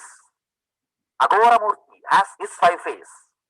Vamadeva Murti has his 5 phases. Satyojata Murti has his 5 phases. Ishana Murti has his 5 phases. All these 5 Murtis, 5 phases put together is 25 phases of Mahasadashiva. Bhagavan beautifully explained Paramashiva. Now, who is His Divine Holiness? Bhagavan Nithyananda Paramashivam. Let's hear from Bhagavan himself. Supreme Pontiff of Hinduism, His Divine Holiness, Jagadguru Mahasanidhanam, Bhagavan Nithyananda Paramashivam is a reviver of Kailasa, the ancient enlightenment civilization, the great cosmic borderless Hindu nation. His Divine Holiness, Bhagavan Nithyananda Paramashivam is an avatar from and is a Supreme Pontiff of Hinduism. He has made the science of power manifestation, yoga, and temple-based university for humanity. Sovereign Order of Kailasa, led by His Divine Holiness Bhagavan Nithyananda Paramashivam and Nithyananda Order of Monks, Nuns, Hindu diasporas are working for the global peace and to give a superconscious breakthrough to humanity.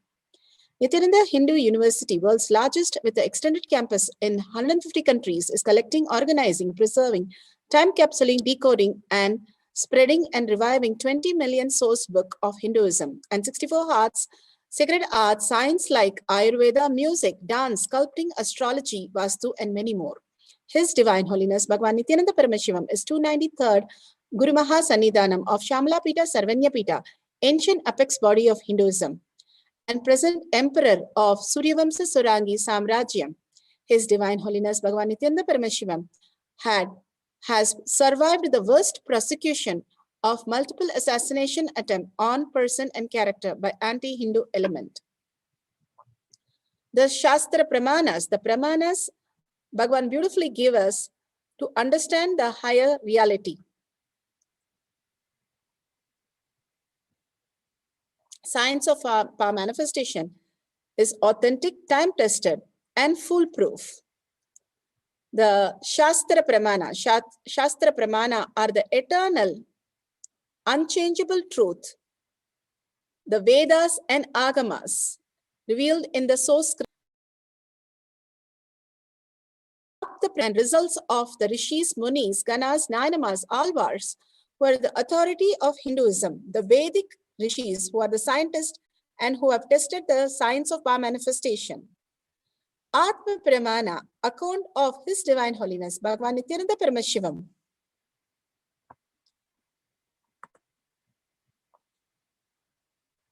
Nithyananda Paramashivam, the Millennium Avatar, personal experience of power manifestation, his very own Leelas. Shakshi Pramana are experience of millions of disciples, devotees, followers all around the world, manifesting the power of the science of power manifestation, initiated by Bhagavan himself. Pratyaksha Pramana are the scientific study measuring the effect of being in the enlightened state. The Shastra Pramana. Shastra Pramana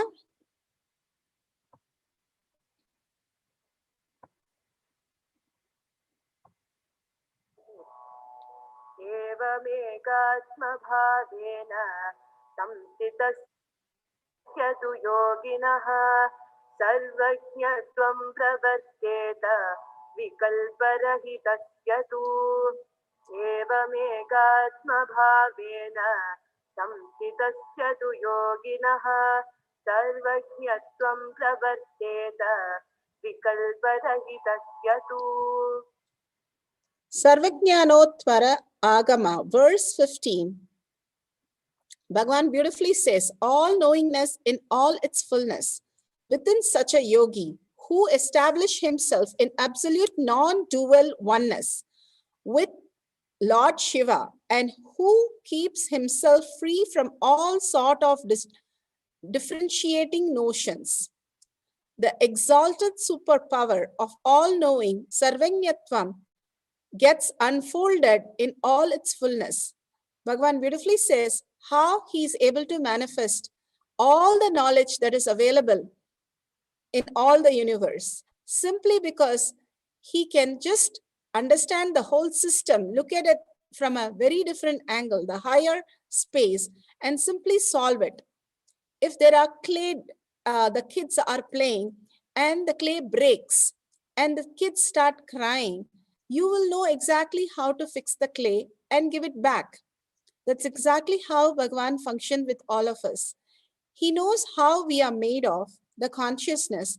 When we are broken, he can simply give us the powerful cognition to put us back in the space of oneness with Paramashiva.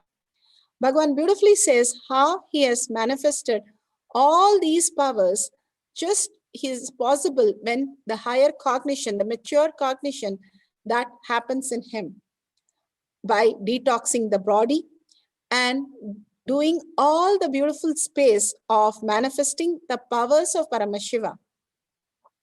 Here Bhagavan gives us a very powerful cognition, how we are each one Paramashiva inside us.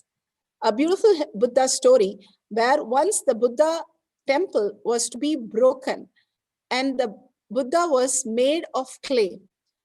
And when they came to break the Buddha statue and take it off from that place and put it somewhere else, the clay started breaking. The monks there were very upset. But as the clay started breaking, they saw some shiny lights inside. They were wondering what could that be. and the clay started breaking, a bigger pieces started falling. They saw a beautiful golden Buddha inside him, inside the clay. When the invasion happened, they had put the clay and covered it. And after ages and centuries, they have forgotten that it's a golden Buddha. So they were all praying to a clay. Once the clay broke, they understood the golden Buddha, and simply everybody came to know and started worshipping it. The beautiful space of who we are, once we get to know the higher consciousness, the way we will perceive things from a different way and different cognition, it will happen in us. That manifestation will be the way we exist.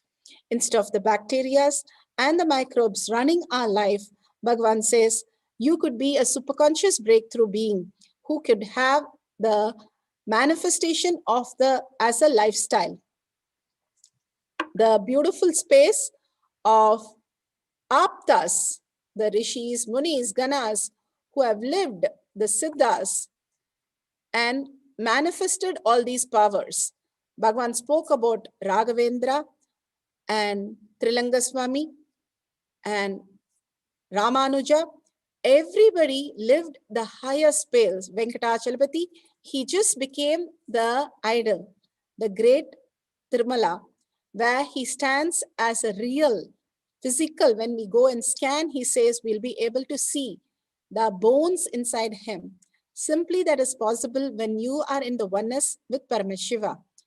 Here, the Apta Pramana. Apta Pramanas are the authority of Hinduism, the Vedic rishis, who are the scientists who time-tested and verified the science of power manifestation.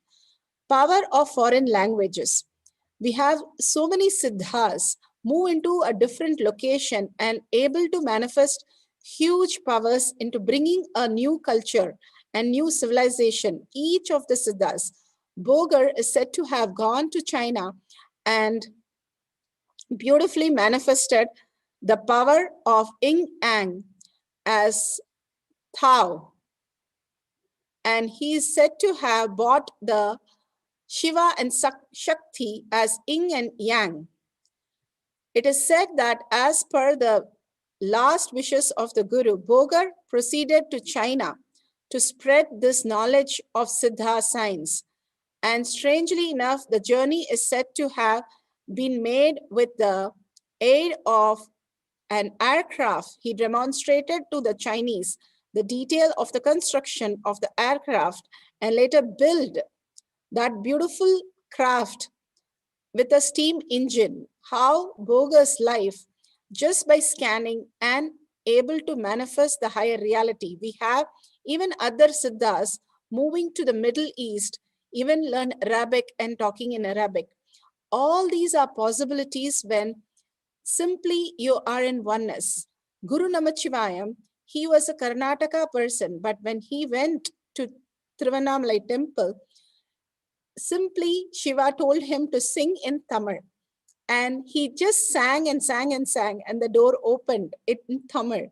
He has no idea of Tamil, but he simply had to download for the door to open for him to see the Paramashiva. Such a beautiful space on all of us exist. We have not tapped the higher super consciousness in us, which is a possibility. Bhagavan beautifully says, we are using the whole laptop with Windows 10, but there are other latest model with so many apps. If we know how to use all those things, we'll be extraordinary in the outer world. Same thing in inner world also. Each one is made of the highest possibility, Paramashiva. The more and more we reside in the space of Paramashiva, the more and more life is a manifestation, and that becomes our priority, and that becomes our only cognition and our only resources. Bhagavan himself speaks here on Atma Pramana.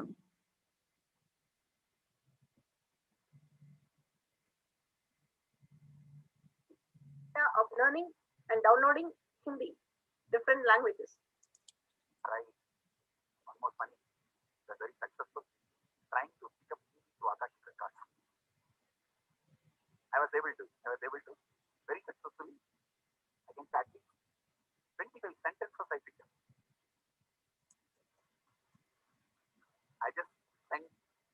Sanskrit statement, usually I think in Sanskrit. There is no individual free will and thinking, but thinking is realized by my inner space first in Sanskrit.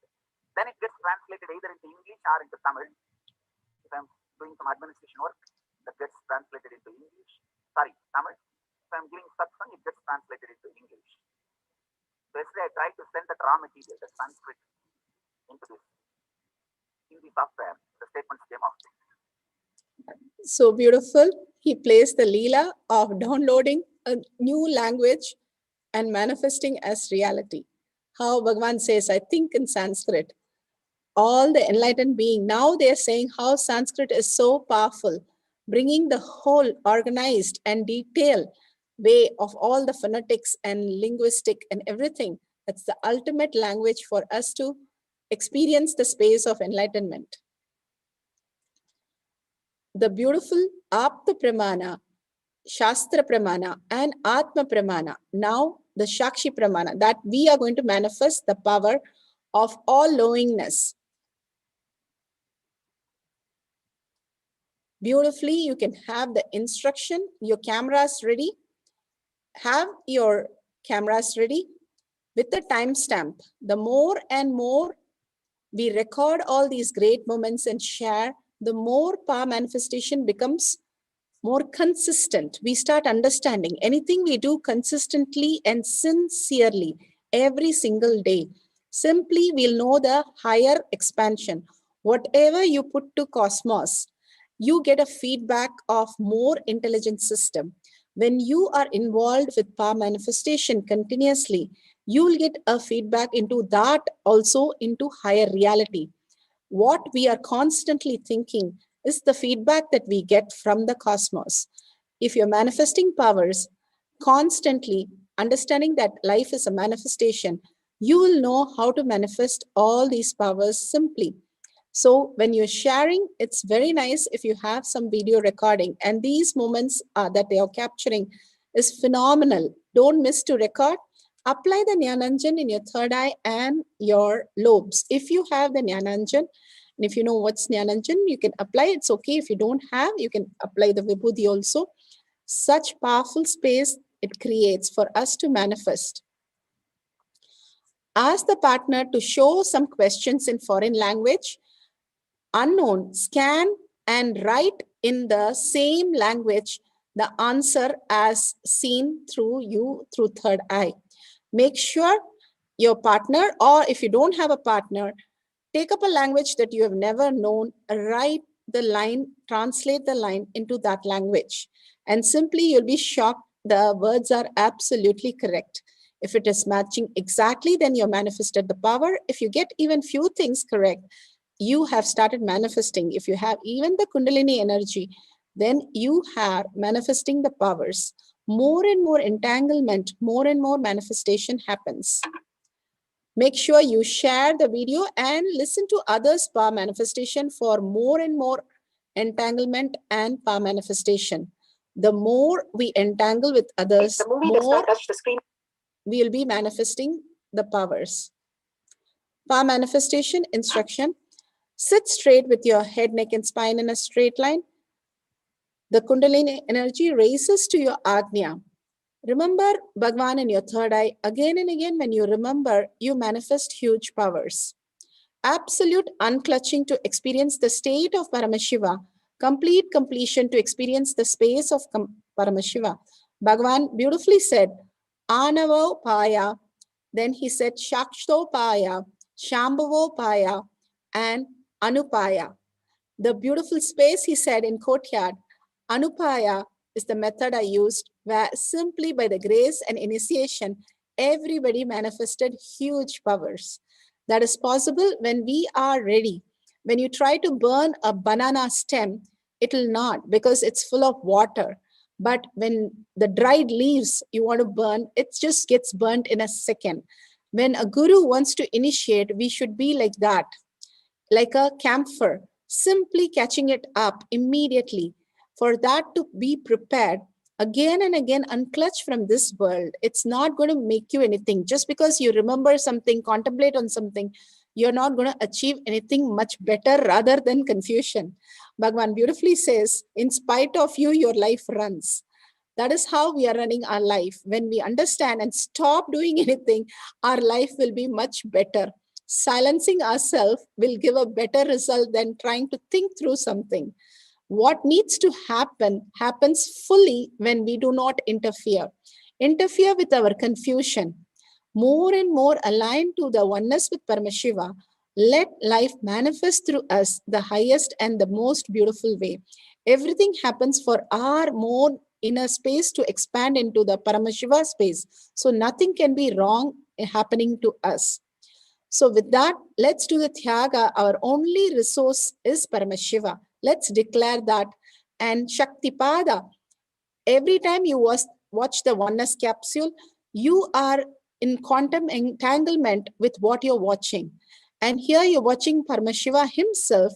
You will be manifesting that very space and chanting the Mahavakya, your whole being vibrate.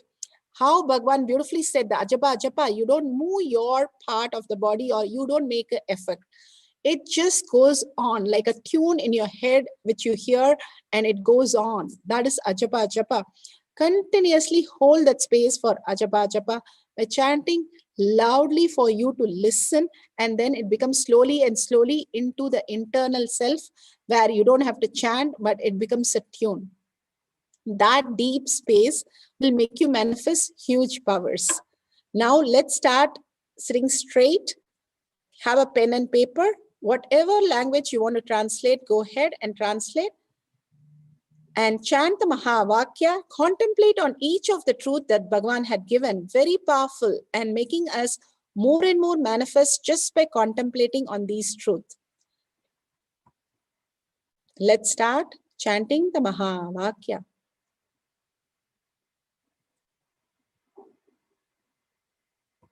Nithyananda Paramashivoham.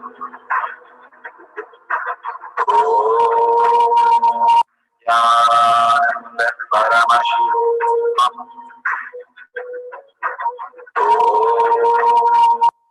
Nithyananda Paramashivoham.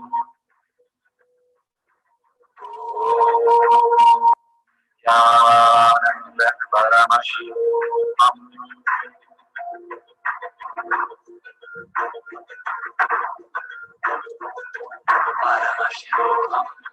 Paramashivoham. Let Paramashiva's third eye manifest in all our third eyes. Amrita force, let the Varni open up. All of us.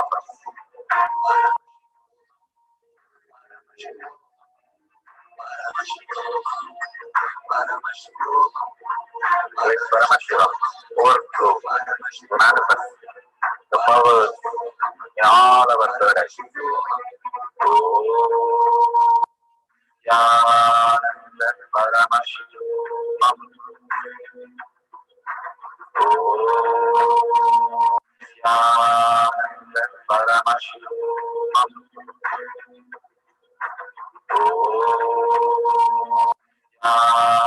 Nithyananda Paramashivoham. Nithyananda Paramashivoham. Nithyananda Paramashivoham.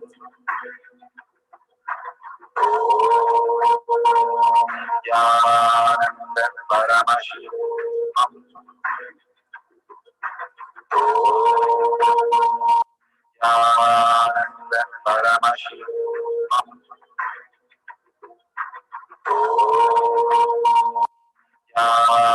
Nithyananda Paramashivoham.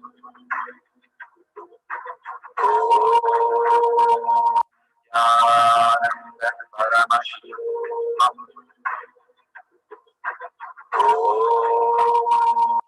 Nithyananda Paramashivoham.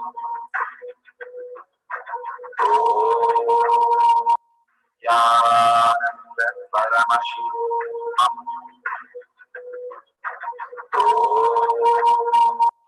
Nithyananda Paramashivoham.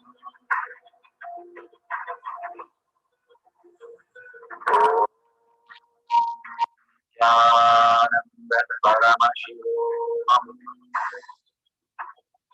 Nithyananda Paramashivam. Nithyananda Paramashivam.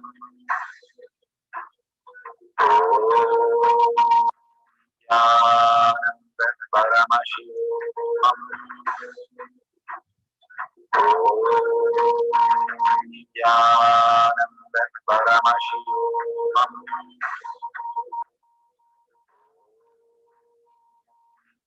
Nithyananda Paramashivoham. Nithyananda Paramashivoham.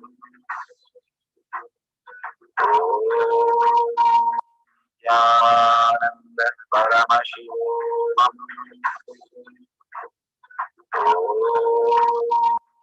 Nithyananda Paramashivoham.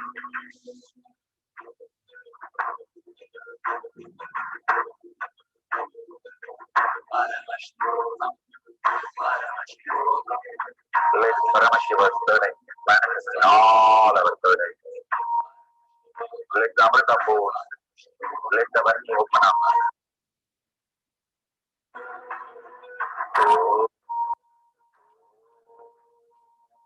Nithyananda Paramashivoham.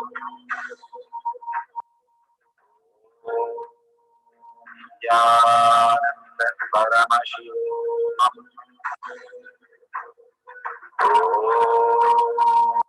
Nithyananda Paramashivoham.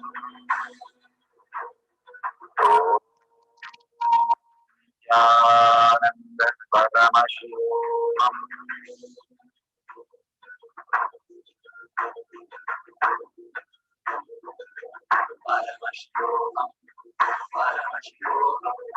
Let Paramashiva's third eye all our third eyes. Let the Amrita force, let the Varni open up. All of us.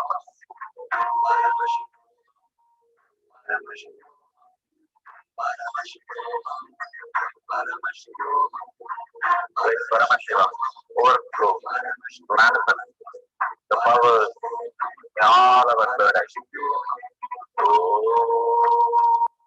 Nithyananda Paramashivoham.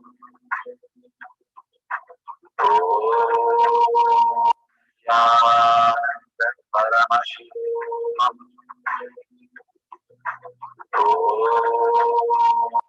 Nithyananda Paramashivoham.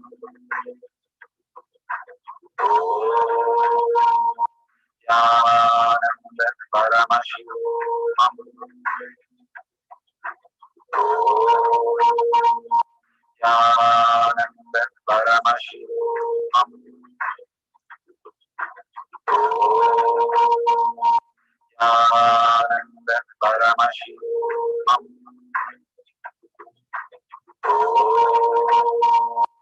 Nithyananda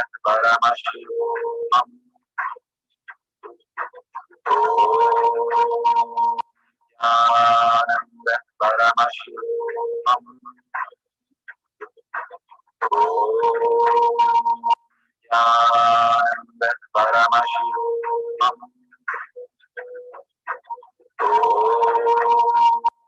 Nithyananda Paramashivoham.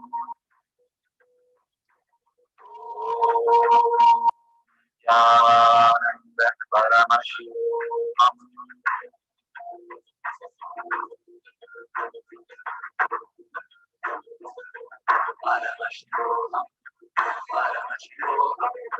Let Paramashiva's third eye all our third eyes.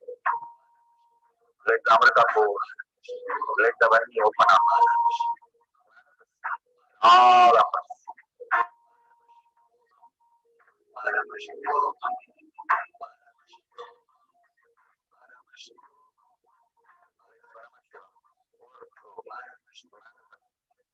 Powers in all our third eyes. Nithyananda Paramashivoham.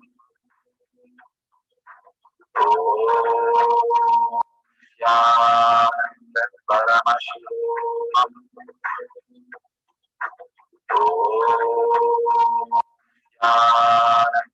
Paramashivoham.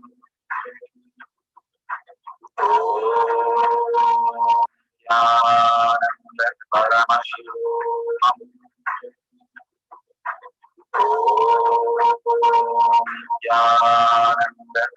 Paramashivoham.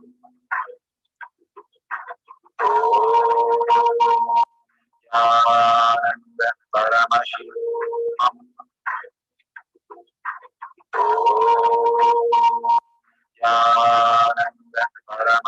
Paramashivoham. Paramashivoham.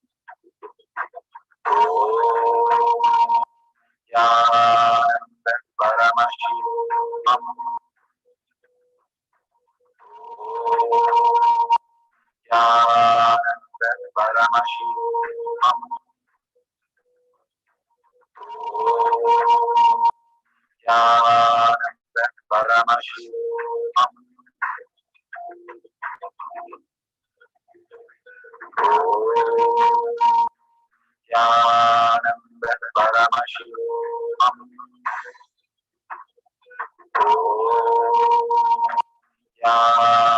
Paramashivoham. Paramashivoham. Paramashivoham. Paramashivoham. Paramashivoham.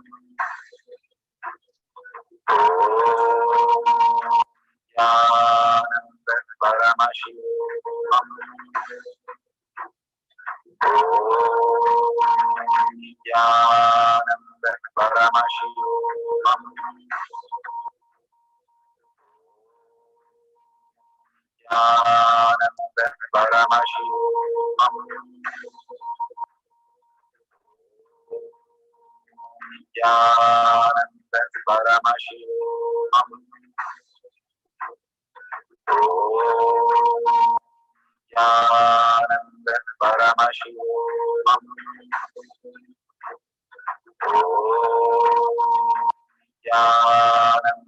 Paramashivoham.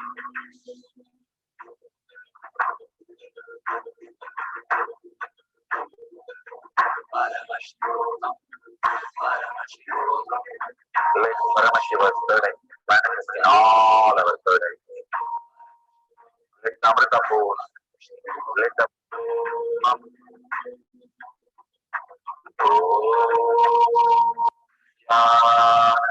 Paramashivoham. Paramashivoham.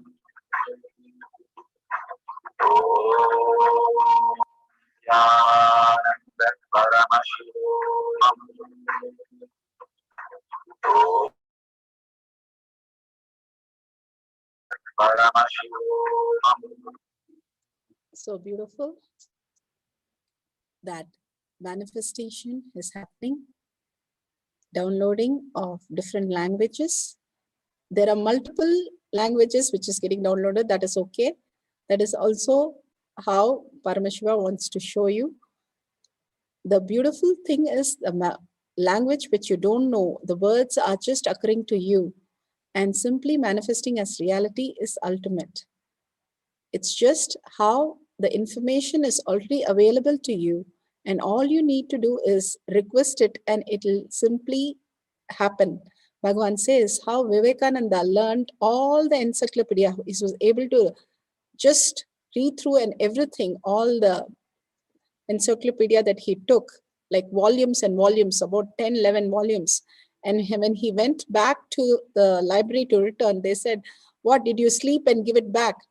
No, he was able to just absorb everything, because Bhagavan says, when you humbly ask something to reveal, like how Bhagavan said, the Venkateshwara Murti in Tirumala, if you humbly ask it to reveal the bone structure in it and all the details, simply you can see it.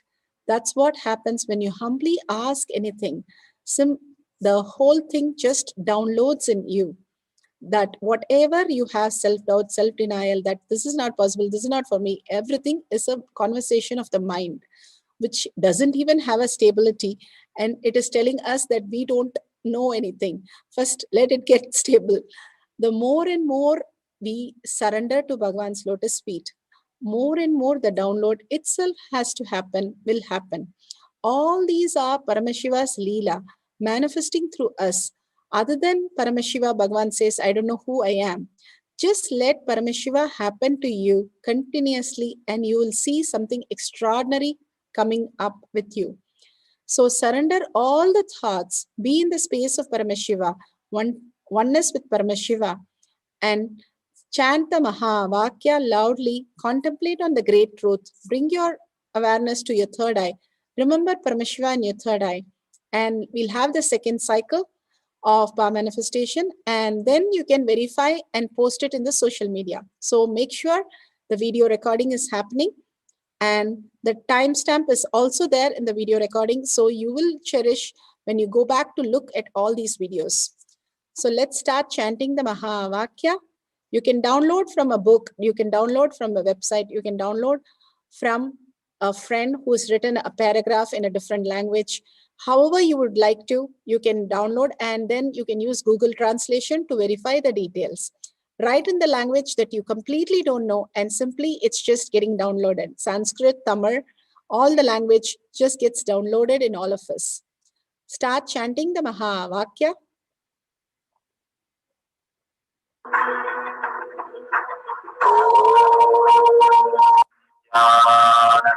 Paramashivoham.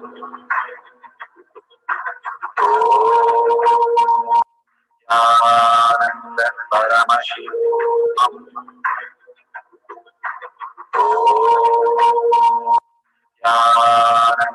Paramashivoham.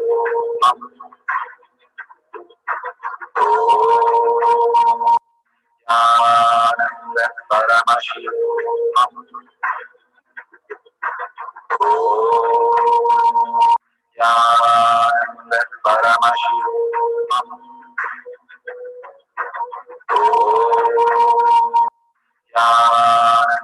Paramashivoham.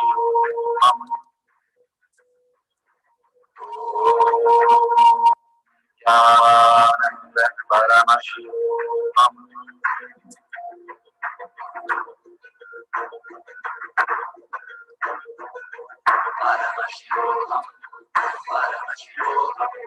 Let Paramashiva's third eye manifest in all our third eyes. Let the Amrita pour, let the Varni open up in all of us.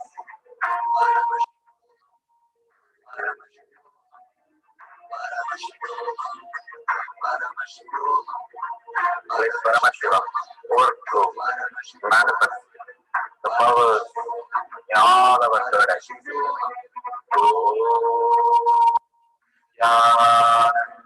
Paramashivoham.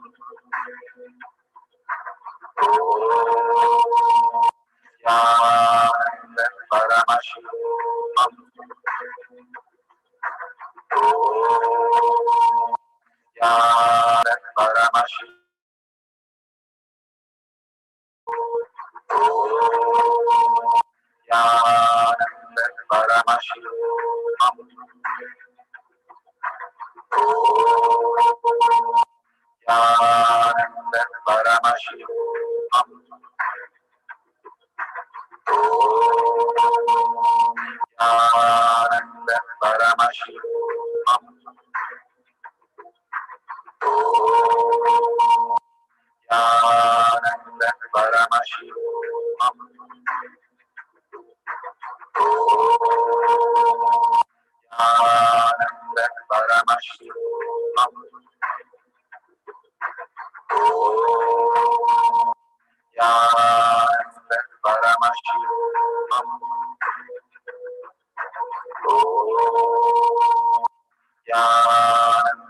Paramashivoham.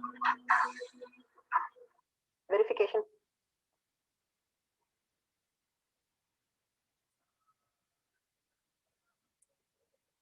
Beautiful. How you manifested these great truths.